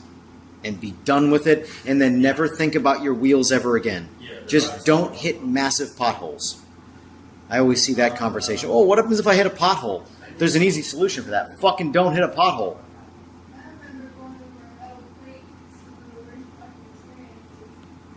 Even still, though, like, just, like, use your eyes, watch where you're riding, and don't... I'm not. Even still, a metal plate's not a pothole. I wouldn't be worried about a metal plate. But carbon wheels are strong as fuck. If they're not like, I can assure you, these wheels would not get a DOT approval if they were fragile like that. Carbon wheels are the only wheels I would ever buy moving forward, regardless of what the industry tells me I should or should not be worried about. But it's really just comes down to people will look for any possible excuse to not spend money, and carbon wheels are the most expensive wheels. Which, you know, I understand that. And if you'd be like, yeah, I can't afford them, hey, you know what, I get it. I fully get it. That makes sense to me. No argument there from me. Carbon wheels are expensive as fuck. But don't, like, you know, find excuses for why carbon is inferior to something aluminum. Because I can assure you it's not. I'm sure carbon is a lot more. I'm not talking to you. I'm talking to, like, in general, like, speaking. I do that a lot. I preach, and it's not to any particular person. It's to the anybody who wants to fucking listen. I was speaking out loud too. Stop.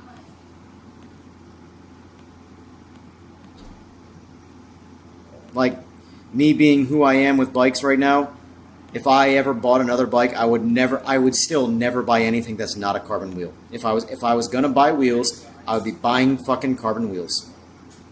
That's where the performance is.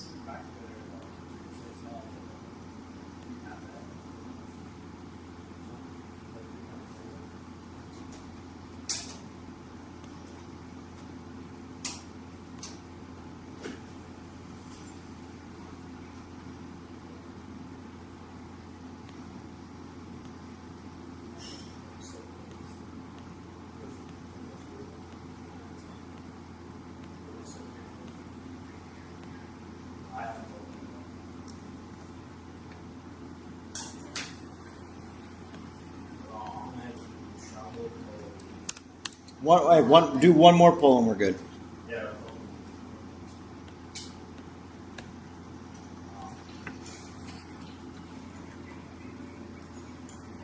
Do I believe that carbon has a shelf life?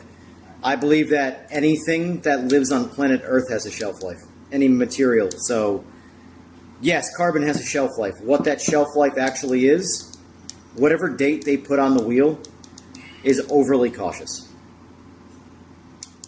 The only dates that I really use with a grain of salt is fucking milk. Other than that, every expiry date can go fuck itself. Because milk is the only thing on the fucking planet that when I get within like fucking 5 days of that date, every time I crack it open, I go, we're still good. Milk is the only thing that's broken that barrier. Everything else, oh, we're 10 days. I got like 6 years past this date. We're good. Nothing else. Just milk. Milk is the only thing I respect with that date. I don't know how milk pulled that off, but I really don't.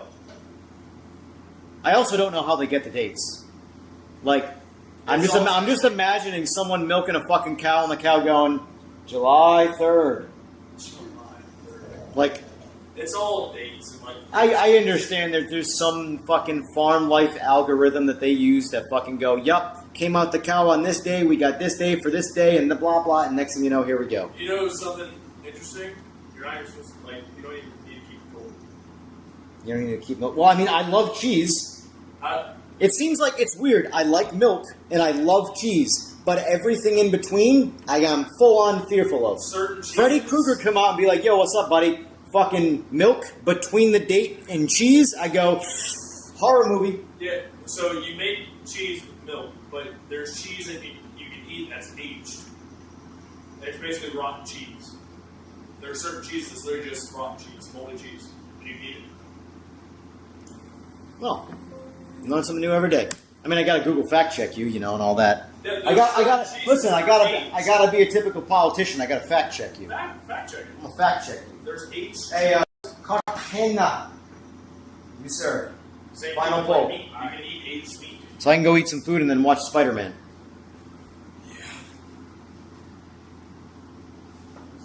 People will say mold expires. So Yeah, I'm tired. But you can eat moldy. It makes no. I don't know. there's definitely molds you can't eat. Oh yeah. I would not just go around eating mold.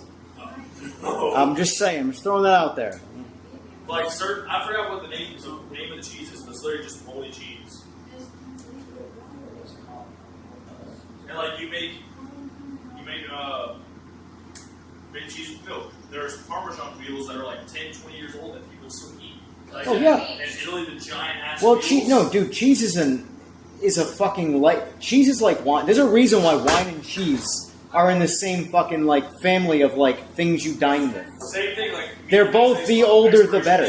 But you can dry Why? aged meat. Although people always say aged like a fine wine. Why does no one ever say aged like a fine cheese? Because I'm gonna tell you this: if I had to pick a fine cheese or a fine wine, I'm going 10 out of 10 to the cheese. Oh yeah. So like, oh, this look at so and so. They aged like a fine cheese. I'd be like, really? You're right. But if they said they aged like a fine wine, I'd be like, yeah, whatever. They all do. They all age like fine wine. Where's the fine cheese at? I work weddings, and for some reason, cheese at weddings is a big thing. I work one wedding where they Cheese is spent, big everywhere. I love They fucking went cheese, like man. they spent $3 or $4 on those giant plates of cheese. I know American cheddar, fucking like Parmesan pepper jack. Things I didn't even know how to fucking. What's your pronounce. default sandwich cheese?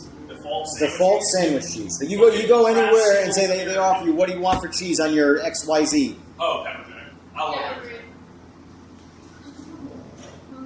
I agree on that. Pepper jack is fucking. And it was always. I did not. Full stop. Did not expect you to say. I thought you were going to say American cheese, and I was going to slap you. So, like, Instead, you got a growing up, handshake. Anytime we had cheese in the house, it was always American cheese. But if I go to, like, say I went to Subway right now and say, what cheese you want? Pepper jack. I had pepper jack. Dude, it's the way to go. I love Pepper cheese, jack. but that is my default sandwich cheese. Anytime I can get it. Anytime someone says American cheese, I'm like, Yeah. motherfucker. haven't had pepper. American cheese works on two things: hamburgers and snacks with potato chips. That's about fucking where all good American cheese is good for. But when you say, "Oh, I want American cheese on my like Italian fucking sub," and Suck my ass. exactly. Yeah, pepper Man, pepper jack. there's hope for youth after all. I'm rejuvenated in the participation trophy generation. Maybe they're not hopeless after all. Maybe by the time I'm 90, the president of the United States won't be fucking totally raping me.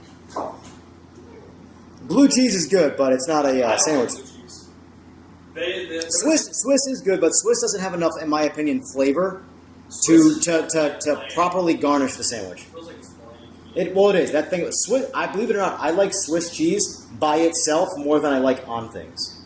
Agreed. Like I can eat Swiss cheese by itself and love every second of it. I put it on a sandwich and I go, "Is there cheese on this?" I can't tell. I had this cheese. It was like a red wine goat cheese thing. I don't know. It was basically goat cheese and it was like mixed with red wine or some shit. And it's like butter. Yeah, Put that shit on a fucking club cracker. yeah, Oh my god. Yeah. It is amazing. But like a block is like $30. yeah. I know how I'm getting old. Where like a cheat night for like my calories and stuff is like just like a charcuterie board of cheese and some wine, and I'm like, "Yep, I'm old as fuck, and I don't give a shit anymore."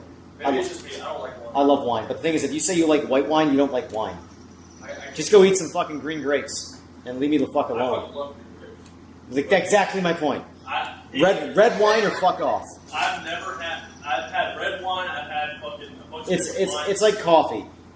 It's one of those things where like out of nowhere you get to a certain age and you just go, "Oh, I like this now." That's how coffee. I fucking despise coffee. Was the most disgusting thing you could ever put near me as a child. And then one day I went, I can't live without having a coffee at least 3 times a day. Mine, how I was onions. I grew up, I hated fucking onions. For some reason, one day I was like, I love them. Yeah, I love them. yeah. Damn, I'm hungry now. I am hungry. You know what the worst part about cheese, and if we're gonna go back to movements here, but like obviously I need fiber in my diet, and I love cheese. I love the thing that does the polar opposite of fiber. Fuck. My girlfriend's lactose intolerant, and she will fuck up a bowl of I would kill to be lactose intolerant, She's like, because at least I would go to the bathroom eating the best shit on the planet. she's lactose intolerant. Her favorite food is fucking mac and cheese. Like I need, if I'm gonna eat cheese, I also need a fucking plunger. Like these are two things that go hand in hand for me. A fucking smorgasbord of cheese with a plunger next to it for the after effects. Just saying. Yeah, but there's cheese out there that tastes like shit, but I've had some from working weddings where it's made, and I'm not a big cheese person. My brother, The you give him a fucking block cheese. of I love cheese, he'll cheese. eat it by himself. I'm eating some fucking cheese tonight. I'm going to see Spider-Man with a charcuterie board of cheese. You're gonna eat your popcorn, you eat your Twizzlers. I'm gonna have fucking cheese. Shoot, and put some fucking salami. Oof, oof. What's your ethnicity? What's your by the closest thing to what would you call yourself? Technically, I'm white native here. My mom's native here. Well, white is a thing. You're English. You're something. White is just like me. My dominant ethnicity is Italian. But I have Crow Indian or Native American, whatever the fuck. I don't give a fuck. It doesn't matter to me. I have Crow in me. I've got Italian. Mostly, my dominant ethnicity is Italian. I have English. I have no idea. I'm white, and I know. There was a fourth one in there. So here's the thing: if you do I want to say I did my blood test and I knew every bit, but there's still 4 major ones there.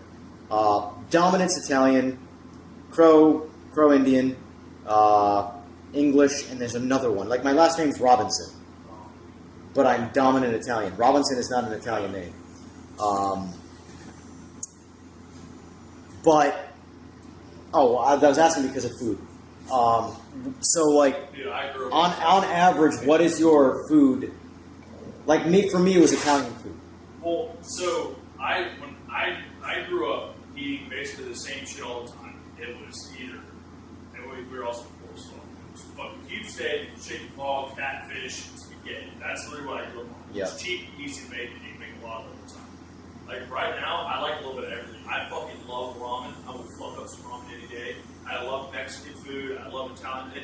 It's a little bit of everything. But I grew up eating. Have you ever had authentic ramen? Authentic ramen?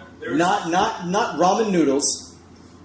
Fun fact: what's ramyun actually called ethnically? No, Like, how do you pronounce ramen? Ramen is it's the whitewash version. exactly. It's the whitewash version. Ramyun. Ramyun? Ramyun.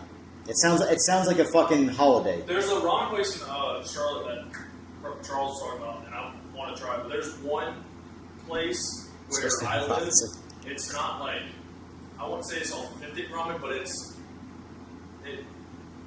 kind of is, but kind of isn't. Yeah. You ain't going to get an authentic Well, ramen unless you're in. We had a place up north when I lived there called House of Wu, and they would give you authentic ramen. Like dude, when you have like the ramen packs are fantastic if you're on a budget. Yeah, right. You can eat so much. They're horrible for you, but you can eat so much for no money, and they're delicious. They're absolutely incredible. But like, when you ever have go to someone's house and have a homemade ramen, or go to a restaurant that makes authentic noodles with ramen, or as ramen. It's like, I can never have those packs of garbage ever again. It's so good. I started learning, after I found out Mr. Japan, I ate it all the time. And I started to figure out how to, make my own just with, the cheap way. But I would buy, kimchi, just in instant ramen noodle packets, put shit in it, make, a broth, and it's so fucking good. Yeah. And it makes me, anytime I eat just regular ramen, I'm like, fuck. Yeah. And the thing is, I could still, but for me to enjoy ramen right now, I'd have to have, 6 of them. I'd have to feel like I had, a real sustenance. I'll show you. Did you ever, this might be weird, but this is a long time ago. Did you ever see the digestive differences between the processed...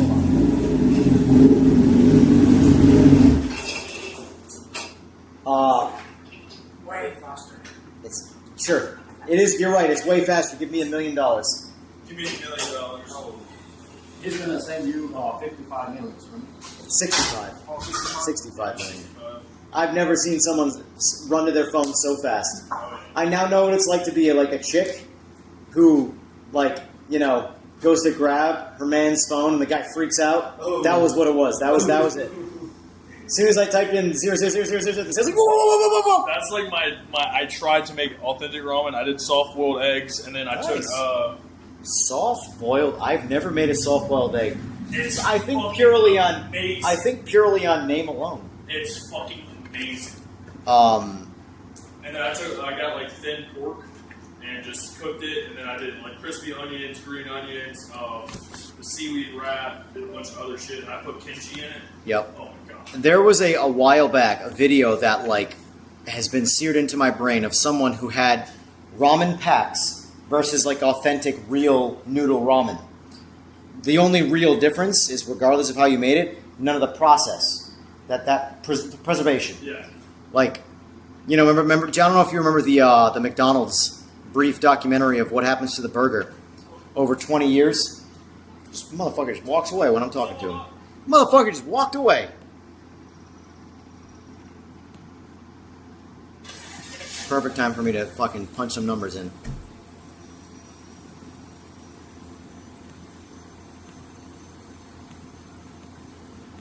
And Chad, this is also to you guys too, so feel free to chime in. Hey, what's the door open? What's the door open?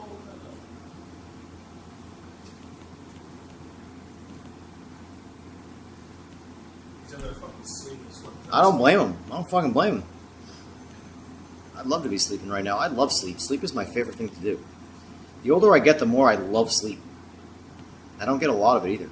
Yeah, we'll go fucking. It's weird. The older I get, I'm tired 24/7, but I can't sleep 24/7. So I'll go to bed, Lincoln. I'm going to get 57 hours of sleep tonight, and I wake up 3 hours later and go, well, I'm up. I'm so glad I'm not that point yet. Like, what's that, Friday? Yesterday I woke up at 4 a.m., went to work, worked all day, drove here. We didn't go to bed until like 2, woke up at 8, and drove here. Yeah.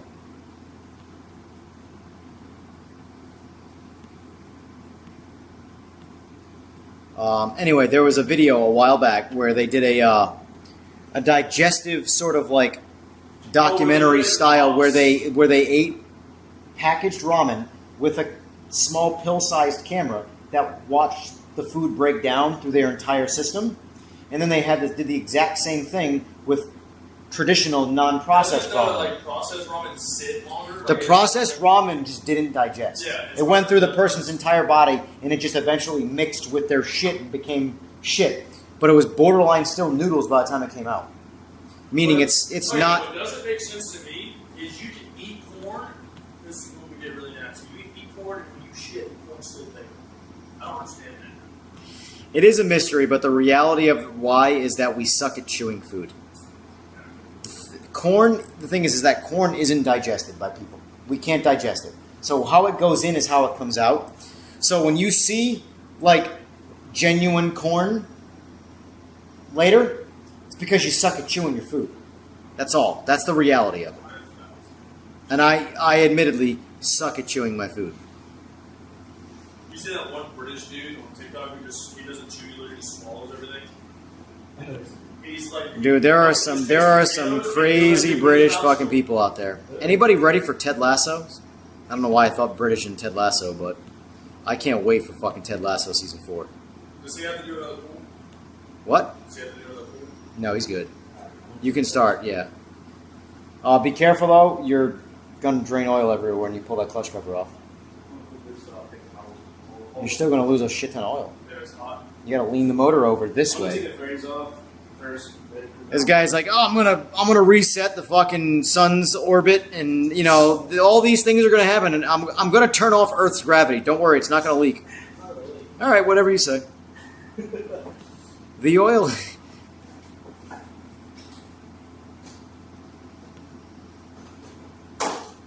Oh, you just turn a little bit and pop out. So, what is your actual plan though? Since you can't use your bike right now, when you remove what you're about to remove, your bike is now useless We again. have a spare part in Charlotte. You just forgot to bring it, right? What? Broke has it? Yeah. The bolt. Gavin was supposed to be here. Bolt. Fucking Gavin, that lazy Yeah, he didn't tell motherfucker. us that he had the bolt and it was supposed to come to you. We literally left like 30, 45 minutes away. He's like, hey, can y'all do me a favor? Can you use the clutch bolt? Like, if you would have said something right as we left, I would have just turned around and grabbed the bolt for you. I'm that guy that would have been fucking pissed off right there. You like, if you ask me right now, like, no offense, I like you, but if you ask me right now to take my bike apart to give you a part so we can tune it, I would be like, come back when your bike's ready to be tuned. I'm not fucking touching my shit. That's not my bike, it's his bike. I'm just saying, He thought you were talking about something with the clutch lever. I was like, Scott, he's talking about your clutch. Yeah. And he was like, well, fuck it. Oh, well, we're already here. And you're staying at Airbnb with us, aren't you? Oh, no. I want to say he's got a chick with him. He is staying separate. This ain't a boys' night out. He's got a woman. yeah, that's what I call my fucking girlfriend's in Mexico right now. You going to the mall? You know? I don't don't remember the last time I saw a 20-year-old chick.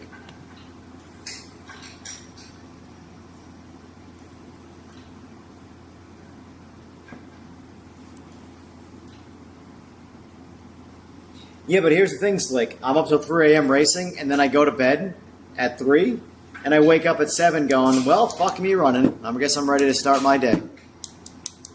And then I debate for 4 hours if I should stream at 11.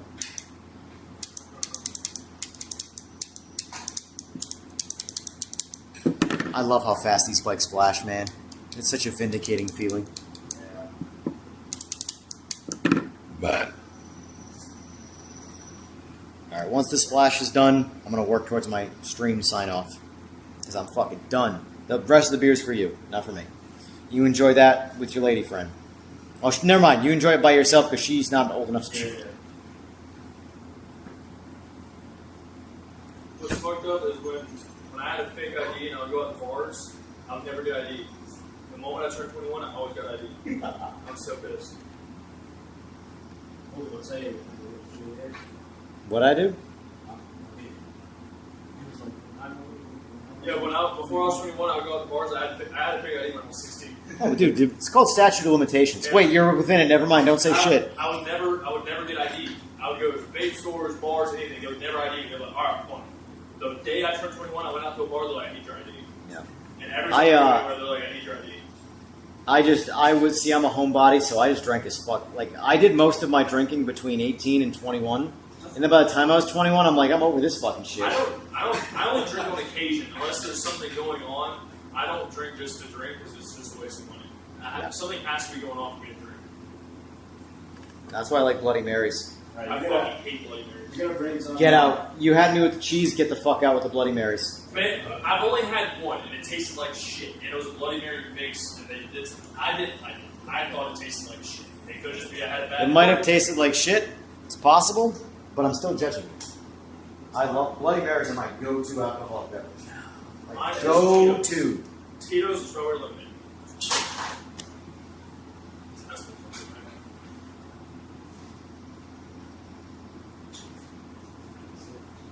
Oh, all right. Let me take all this shit off here.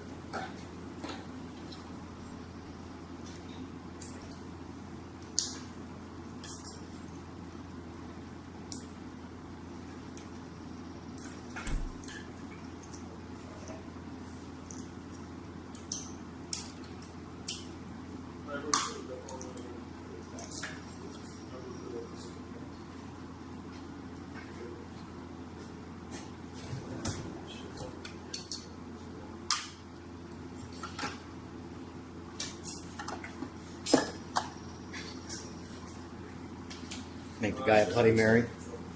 Dude, my default Bloody Marys are actually nothing even special. They're just Clamato juice. Believe it or not, Clamato juice is the best mix without actually creating a mix. Like if you just want to have a juice that you drink independently, but that you also simultaneously can mix with vodka to make a Bloody Mary, Clamato juice is where it's at. Clamato juice was the default flight. Like if you were to catch a plane and get a Bloody Mary, Clamato juice is what you would get. And I've had a lot of different Bloody Marys, and there's a lot of good mixes out there, but none of the mixes because you need the vodka to thin them out, so they become not sludgy, but they become more like an actual drink. But Clamato juice just works. Fucking, they got that recipe dialed in.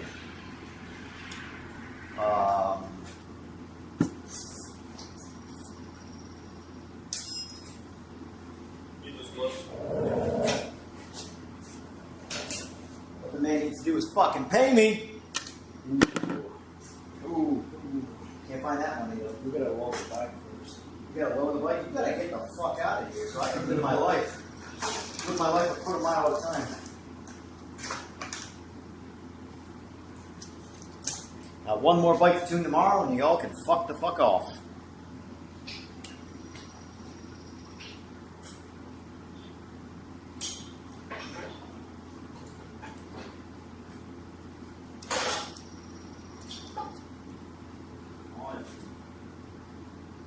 No oil, I'm so smart. It's alright to gamble with someone's floors that aren't yours, but God forbid. Use the one that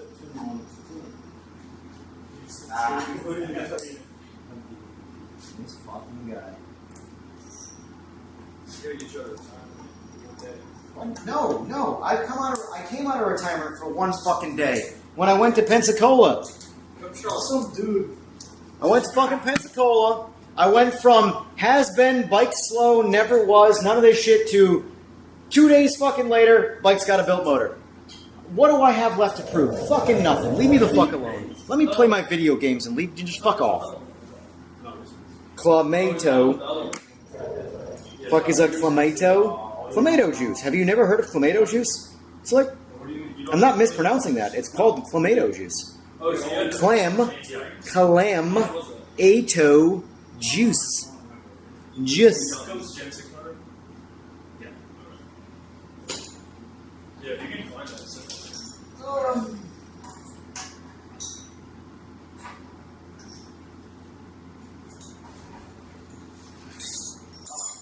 Fucking chain.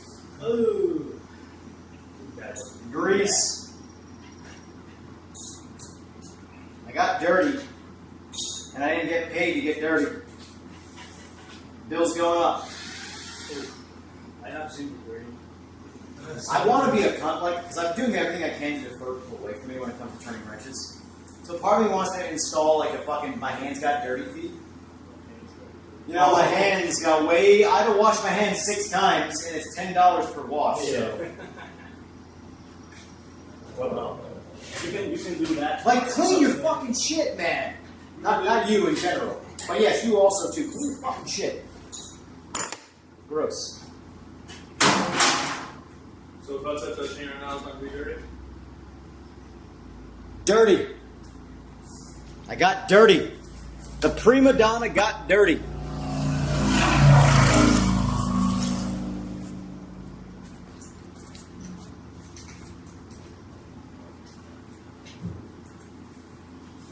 Oh. Alright, all that's gone. You are good to go.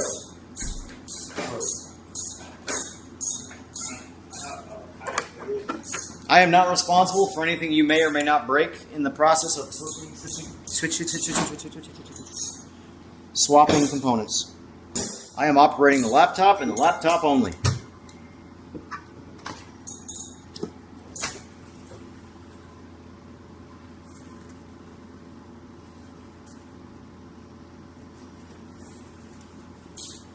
Alright, well, I've never heard it said any other way, so what's the right way to say it? Oh, you're saying it's clamato juice? Clamato? That does not sound like the way a Mexican would... Hey! Hold on. We got an authentic. Come here. What? Come here, contact now. That's kind of racist. That's not racist. That's pure blood. Is it clamato or clamato? Clamato. Clamato? Fuck off. Nobody cares. What?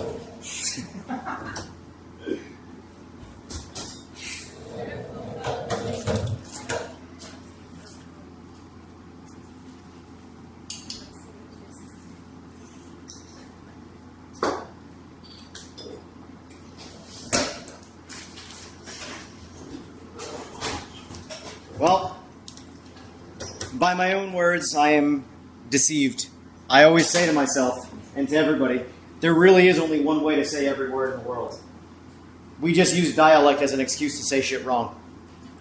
So it's clamato. I'm going to say it. Here's the thing, though. If I'm going to be corrected, and it's called clamato, I'm going to say it with that emphasis every single time. It's clamato. Can I get some clamato juice with my Tito's? How do you say Tito's? Is there a special way to say that, or is Tito's fine? Tito's. Tito? Oh, it's like with a D. Yeah. Tito's. Tito's. Tito's and clamato juice. I do. I admit. Legitimately. So you're Italian, you say certain wines a certain way and certain things a certain way? Or no, what is it? Pasta? You say pasta certain ways? Pasta? Yeah. Well, it depends. What? Because Italians, like, if you say pasta one way, Well, no. The one thing I know that like real Italians get really upset about is instead of saying gravy, you say sauce. I say sauce. I don't give a shit. But like, There's a difference between gravy and sauce. Well, I know. I most human beings, gravy is a different thing from sauce. Yeah. But in the Italian world, when you want more sauce, when you want more gravy, You say sauce. it's no. Sorry, I said it right the first time. When you want more sauce, you say, "I want more gravy." So your red tomato mix sauce, tomato sauce, however you make your own shit, or whatever, it's called gravy. Gravy is the authentic way to say it. It's stupid. I think of gravy. It is stupid, but it is the authentic. You know? That means you should also pronounce tomato that way. That might be true. Tomato. Give me a tomato. Sounds very posh, and I don't like it. Well, I'm just saying. Hey, Alex, how do you say clamato? How do you say it? How do you say tomato? Say it again? Tomate. Tomate. Well, now you're just putting different letters in there. There's an O at the end, not an AY. I get it, but like if you but I'm saying if you were to take the Spanish pronunciation and make it English, how would you say it? Tomato. But so tomato, so that's just how you say it. Like, So anybody who says tomato is just wrong by that standard, correct? if you were trying to say. So when people say tomato, so is it tomato? Is that the right way to say the word? Don't fall back now. Stand on business. Stand on You this. said yeah. Tomato? Yeah. Like. No, not in Spanish. I stand on the whole. There is only one way to say every single word in the world. Dialect is when people say, "Oh, he's from Texas." That's just how they talk. No, they talk wrong. Like that's the truth. That's how I look at things. So like if you have an accent, you just have an excuse for saying shit wrong. So if tomato or if tomato is pronounced tomato, then that's how you fucking say it, and that's the end of the conversation. I'm officially converted, guys. So what about I'm a tomato. British people when they say wata? Water, they can kill themselves. They can go drown in some water. For all I give a fuck. It's wata, not water. Let's call. Oh man. Mexico didn't. Well, who invented tomatoes then? No shit. I mean, All right. Here's the thing. Humans didn't invent shit. That's not artificial. Humans discover. Who discovered the first tomato? I want to know who named like the. I can't say fruits and tomato stuff, because without you have, fucking like, emphasizing banana and strawberries and stuff, but then you have orange. Just orange. What makes it orange and orange is orange. Well, like blueberries. Blueberries are blue. Listen, if we're gonna have a Who knew what conversation, time it was when they made the first claw? bro, you are asking me questions that I don't have the answers to. Google doesn't have the answers to. You freeze hot sauce, Oh, it's still hot. whoever said tomatoes were found by Mexicans is somewhat right. Is what? Is somewhat right. Well, no. Whoever said what was what. Tomatoes were first grown in the wild in the Andes Mountains of South America and were later domesticated by the indigenous people, including the Aztecs and Mayans. Yeah. You say in Mexico? Yeah. So according to her Google search, the Mayans in Mexico say you're wrong. I don't know. I haven't Googled shit. I'm just going by what she said versus what you said. Spanish explorers, notably, you gotta sit up. Thank you. Discovered the cultivated plant in Mexico in 1519 and brought them back to Europe. So here's what pisses me off about him. He's the only person to trust when it comes to how you pronounce something in Spanish, and then when he says it under his breath, and I can't hear shit. So it's still a fucking complete and total mystery to me.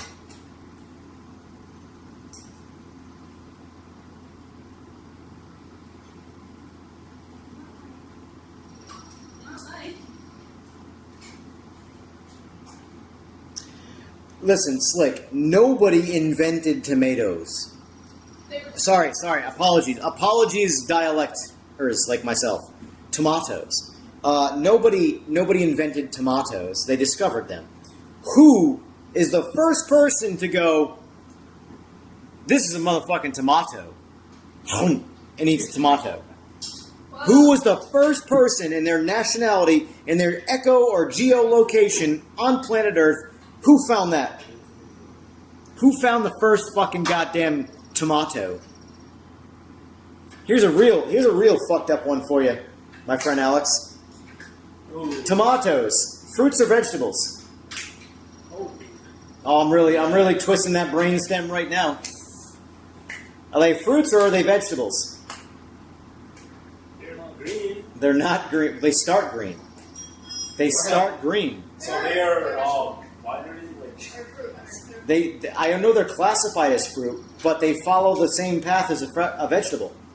To answer your previous question, no single person discovered that tomatoes are edible. Instead, indigenous people in South and Central America, including the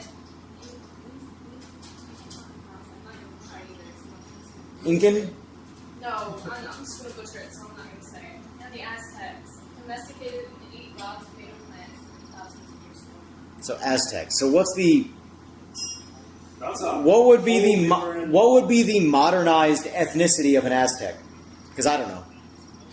Not a history major, so It's some more like Mexico area.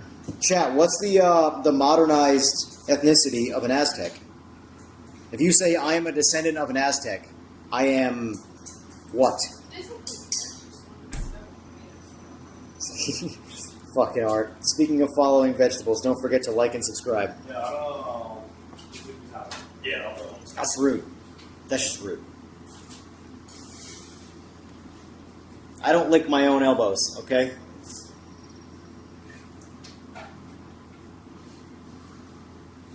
I'm charging you rent, by the way, per minute. Faster you go, faster I get paid. Yeah. In the end, tomatoes were discovered by... How much would you charge $1,000? 6 Jesus. How much you charge for 2 months? Because that's going to take a while. Same. Same? Yeah, you don't get punished for me learning. I just got to pay for the You pay for the same price as like a standard tune, and But I it takes pay for longer. The thing too, right? What? Because so you get the file. So I gotta pay for That's the part file. the tune. The initial tune price that I charge people includes the license. Yes, Okay. trust me. I tackled that. I tackled that confusion a long time ago.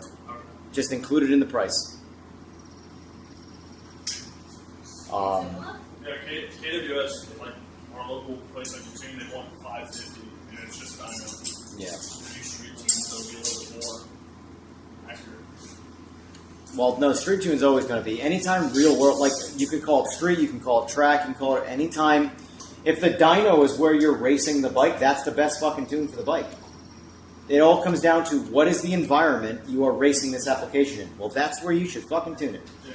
The real world is usually where people race shit, not the dyno. So, and my best way to explain it is that, like, if you understand how load works, the load of an engine, fuel is required for more load. You need more fuel in the same engine for more load. Well, when you put a bike on the dyno, put it in fourth gear at low RPM and wind it all the way out until it winds out, do that on the street. Which one takes longer?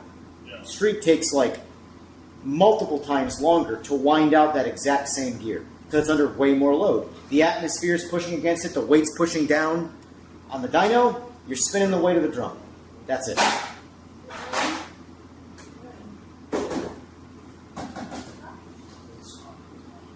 If that's the case, if you don't think load has an effect on tuning, just free rev the bike, and the data you log is that's it. That's it. We'll tune it off that.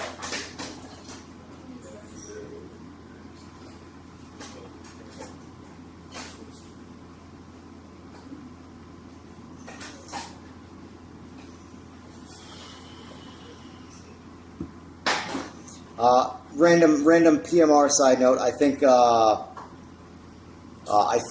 Sora has fixed the grid bug on the back end. You know, where you'd have that random GT4 in the middle of GT3s.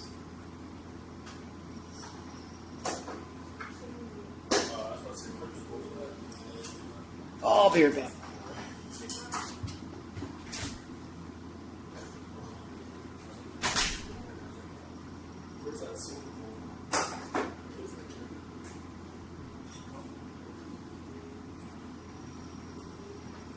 That goes.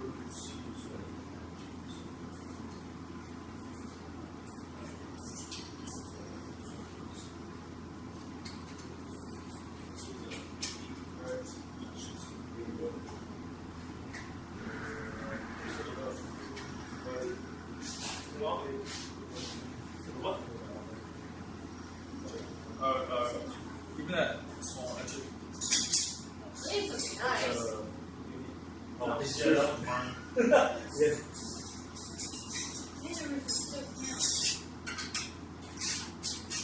You want me to show the mic, right? Huh? You want me to show the mic, right? Yeah. I'm pretty sure. Are you scared of those? No,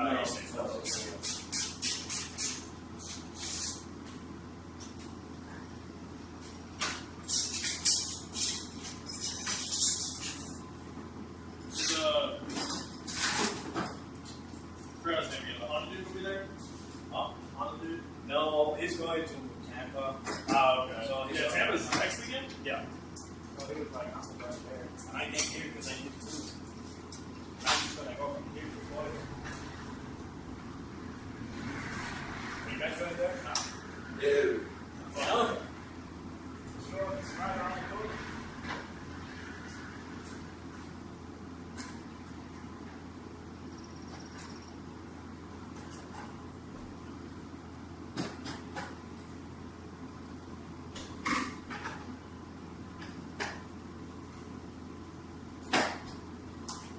It's okay. Oh, that might be good. It's not much.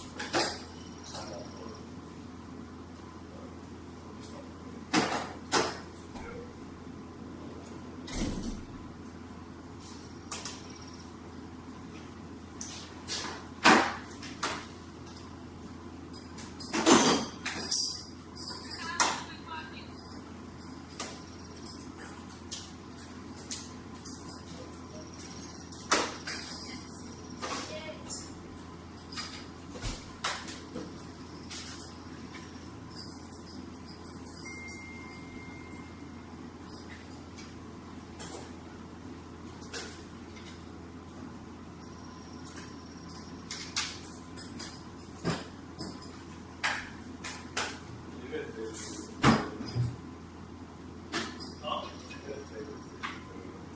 What?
Put this up.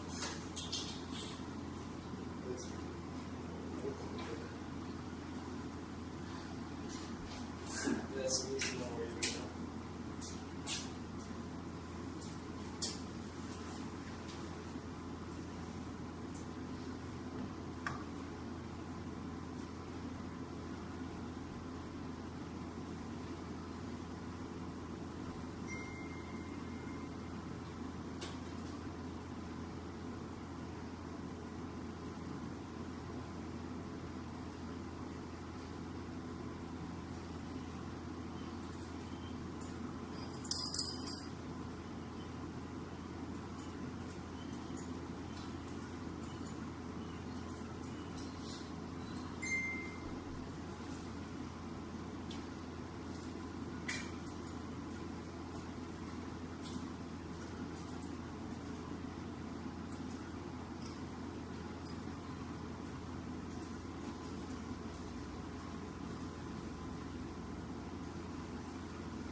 guys are still here. All right.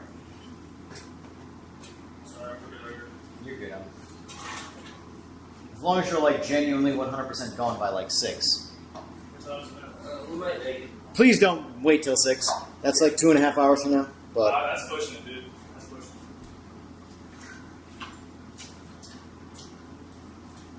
it. let's see what they say here. I googled it. Sort of fixing things he broke. Love to hear.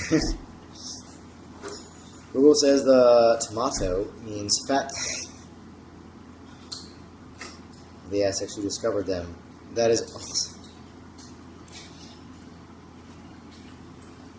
Look at this fat thing.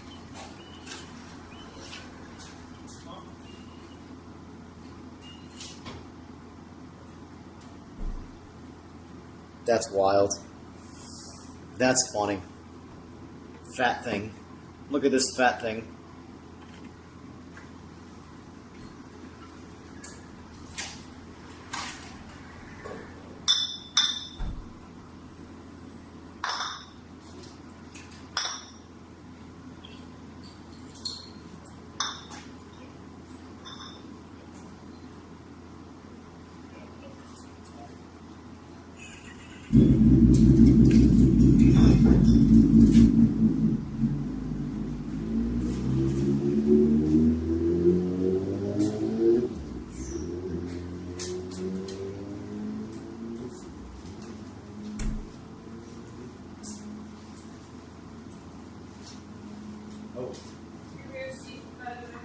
I owe you $15. And I don't carry that kind of cash. What do you mean? Oh, you already paid me a tip in beer. If anything, you taught me more about the language, so. Alright. I owe you 15. No, I owe you $15. I owe you $15. Okay, here's how it works. I owe you $15. Yeah, Here, yeah, take that. Now you owe me $5. Can you tip that? I don't have 5. So I There's owe you right 5. there, So you either owe me 5 or Do you have 15? no. 1s and 5s. I don't have 5. I Do you have 5 have and 1s? hundreds and 20s. Thousands. You bought me beer. Here, enjoy it. Don't spend it all in one place. Alright. I drank at least $5 in beer, so. You can keep it. I don't want to drive it out.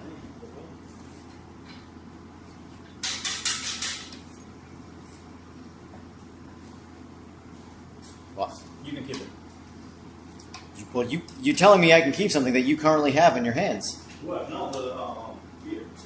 Oh, I don't want the beer. Can I borrow your little tool for the... What? Hold on. $5? What's it worth to you? What for what? What's this worth to you? I'm not translating any Spanish, so good luck. Beer. $20?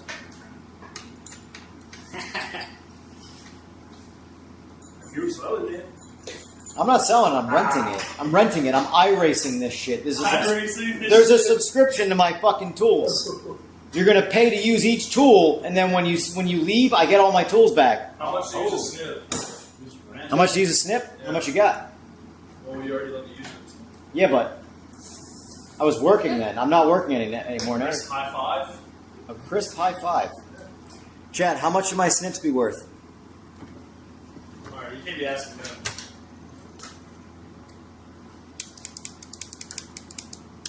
What is the monetary value of handing you over these to use them? I'll just chew on the fucking. Here's this. See, this is how capitalism I'll just works. chew the time off. I got it. Supply and demand. Supply and demand. You are correct. I have the supply. You are the demand. I'll make it work, big dog. What's it worth to you? A crisp high five. 1 of 1. For you to say you're chewing as fast as 400. All over fucking foot. Bragging rights. Digi says 120 a minute, so you better hustle. I know he doesn't. Mike's One- not even here yet. Don't fucking keep it. Oh, as you say that, he's coming down the road. They're right here. Hold on, where the fuck? $120 a minute. A minute. You better sprint full. I want to see you hustle. Fucking wait for it. I want to see a relay race right now.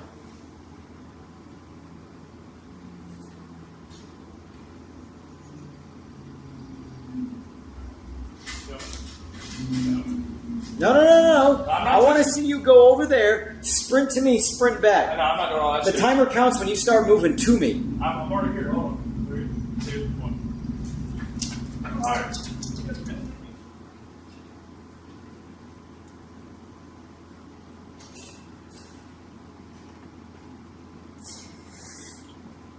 These guys pay me. They pay me to treat them like this. Here you go. Time!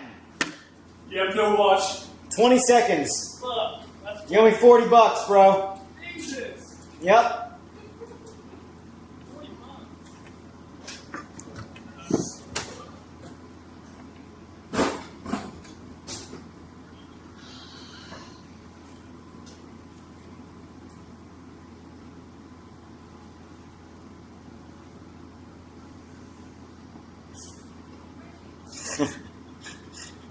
You count like I count my kids holding their breath. That's basically what it was. I'm like, yeah, that was a third of a minute. That's an easy fraction I can do. $40. Oh, man.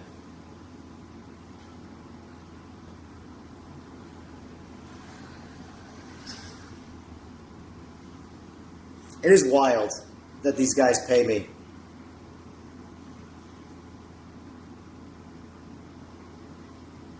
I'm telling you guys, life advice. Find monetary value in a talent, and then just, when people have something they need, and they need you to do that thing, there's no dollar on that. They need the thing that they can't do.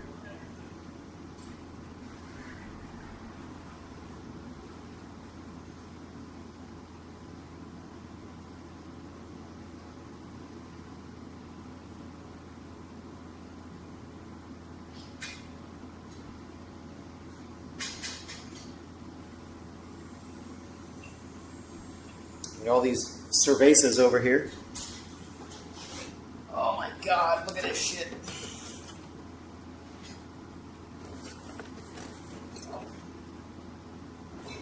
I look at that as that's stream fuel. That's Project Motor Racing fuel right there. Where is TBN? Right there.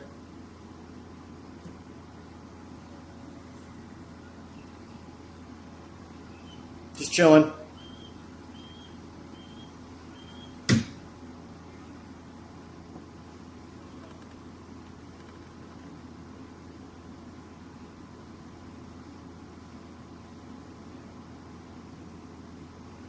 No, I agree, Slick.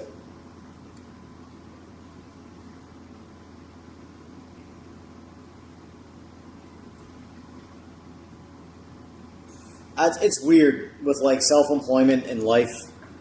Once I convert it over to time instead of money, so my thing is like, what am I able to do with this time?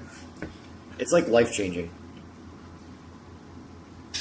Because you only get so much of that. You can always find more money. Time, you run out of. And you cannot get more of it. So, I would rather work 15 hours a week at most and have all of that time and then just spend way less money. That's how I am. That's how I am.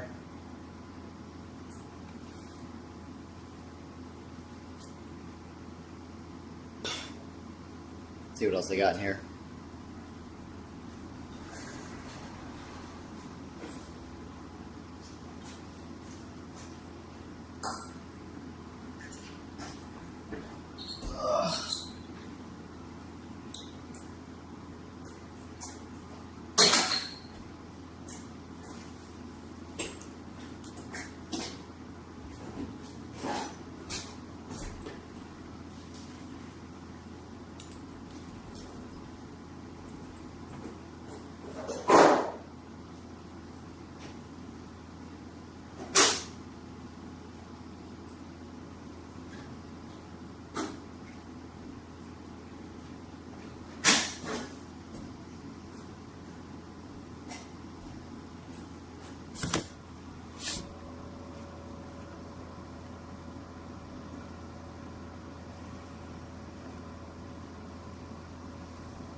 Yeah, there's no doubt. It's like, that's a big part of why I don't live in California, why I live in North Carolina. How much is a gallon of fuel for you? It's $3 here. How much is your singular gallon of fuel? Last time I rode the bike, well, the ZX10 was in September. Last time I rode the Busa was in May of 2025. And for anybody wondering, that's I don't know whose that is. I'm assuming that's probably your boy's, Gavin's. You don't have O-rings in his chain, so I did it. that was left over. So it's not. Here's the thing: it's not mine. So make it go away. All right. Sounds good. Don't forget the zip tie. You got a perfectly good zip tie. There's never enough of those. Oh.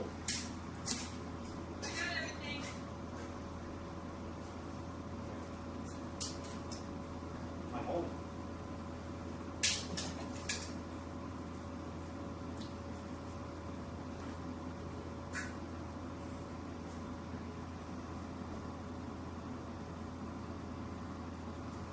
Does that count for what, Luke? 240 hertz monitor. I'm more interested in that than talking about my ZX10, if I'm being completely honest with you.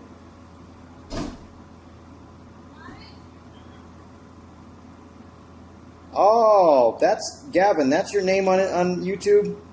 That makes sense. That makes sense.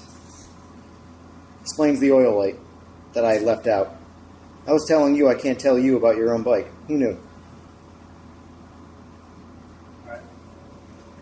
Go win some races. As they say, good luck. Good luck. Have fun. Stay back. Don't die. It was nice to see you. Next time. You got this. Yeah. Well, you got it, I don't know, but you got it. I got it. Don't forget, hey, water bottle. Is it yours? I don't think so. Well, I can take it. it's free water.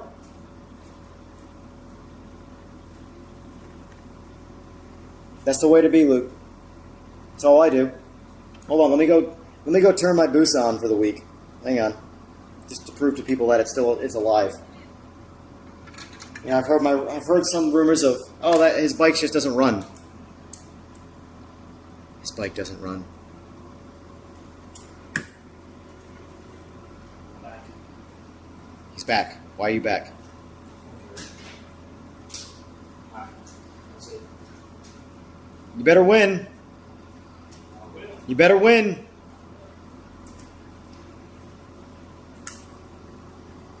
All right, let's turn on this piece of shit Busa.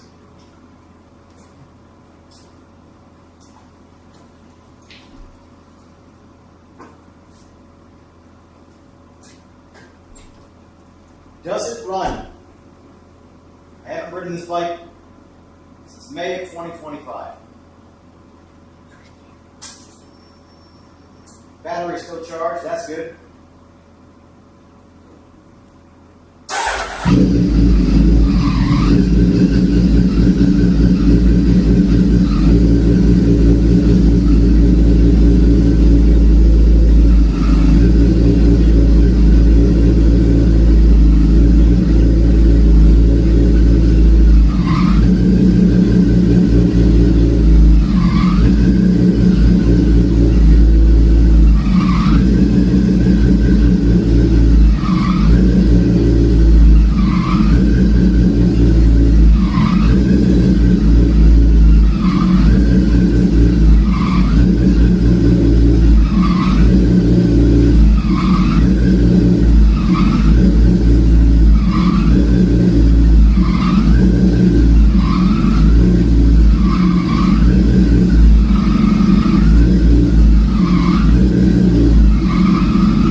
650 cal to one up me. It's fine.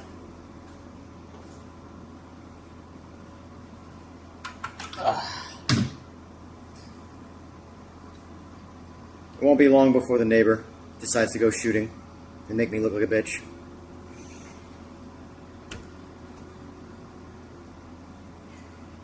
No, Jojo, my Booster does not have ported throttle bodies. I have ported throttle bodies here, though. They do not work.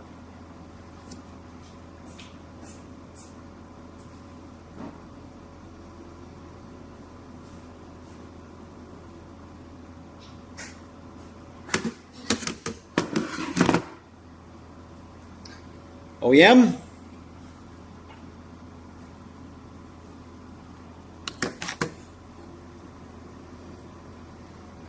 Ported.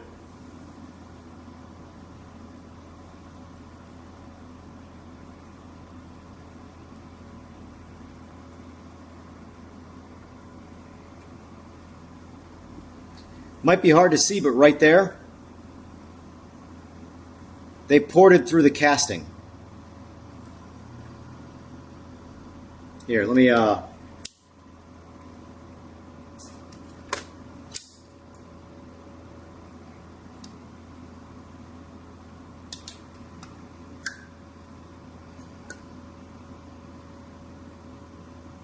you go.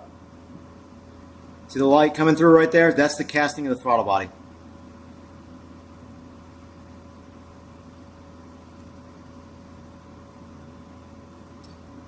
Fucking garbage.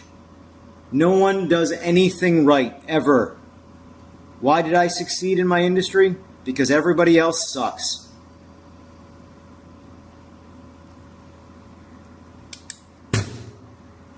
This is a $1,500 job. That is a paperweight. And there ain't no fucking warranty on that. Let me hit up Steam and get a refund.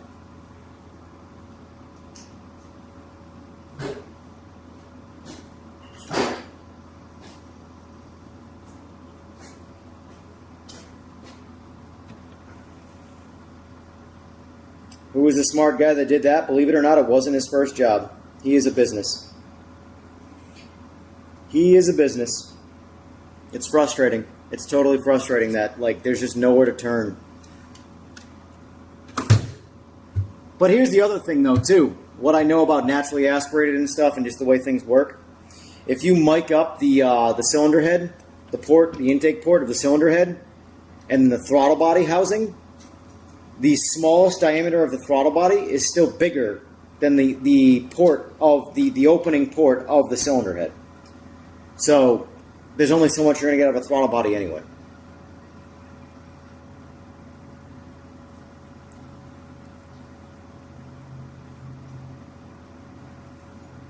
Camshaft I recommend on a 1441 Busa. Megacycle 427s. Anything smaller, you just want to go slower. That's it. I mean, stock cams are fine. What's your goal? Is your goal to go faster? Megacycle 427s.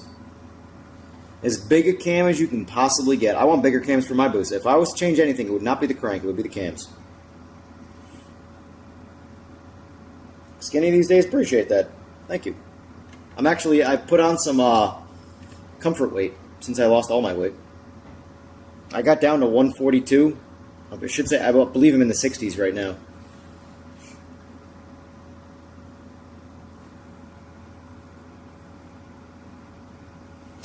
Yoshi Stage 2, yeah, those are small. Those are a lateral movement from OEM cams. Nuno, for what it's worth. Hold on. This bike here is a 1640. It had those cams in it, the Yoshi Stage 2s. It's now got Megacycle 427s in it. Those, in my opinion, those Yoshis are way too small, even for a 1441. Shit, I want the cams that are in it to be twice as big as they are. What's my new favorite bike? I don't fucking... Sim racing. That's my new favorite bike. Time to get in the gaming chair? Exactly. Now, so the rest of my evening is going to consist of dinner, hopefully at Mescalito, which is a phenomenal Mexican place. Like, phenomenal food.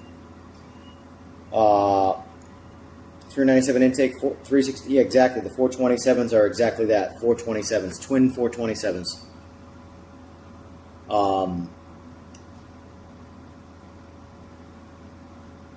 I want like 465s on both, but life.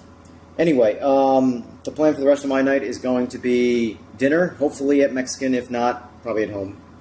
And then Spider-Man, which will go till about 10 o'clock, and then maybe get back online for some PMR at 10. At 11. And let's see if I can get some bot viewers again. Last night we definitely had some bot viewers. 130 or so people watching at once on an evening stream. That feels like some bots. Although, here's the thing, it's not bots, it's YouTube algorithm doing some weird shit. So, on a random stream when the viewers go up that much, there's either a good chance that my stream got temporarily featured on the main page of YouTube, because out of nowhere, we jumped up like 100 people. So, Carpenter's, no, Carpenter uses the same 427s. He used to use his own 425s. Now he uses the 427s. They are, even though the bigger number better, I'm convinced it's marketing. They're essentially the same camshaft, but the base circle of the 427s is bigger.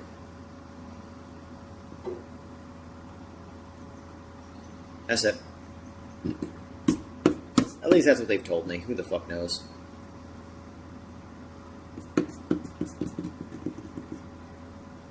Anyway, it's 4 o'clock. We've been doing this for a little over 5 hours now. I'm going to wrap this up. Overall, folks, do you guys want to see more of these? Seriously, like, when it comes to these tuning sessions where like people pay me money and I talk shit to them and I also leave my keyboard a little bit, should I do live streams and bullshit, or should I just not stream at all? Because when I'm doing this, my options are do nothing at all or live stream. More of these? I can do more of these. I don't mind doing more of these. Anyway. Please keep it up. Sure. I'll do whatever. Like, my biggest thing with my YouTube channel is, like, yes, there are things you lean into for algorithm benefits, but at the same time, I want my YouTube channel to, the theme of my YouTube channel to be me. If you don't like it, that's that. But whether I'm sim racing, whether I'm tuning bikes, whether I'm race biking, whether I'm sitting there talking about movies, whether I'm playing single-player games, whatever the hell it is, I want my YouTube channel to be a me, not a genre. You know? So. More of these? Cool. Alright, cool. We'll do it. I am doing some tuning tomorrow, however, I'm definitely not streaming tomorrow. Tomorrow is going to be much more casual. It's Saturday. I'm not streaming on Saturday. We'll see if I stream tomorrow night. Movie review? Maybe I'll do a Spider-Man out of the theater reaction. Ain't no one gonna watch that. Here's the thing.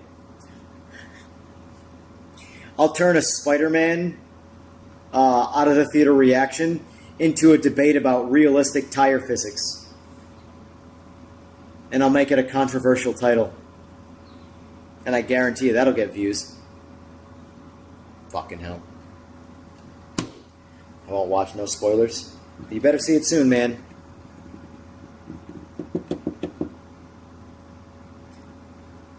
So, real quick, I haven't seen Spider-Man, so I'm speculating, but so there's been rumors in the press with Spider-Man that Zendaya has been press touring in both black and white dresses, depending on where she's interviewing. She's been the debate has been it's the color of death or the color of a funeral, black and white, depending on what the culture is. Now, if you're American, it's black. So the thing is, that's been the rumor. Oh, somebody's going to die in this movie. Somebody's going to die in the movie. Important to stress the colors of death of a funeral. That's created a lot of rumors. I read into that as I read into that as those are not the colors of death. Those are the colors of venom and anti-venom. Alright, thanks, man. I appreciate it. Thanks for your help. Sir, I'm going to go to bike. Go win some races. Go beat Charles. I like Charles, but I don't think his bikes will kick the shit out of that Fuck bike. Charles. Fuck Charles. Charles is a piece of shit. Charles, if you're watching, I love you, but you're a fucking piece of shit. Right. You will not be a piece of shit when I tune your bike. So anyway, if I were to lean into that rumor that someone's going to die because of the dresses she's wearing, for me, I'm going to go ahead and say it's not the colors of death. It is the colors of venom and anti-venom. My ammunition for that is based off of one thing and one thing only. The end of No Way Home. The very last Tom Holland Spider-Man movie, the last clip you got was a nothing burger that led nowhere so far.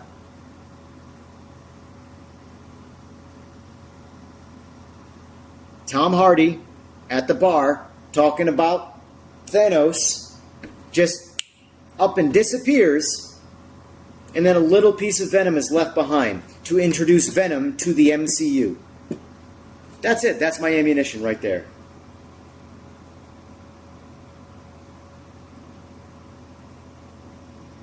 It'll probably lead nowhere, but if I'm right, remember who told you. Tom Holland's mom cried when she watched it. Well, maybe Tom Holland dies. Maybe Tom Holland dies to Venom. We get a double whammy of rumors. They've already showed Spider-Man with black eyes. That's kind of the point. I'm feeling this is going to lean into Venom more than anything else. And I hope I'm right because fucking give us Venom. Fuck. I loved No Way Home. No Way Home was like the perfect Spider-Man movie, but I've heard that this particular one is comparable to Spider-Man 2, which was a fucking epic, which is the best one of Tobey. Tobey Maguire's best Spider-Man was Spider-Man 2, hands down. And if this is that level, just saying.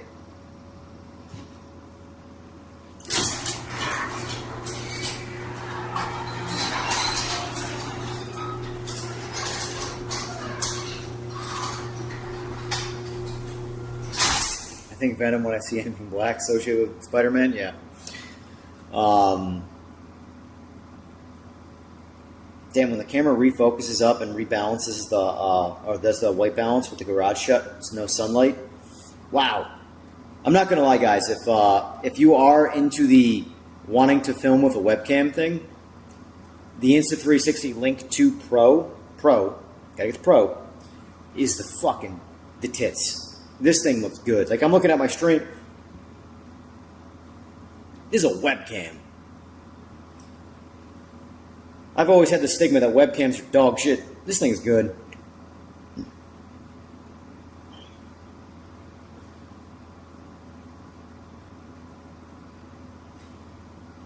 Yeah, we'll see.